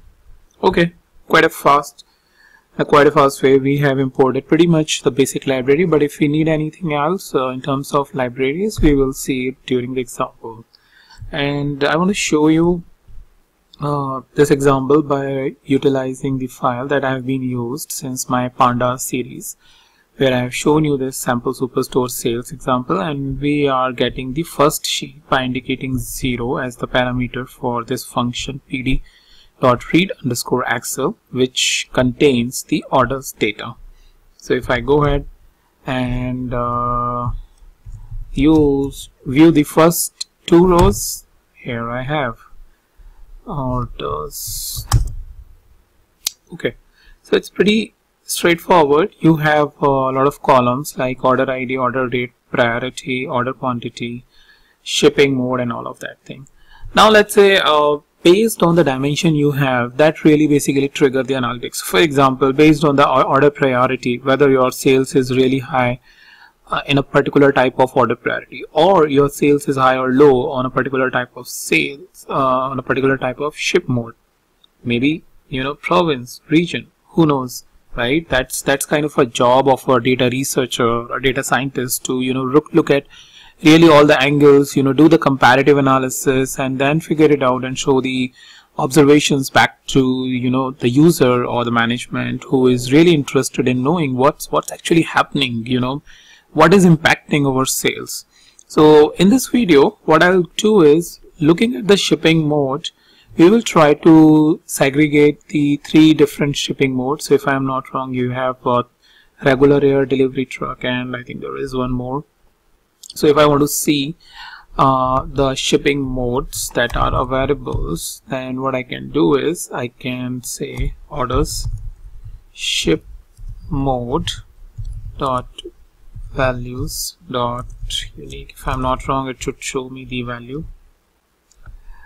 Does not have any value as unique, so what I'll do is value underscore count. That will again give me the values. So pretty straightforward. You have regular air, delivery truck, and express air. These are the 3 values, and regular air is definitely having the most values. The count is highest, followed by delivery truck and express air. So that basically gives you, first of all, an initial idea. Okay, in your company, your regular air delivery mode or the shipping mode has been used frequently, and that may spark some question in terms of, let's say, spending, you know, where your spending is happening more, whether in a delivery truck or a regular air or express air. So you can actually trigger those type of questions. So but here we are interested in sales, so let's move ahead and see it.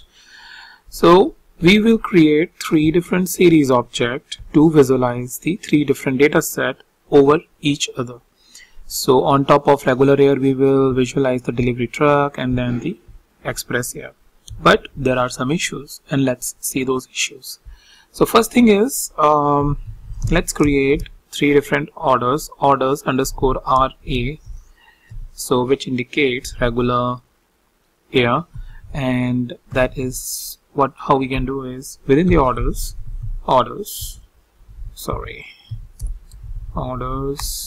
and again the brackets, ship mode equals to and then regular air, and after this we want what column we want. So from here, if we want profit, we need to specify the dot notation and say profit. If you want sales, we can get sales. So what it is doing is nothing but filtering the data within the orders for regular air, and we want sales. Alright, let's see a couple of orders. Head. Okay, so here we are.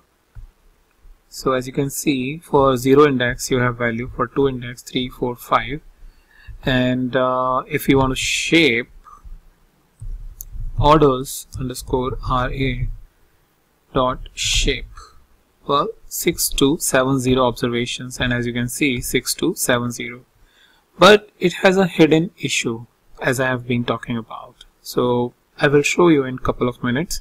First of all, let me just, you know, for delivery truck and express air, create the, value these subset. I'll just do the copy, Control C over here.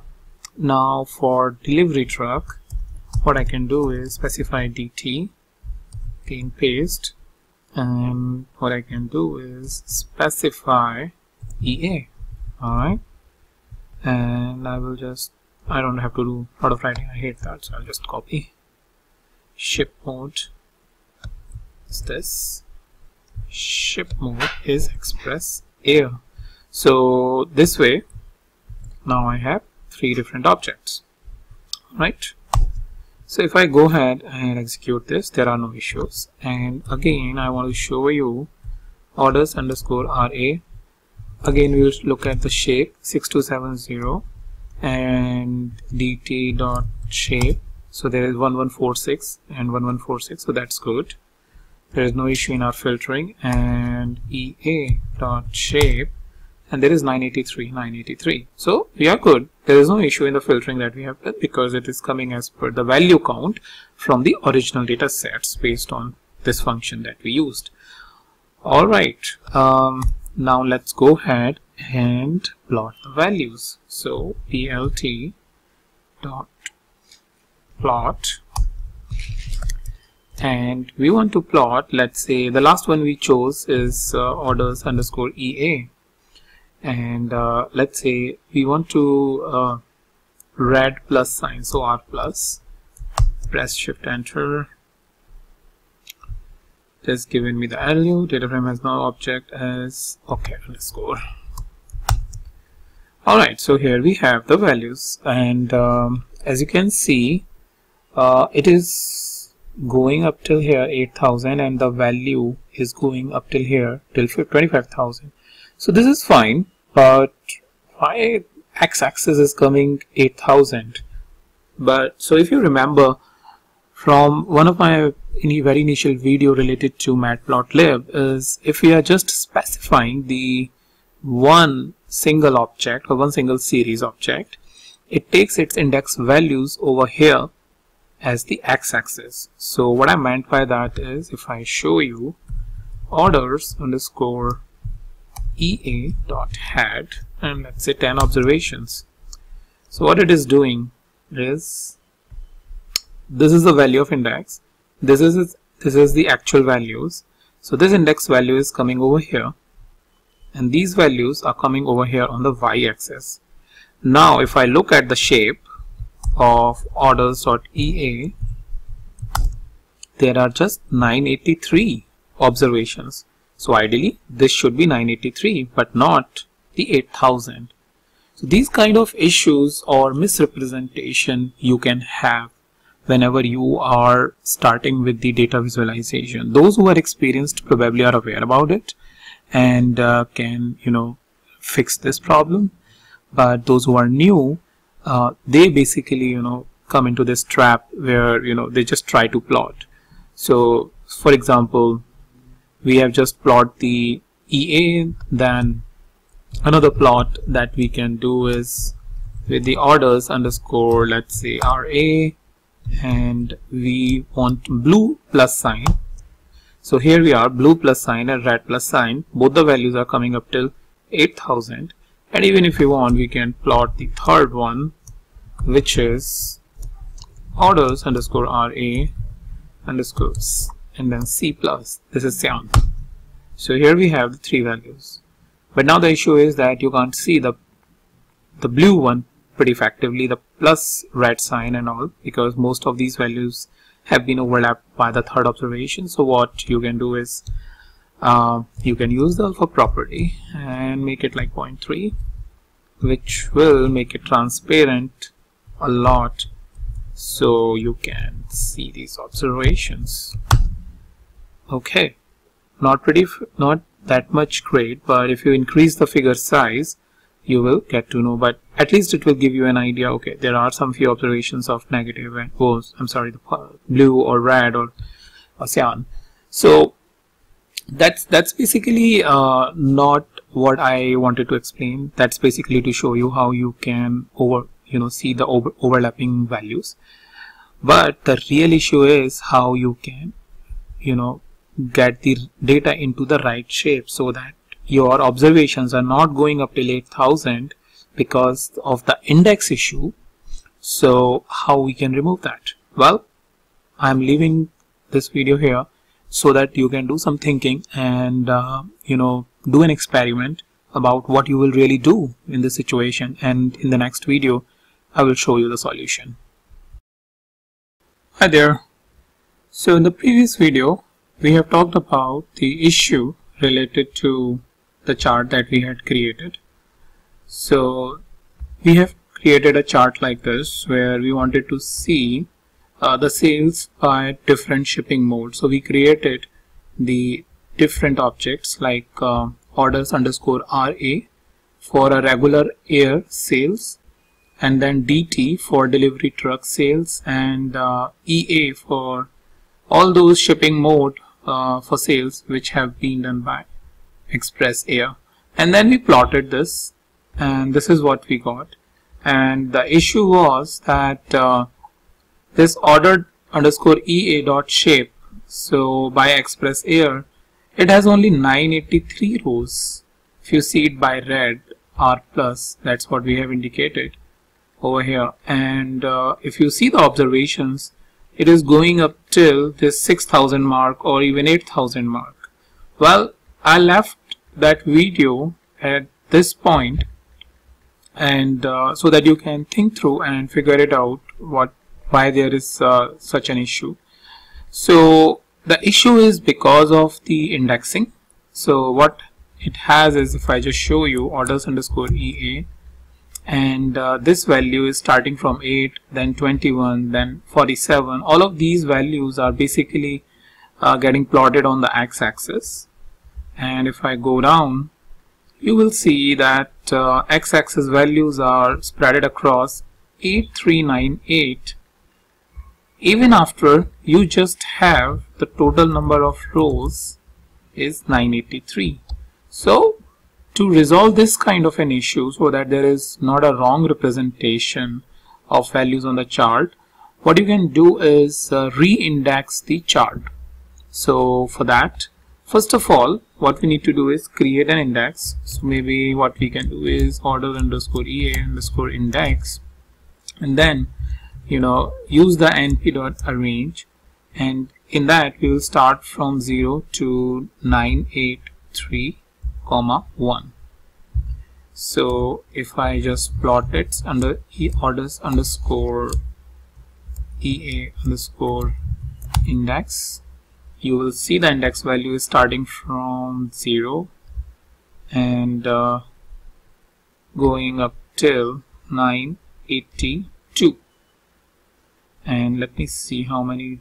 I think it was 983 that we had. Okay, so we are good with this because the total values that you have is 983. And now what we can do is for orders underscore EA index, we can specify this value.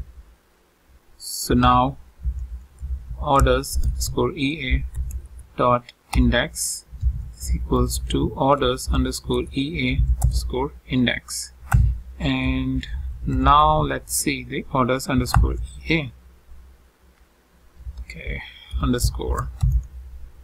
So now you can see my values are starting from 0, 1, 2, 3, right, and going up till 982. So now my issue is resolved from the x-axis perspective. And now if I go ahead and plot it again, let's say this is a 1 which I wanted to plot, go down and paste it here, and now you will see my values axis is correct from 0 to somewhere 863 or 862. So this is how you can resolve the issue. And for rest of the other two objects, right, if I just go up and show you that, it's become a little big output, so taking a little bit of time. So orders underscore EA, similarly you have orders underscore DT where you have 1146 values, and then I think there is one more. So express air, regular air, RA in that case. So you can change it to RA. So for this you can create this range from 0 to 1146 and then assign it, and for RA you can again create it up till 6270 because it has the maximum values, and this way you will get to know the right x-axis, the right distribution, as well as right plotting of values on the y-axis. So this is what I mainly wanted to cover in this solution video, and I've already shown you how you can resolve one, and I am leaving the rest too so that you can do an exercise and get familiarity. So that's pretty much all I have, and I'll meet you in the new video, the new topic. Hi there, this is Abhishek, and in this video I will talk about the scatter plot matrix that you can create with the help of the pandas library. So as you can see, I'm showing you here right now the scatter plot matrix. So on the x-axis, if you see, there is sales, discount, profit, all of those different numerical variables. The same numerical variables you will see here on the y-axis. And the benefit is that in just one simple graph you are able to see the overview of how your different variables are correlated with each other. So for example, in case of, let's say, this showing a linear relationship, so as you know, the sales and the profit is showing the linear relationship, they are going high. When the profit is increasing, the sales is also increasing. So, or vice versa, you can say that sales is increasing and profit is also increasing, and basically try to see whether any correlation exists or not. So for example, in case of unit price and in case of discount, doesn't seems to be a correlation. Similarly, in case of profit and discount, similarly in case of this unit profit, unit price and discount, like shipping cost and discount, doesn't seems to be a visible linear relationship. Same is the case if you see the histograms. These are all the histograms which are diagonally presented for this matrix. Doesn't show that there is normal distribution, but they are skewed either to the mostly towards the left side. So how we can basically go ahead and create it within the Python notebook, I'll just show you in a few minutes. Okay, so here we are on a scatter plot matrix. So if I just come here and get import pandas as pt, and to get the plot inline, I will just use %matplotlib inline. So pandas spelling.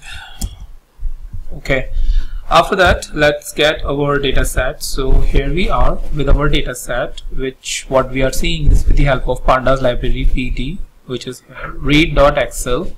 This is the path of the file that we need to access, and 0 is basically indicating that we want to access the first sheet, which is the orders sheet, and then we are storing all of this data here in the orders object.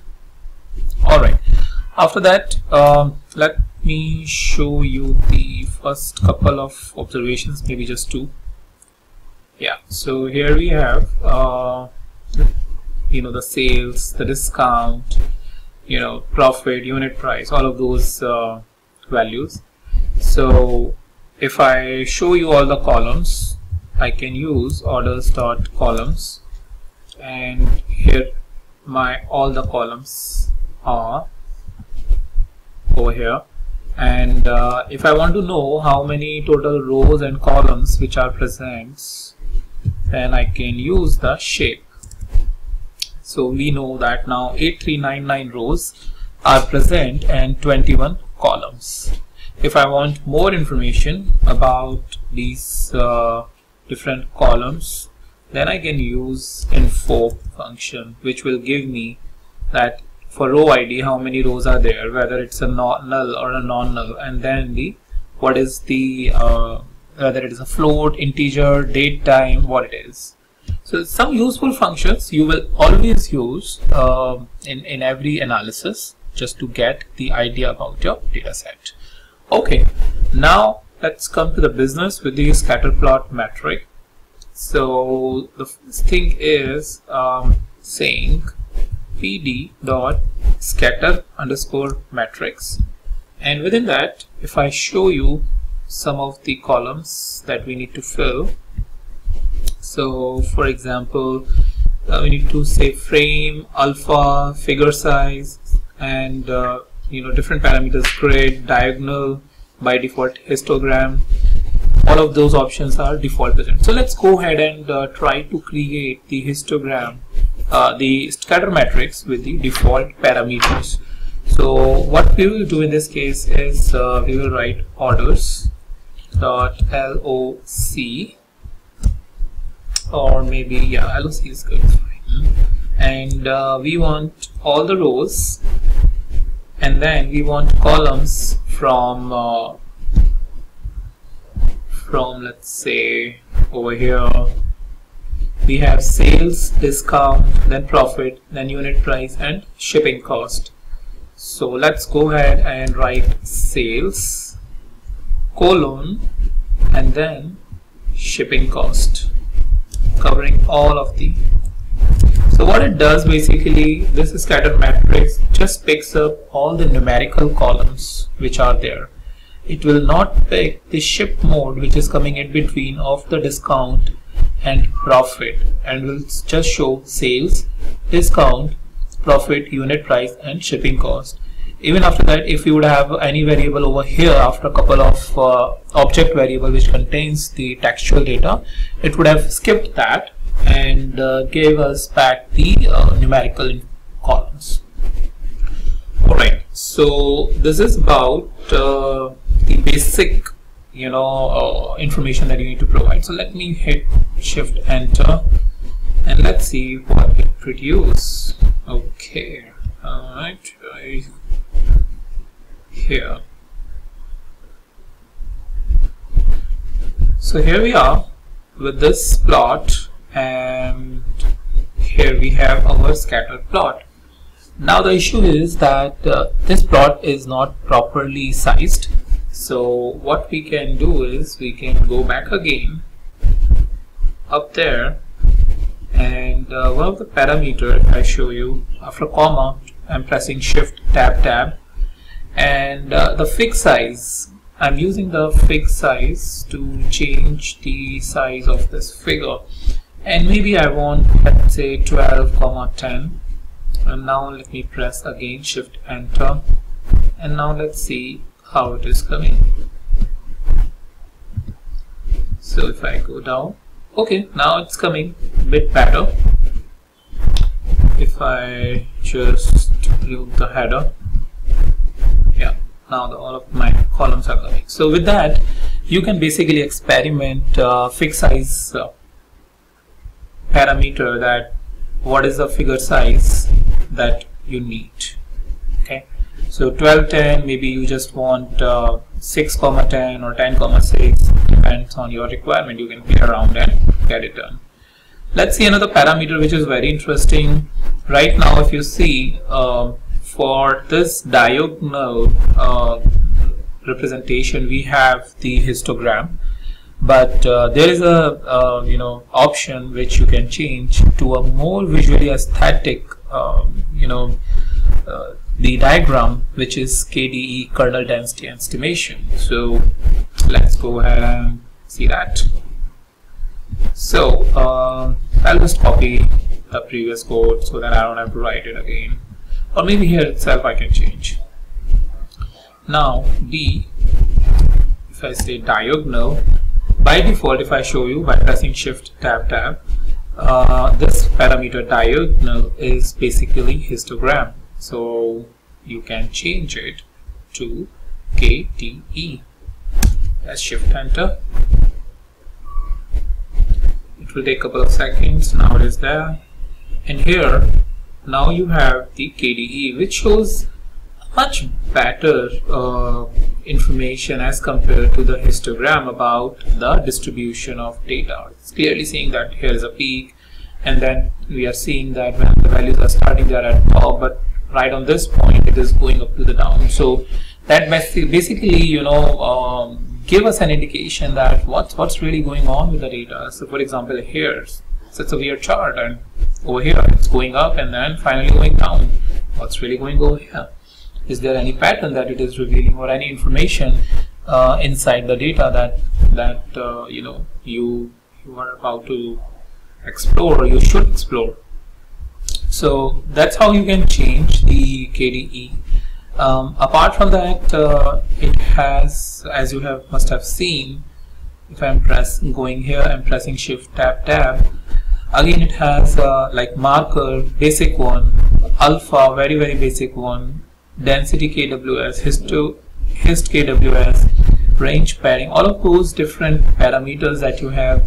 And you can actually go to the documentation of this scattered matrix if you really want to go deep down and try to understand all of these parameters, which basically you can, you know, utilize to create an impressive and better scatter matrix. But the idea was that I'm giving you the quick overview of scatter matrix, about how you can use it, but I find it very useful.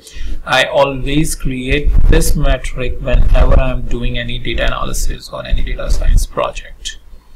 So that's pretty much about it, and I'll meet you in the new video, the new topic.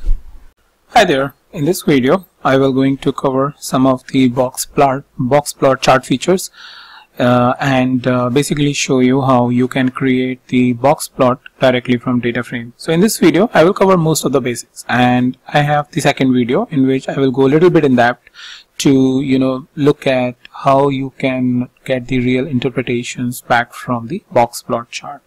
Alright, so let's go ahead and first of all see how you can plot it using the data set. So first of all, I will going to import pandas library. I will import the matplotlib.pyplot as PLT as usual, and to plot the chart inline, I will use %matplotlib inline. Alright, inline. So here we are with these three commands. Now let's go ahead and get the data set. So this is the data set we have been using, orders data set from the Superstore sales file, and we are fetching the first sheet, and let's go ahead and get it. Okay. Now to plot a box plot, you need a numeric column. So let's go ahead and see the orders dot columns, and here we are with row, order ID, order date, order priority, again not a numeric one, but order quantity is basically something which is numeric.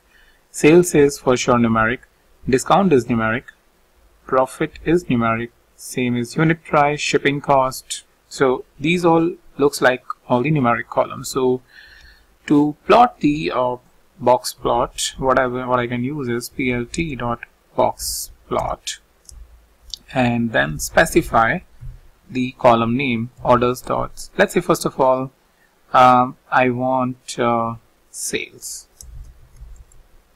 and if I press Shift Enter, here I have with the orders data. So this is basically I would say you know, very skewed, you know, the data over here, because there are a lot of outliers. The boundaries of a box plot are really squeezed.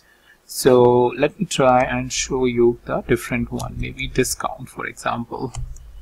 Yeah, so it shows a good representation, at least for this example, to get you an idea about how you should really see and know about the box plot. So what it is basically, you know, showing you this is basically a median line where you can see average discount is somewhere around 5% for all of the products across the company that you can say. And here are some of the outliers, and then you know, you have the upper boundary. So this is basically represents the 75. So this is what they say is interquartile range, and this is the upper and lower boundaries, and there are certain data points which are even going beyond the upper and lower boundaries, and we call them outliers. So this is very helpful in those cases also where you want to know about the outliers, or you want to do some analysis, and to move ahead with your analysis, you really need to know what the outliers are, because they drastically change the expected result, and you are kind of not expecting this. So for example, you are in an organization like this where sales are happening, and you got that one very big customer who is purchasing product worth, let's say, 1 million. However, your average sales is somewhere around $100,000 in a month. So think about this, how much your data will be skewed, because where is your $100,000 and one is, on the other hand, you have $1 million. So that will show that in rest of the quarters or in rest of the months your company is really performing poor, and in just 1 month it has exceeded all of these expectations of the management. But that's not right? You need to remove that particular data set or the value from the data set, and then do the analysis, because that's an outlier. Everybody is aware about it. Okay, so that's quickly about the outlier analysis that you can do with the help of for the box plot. But like I showed, I just changed the variable over here, and that's a very simple representation. If I want, I can say even profit. So profit is also, as you can see, there are a lot of outliers, and the boundaries are really less, they are squeezed up. So you can have this kind of data set. They sometimes exhibit a lot of good information when you further interrogate it, let's say by different dimensions, and that's what I will going to cover in the next video. So maybe, for example, across the company, this looks really squeezed up data from the box plot perspective, but when you divide this data into dimension, let's say shipping mode, maybe let's say product category, you will get to know more about your data set, that why it happens in which particular category, and that's what your entire data analysis is. So that's the column. Another column we have is order quantity. So whenever you have space, what you can do is you can just specify these brackets, and within that specify order quantity. Okay, so here we have the order quantity, and as you can see, it's a very nice, there are no outliers. This is very well distributed. You can see 75% of the values are coming anywhere between 10 to 40, and the rest of the others are basically coming until the 50 as a quantity, and starting with somewhere around 2 or 3. So on an average, you can see you are selling somewhere around 27 or 28 is your median. Now along with the median, you will always want to see what is my mean value. So if you are not aware what is the difference between mean and median, I will just suggest do a Google and figure it out. So what I will say is, so here is a mean line. I would just say mean line, and if I press Shift Tab, it will show you all of the parameters that we can. So for example, I am showing you the mean line, and oops, we get it back. So mean line is here, mean line is none. So let's go ahead and change it to true, and let's see it. Okay, I think the mean line and median line is overlapping each other, and that's why you are probably not able to see it. But there is another property which is show means, and now as you can see, it is showing you an indication. So my understanding was right. Its mean was equal to median, and that's why it was not showing you the mean line.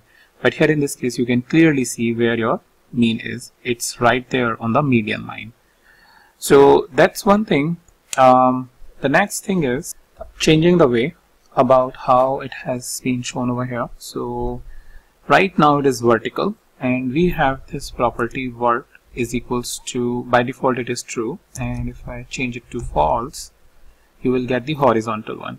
And that's very useful in some cases where your data is in such a way that you want to plot it like this, the horizontal, the one plot, the second, the third, the fourth, and the fifth, and then you want to do the comparison, because sometimes for your eyes that gives you the better interpretation, better understanding of the data. So if you want that, you can change it to false.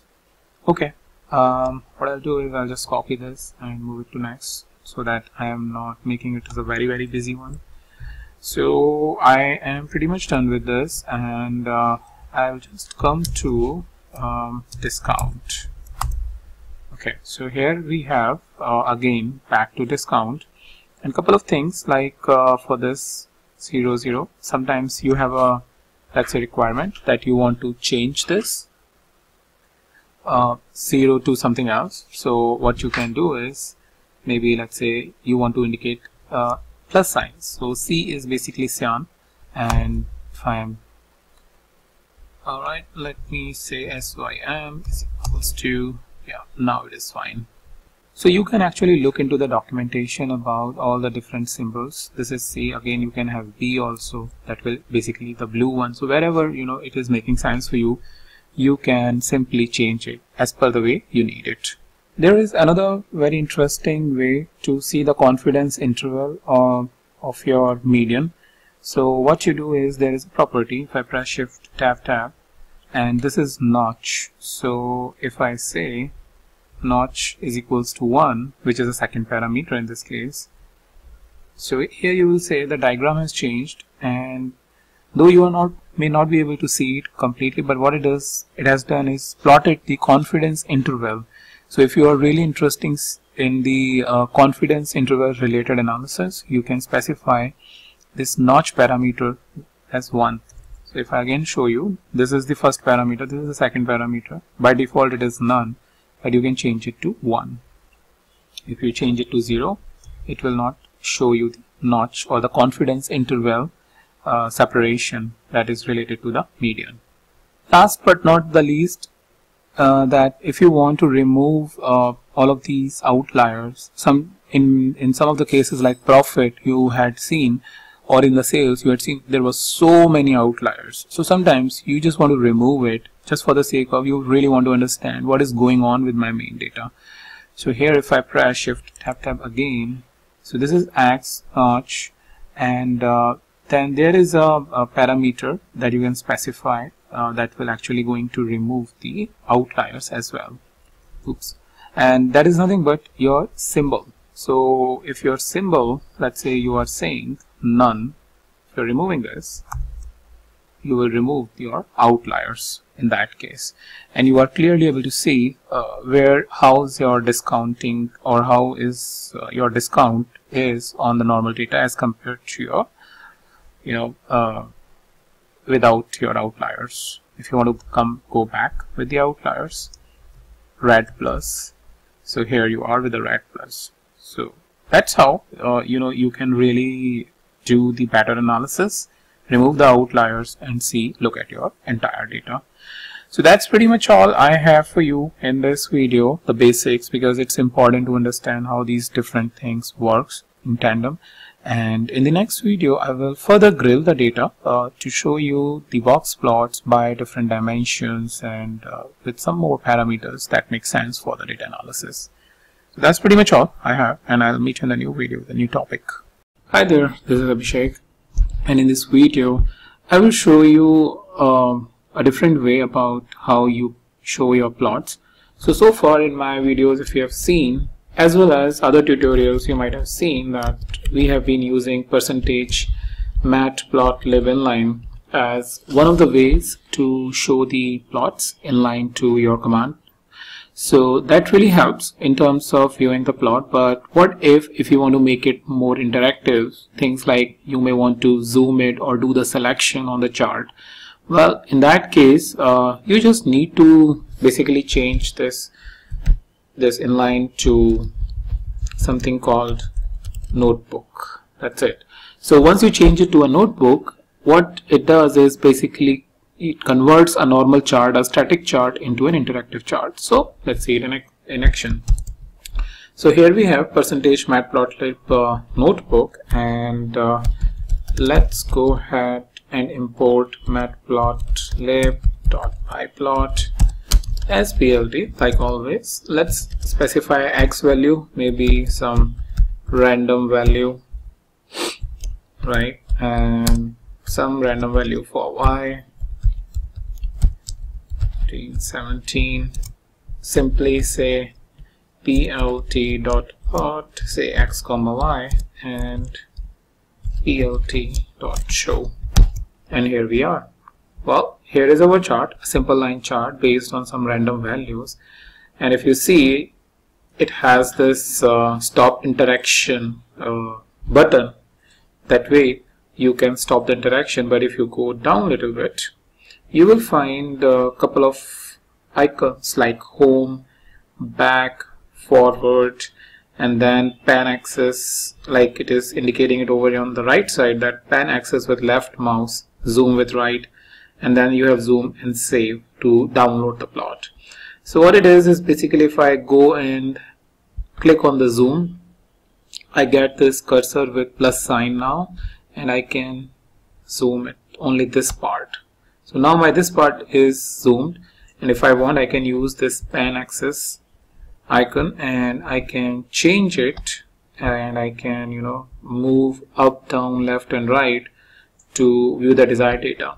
This is really helpful in cases like scatter chart, where you are producing or you are showing a lot of data points on the chart, and you want to zoom it on a particular section, and then use the this pan option to basically move up, down, left or right on the chart to better analyze it.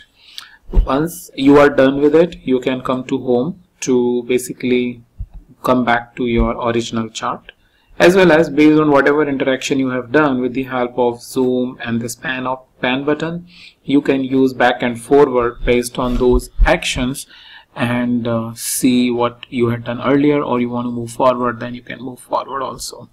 So that's about how you can make your chart interactive, and hope this tip is useful for you. Hey guys, this is Abhishek, and in this video I will give you a quick trick about removing this text which is coming when you are showing the matplotlib chart. So it comes because we are using %matplot inline, and it gives us some useful information, but sometimes, you know, like in this case, it's really irritating because it is taking a lot of space, which ideally should be for the chart. So idea is that if we want to remove this, here let's say in this case, this is all the text which has come, and for this second chart this text is coming. So if you want to remove this, there is a quick trick which you can apply, and that is like just pasting a semicolon after this command, and if I press shift enter now, you will see that entire text is gone. Alright, if I press semicolon, again my entire text is gone. So that's the quick trick I wanted to give you about removing that text, because I found it really irritating, and I just did a little bit of research and found this cool trick, so just thought of sharing with you. Hope you liked it.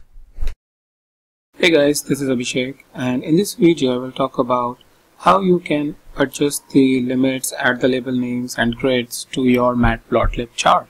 So let's get started.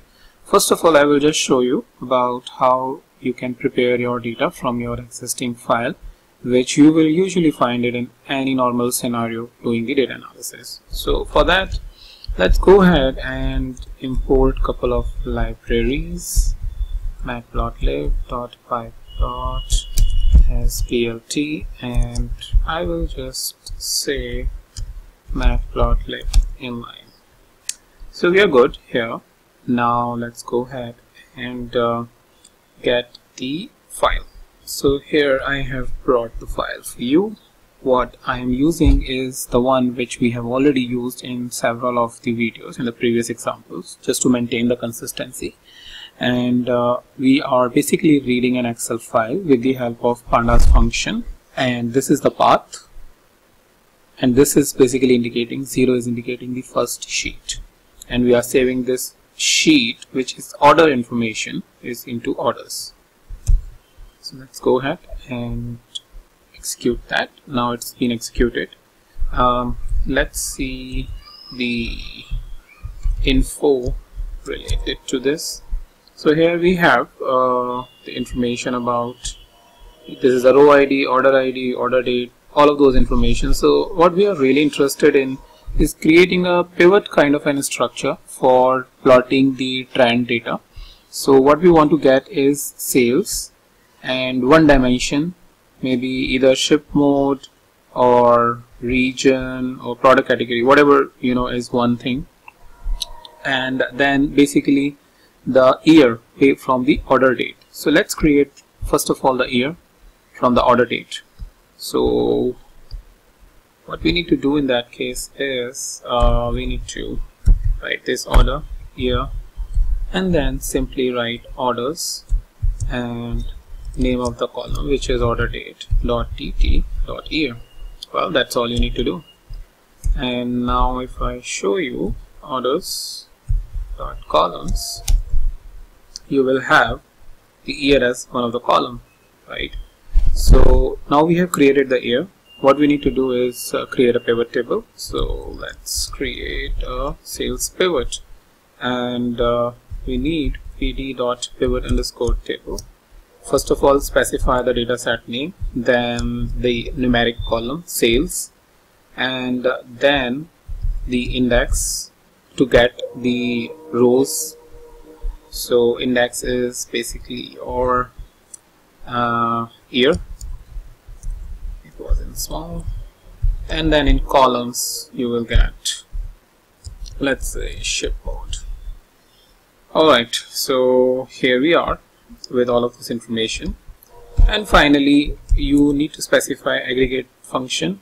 If I press shift tab, you will see that data, values, index, columns, that's what I have in here, and aggregate function is by default mean.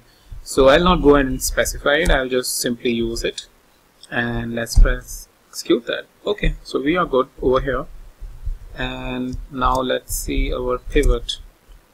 So here we are with our pivot. Now remember this, that you need to have a certain sort of structure to plot the data set. Sometimes you may not get the expected output because you have not aggregated the data properly. So you can either use pivot table or group by or something else, to aggregate your data. But I find that pivot table is most useful whenever I am dealing with this visualization information. Okay, so I can simply write plt.plot and simply pass on pivot. That's it, right? I'll just execute that, and here is my chart. Now that's the benefit I get it when I create a pivot table, because now my chart is trending. Chart has been created with the trending information, but it's still not complete. First of all, the axis is missing, the label is missing, and let's say you want to use grid, then grid is missing.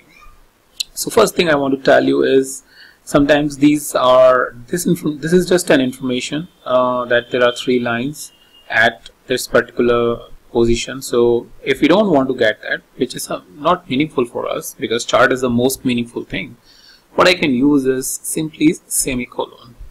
That's a trick, guys. So if I execute that, those lines will be removed. Okay, so whenever you are also in a need of not having those lines, that's what you need to do. After that, what we can do is we need to first of all specify the axis. So I will copy this. I hate writing a lot of commands, and I will just say x limit. To specify x limit, though our x limit is properly specified, so but I'll just go ahead specify the lower limit 2009 to 2012, and what I will use is ylim, which is more meaningful because on the y-axis the value is starting from 1000, which is fine, but going up till somewhere near to the 6000. If you see 5706 in the 2011. So what we can do is we can specify the minimum limit and maximize the upper limit. Alright, let's execute that. Now you will see you get much better information because now you even have 6,000, so you know it is somewhere around 5,700 or 800. Alright, once you have added this, now let's add the labels to get the proper information. So what I'll do is I'll just come here and say X label. So label on the X-axis, and let's say sales years and plt.y label, and we'll say sales by ship mode. So here we are, sales years and sales by ship mode. Now let's go ahead and talk about the legends. So all of these three lines, right now we don't know what they are. So let's see so they are delivery truck, express air and regular air. So if I go down, and here I just need to add label is equals to delivery truck and then express air and then regular air. Go ahead and execute that. You will not see it because we need to add the legend. Alright, so here we are with the legend information, and you can actually specify the position. So you have the value from 0 to 10. So if I specify, let's say 0, okay, I need to specify the argument. If I go and into the parameters, here we are 0, 1, 2, and this is the definition, and it's just that LOC is what I need to specify. There we are. Let's see, LOC is equals to 0. So now the issue is not coming, and if I specify 1, it has gone on the top. So you can basically go into that, pressing shift tab and go down there to see from 0 to 10 what you need to do. So center left, center right, so let's specify center right 7. So here we are. So that's how you can basically add the legend and basically get it done. And there are a couple of other things, like you can specify 7, or you can specify even say upper right. So not only the value from 0 to 10, if you are specifying in a simple English, it will be able to understand where you really want that. Also, there is a way that you can also specify the coordinates. So if I say 0.5 comma 0.5, you will see that it is just looking at the coordinates that I'm specifying. So this is the X and this is the Y, so maybe we need to put little bit inside. So maybe I can say 0.2. Yeah, now it is inside, and then I can play around with that. I can say 0.5 to, let's say, 0.8, and in that case of 0.8, so 0 is starting here and probably going up till here 1, so 0.8 is indicating that you want to be on top. And if I specify 0.2 comma 0.2, it is somewhere down there. So if you want pixel perfect reporting or a pixel perfect legend, not just the upper left, upper right, center and things like that, then you can specify the legends like this and get your legend information as per your need. So that's pretty much about it. It's the very real life example that I have shown you by taking some real data, and probably you will find it useful when you are doing your own analysis. Hi guys, this is Abhishek, and in this video I will show you a quick function to save the plots that we have created in the previous video. So if you remember, in the previous video I created this plot with the help of these different commands to show it here, but sometimes you have a need that you do not want, you want to show it here or may not want to show it here, but you want to save it for, let's say, use it in a presentation or maybe later use for in some other documentation. So how you can really save the plot and adjust the parameters? So what you have is basically save fig is the one, and specify the file name. So maybe here in this case sales by ship mode dot jpg, if that is the format you want. So jpg, pdf and png is what you get, and png is a default format. So if I go ahead and execute that, it has executed, and since I have not specified a proper path, it has saved at a default location where the notebooks are running. So if I go to the file location where all the notebooks are, you will see that sales by ship mode is basically created, and here is the file, the saved plot. Apart from that, what you can do is you can say png and executing it again. If I go back and show you, here we have the png file. Finally, let's see it as PDF, and it will be reflected in a couple of seconds. So here we are, the PDF file. So we have JPG, PDF and PNG. Another parameter that is worth looking at is DPI, the dot per inches. So if I press Shift Tab, you will see the DPI by default is none. So what DPI is basically saying, you can specify DPI as 200, 300 or 400. It's basically saying that higher the DPI is, better the resolution of your image, and it will become more bulky. So you can experiment it with what your requirements are with the DPI, and if it is a complex figure and you want a good resolution, then keep on increasing it until you find the better one. So this is DPI, but you have other like face color, edge color, very straightforward, orientation, paper type, format, transparent, pad inches. All the definitions have been given below. Like I mentioned about the DPI, the resolution, dot per inch, and then you have face color, orientation, whether landscape or portrait. By default, I think it is portrait. And then you have paper type, like in a printing, whenever you print a letter or you want a legal or executive, what kind of paper you want on which the chart should be printed. And then the format, like I mentioned, it has PNG, PDF, PS, EPS and SVG.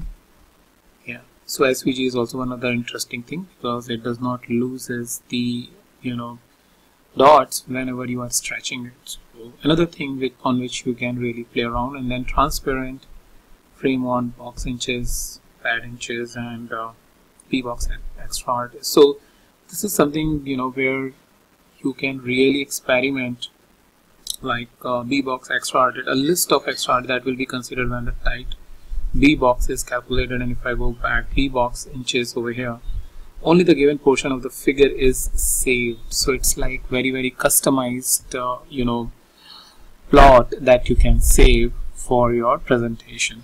So that's about the different parameters and that you can specify, and the different type of format that you can specify with the help of the save figures. So that's a quick one about how you can save a figure, and I'll meet in a new video, the new topic.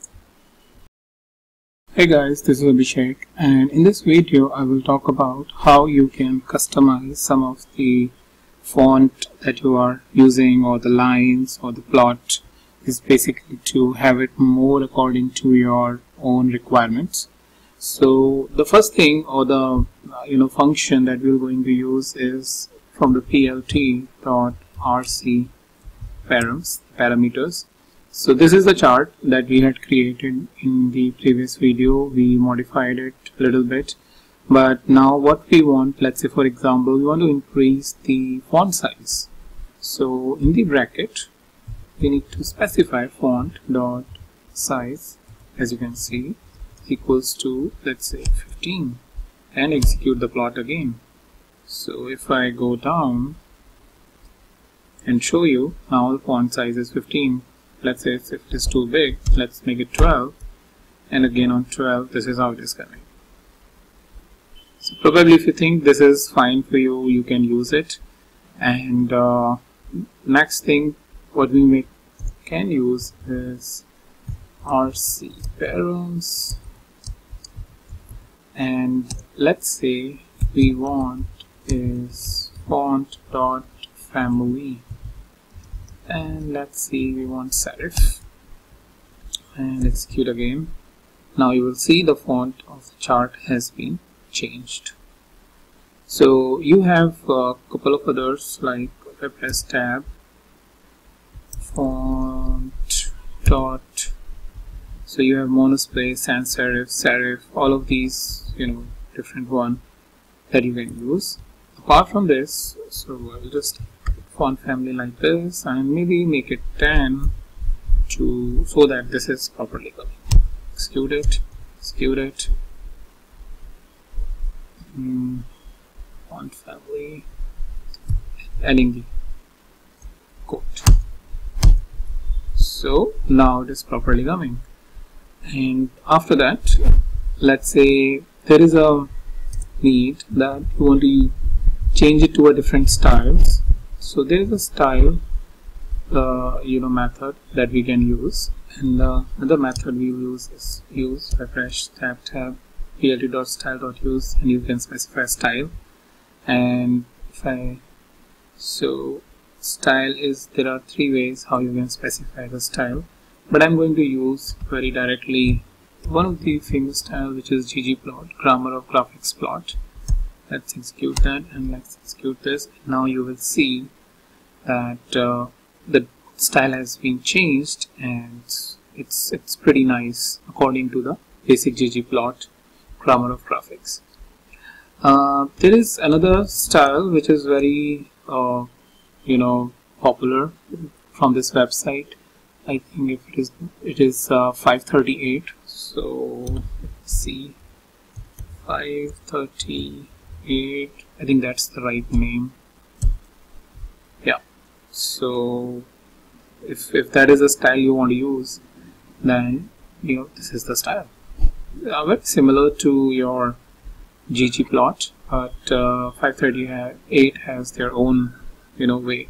So what I'll do is I'll just comment this so that it is not impacting, and I'm just straightforward default using the 538, and yeah, that's the right style.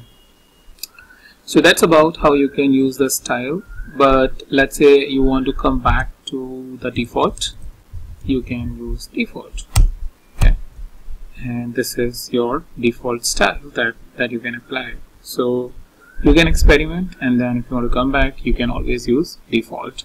One other style I would like to show you is the presentation. So that is really helpful when you want to show the plot on a paper so that it looks from a presentation perspective.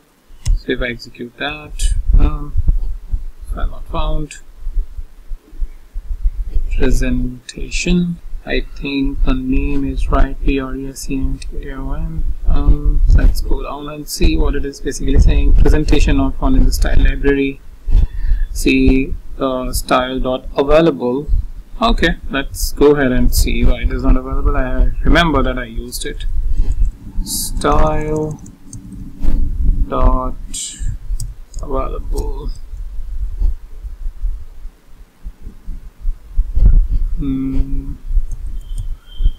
Okay, so here we are, BMH classic, we have used 538. Okay, I think probably, not sure that they have removed it or what. So you have these different styles that you can then use on the presentation. Maybe that is from the perspective here. I have used in one of the previous videos, I have used another function, and I think that was savefig. So savefig is basically to save the figure with the proper DPI and all of those things to put it on a presentation. Probably because of that they must have removed it, so I was not aware. So but apart from that, these are the different ones that you can use. So let's try to use it, maybe classic, and here we are with the classic format. Okay, now let's move ahead and see a couple of other things. Let's try to see something related to the lines, and let me change it to, let's say, ggplot, and for that I will just use style dot RC params, and I want to use line. So you can see that related to the lines you have a lot of parameters to give: line color, line cap style, John style, pattern. Let's specify the line width and make it 2, for example, and execute that. So this is the line width. Let's make it 10 to see the impact. Now you can see with the 10 the line width has been increased. So this way you have a lot of options related to even lines. If you want to come dash pattern and dot pattern, I think they are boolean if I'm not wrong, and color obviously, and marker size if you are using marker on the color. Apart from that, if you want to use the complete list, I just press the tab, and here is basically the complete list, like related to the axis, right? So if you want to use format or limits related to the axis,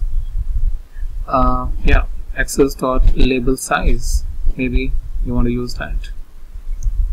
So this way, if you have the label size will be increased or decreased. So I think in this case here it has been increased. And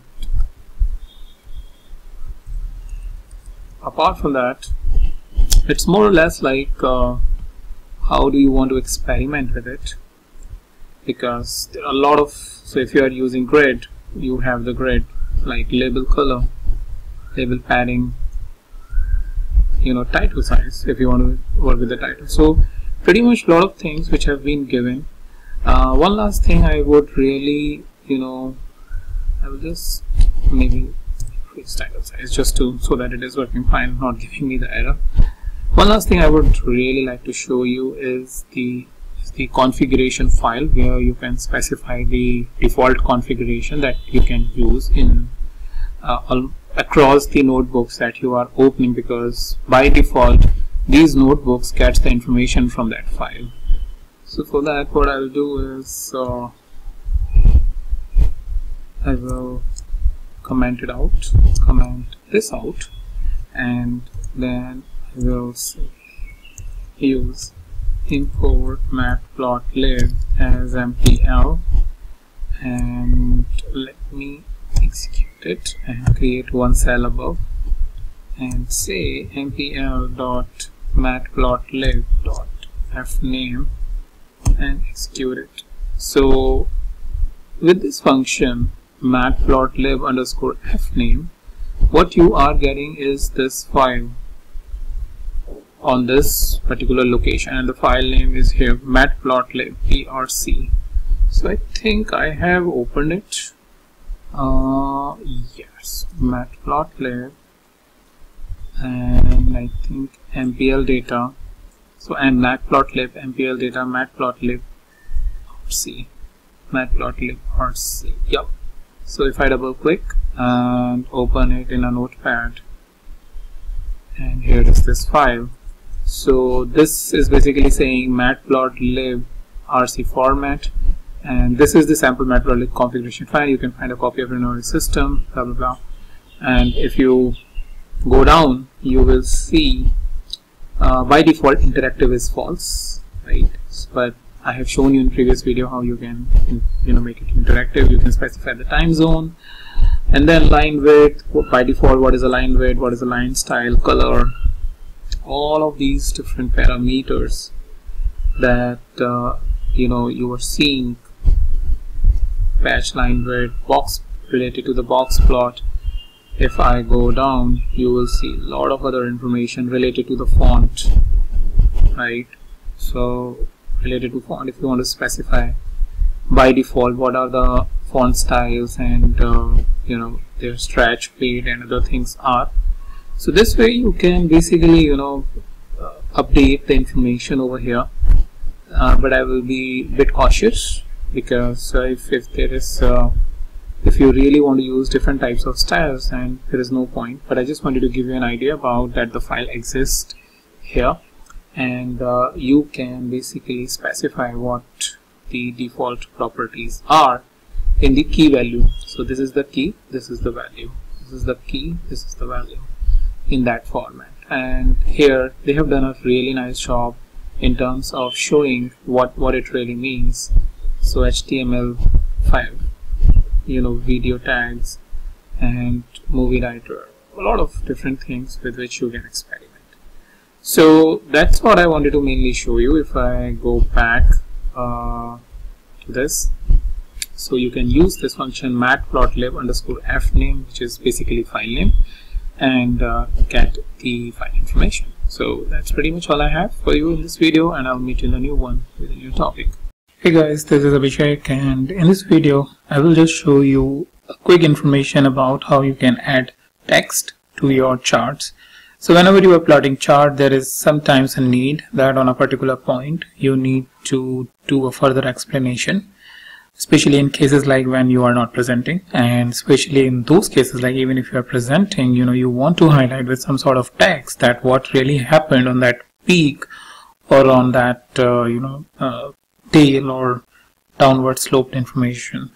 So if you want to add text based on that event that happened on that the particular point of that chart, so how you can add that, I will just show you. So as usual, what we're going to use is we will going to import matplotlib.pyplot as plt like always, and then we will going to add this plt.text. We need to provide coordinates, maybe 0.5, 0.5, that means pretty much in the center, and then we will specify the text. This is center, and then simply plt.show. Alright, so this is center, maybe it is not. So this is X and this is Y, so maybe let's change it 0.25. Now it is on this side, so maybe 0.35 is a good idea. Yeah, somewhere down there in the center.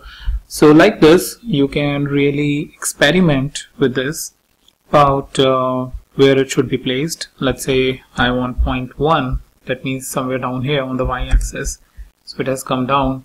If I want up, it should be over here, 1, right? So maybe 0.9, so it's going up. So this way you can keep shifting it wherever you want, and unless you are reaching to that coordinate. Apart from that, if you want to increase or decrease the size, you have the font dictionary where you can directly even apply font size as well. This is center, but if I go here and press shift tab and it says font dictionary, that means the multiple settings that you want to apply in the form of a dictionary, which is a key value pair. So if you go down, you will find the information. Font dictionaries override default text properties.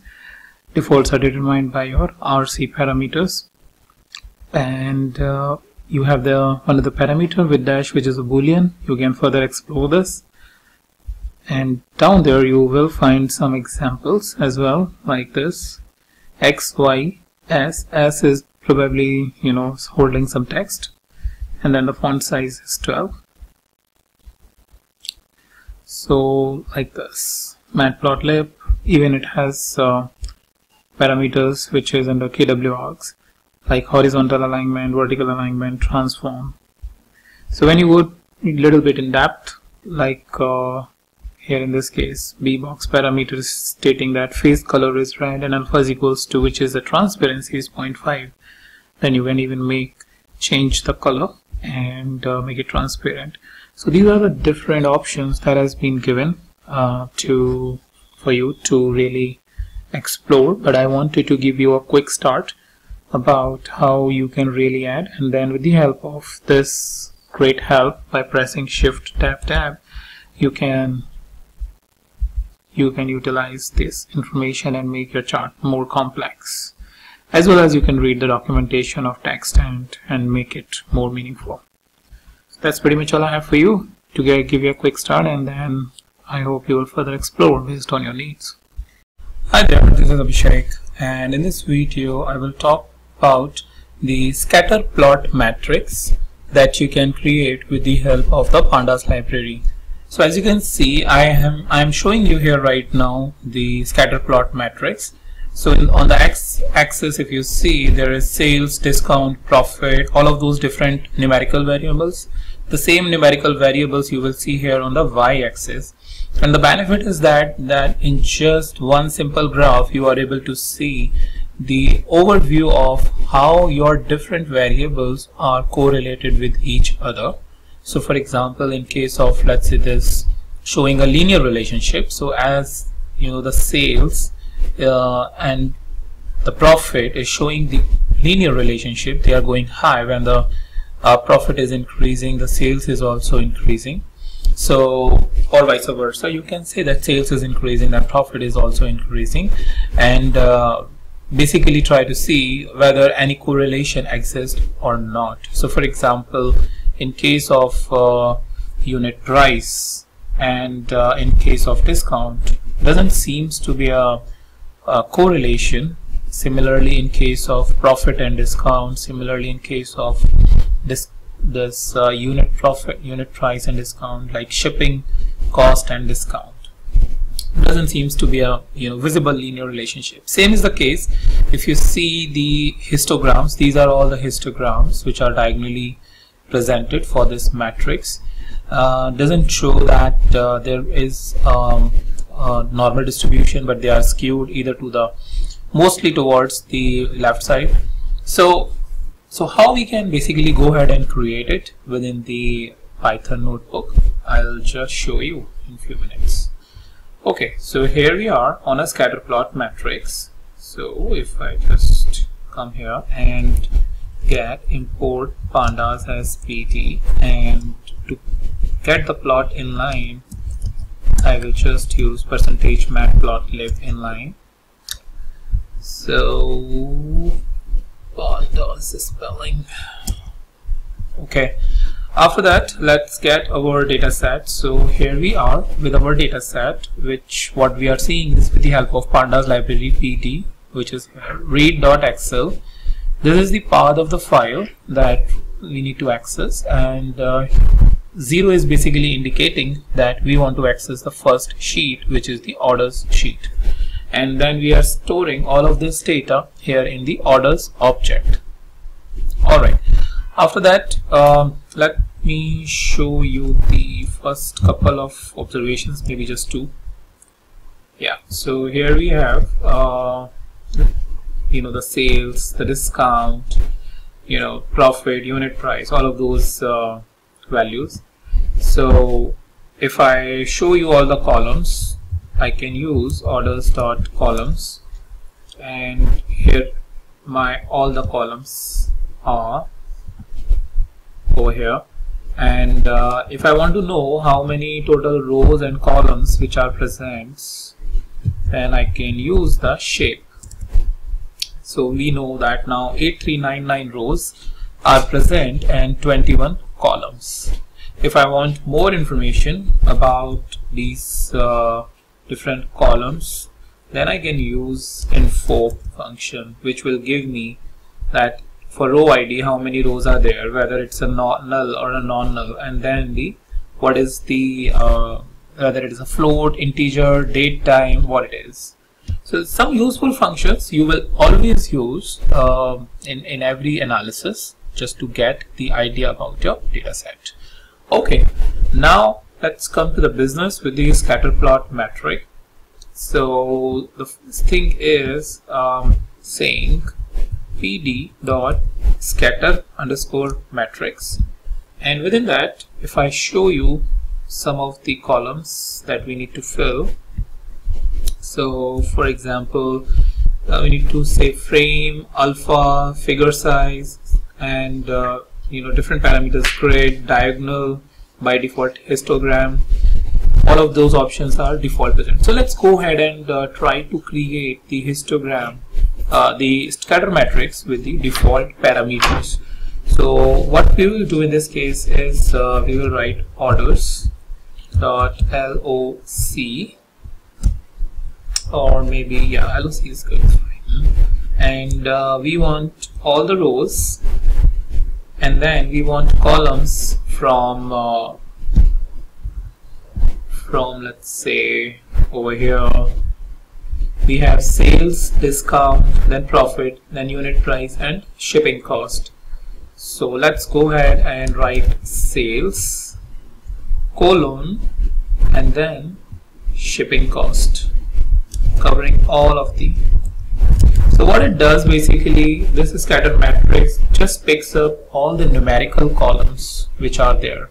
It will not pick the ship mode which is coming in between of the discount and profit, and will just show sales, discount, profit, unit price and shipping cost. Even after that, if you would have any variable over here after a couple of object variable which contains the textual data, it would have skipped that and gave us back the numerical columns. Alright, so this is about the basic information that you need to provide. So let me hit shift enter and let's see what it produces. Okay, alright, here. So here we are with this plot, and here we have our scatter plot. Now the issue is that this plot is not properly sized.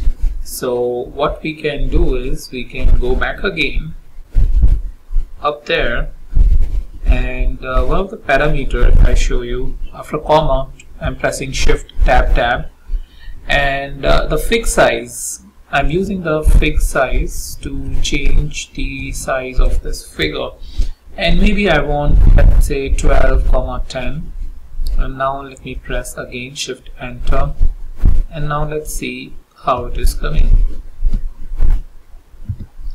So if I go down, okay, now it's coming a bit better. If I just remove the header, yeah, now all of my columns are coming. So with that, you can basically experiment fixed size parameter, that what is the figure size that you need. Okay, so 12:10, maybe you just want 6,10 or 10,6, depends on your requirement. You can play around and get it done. Let's see another parameter which is very interesting.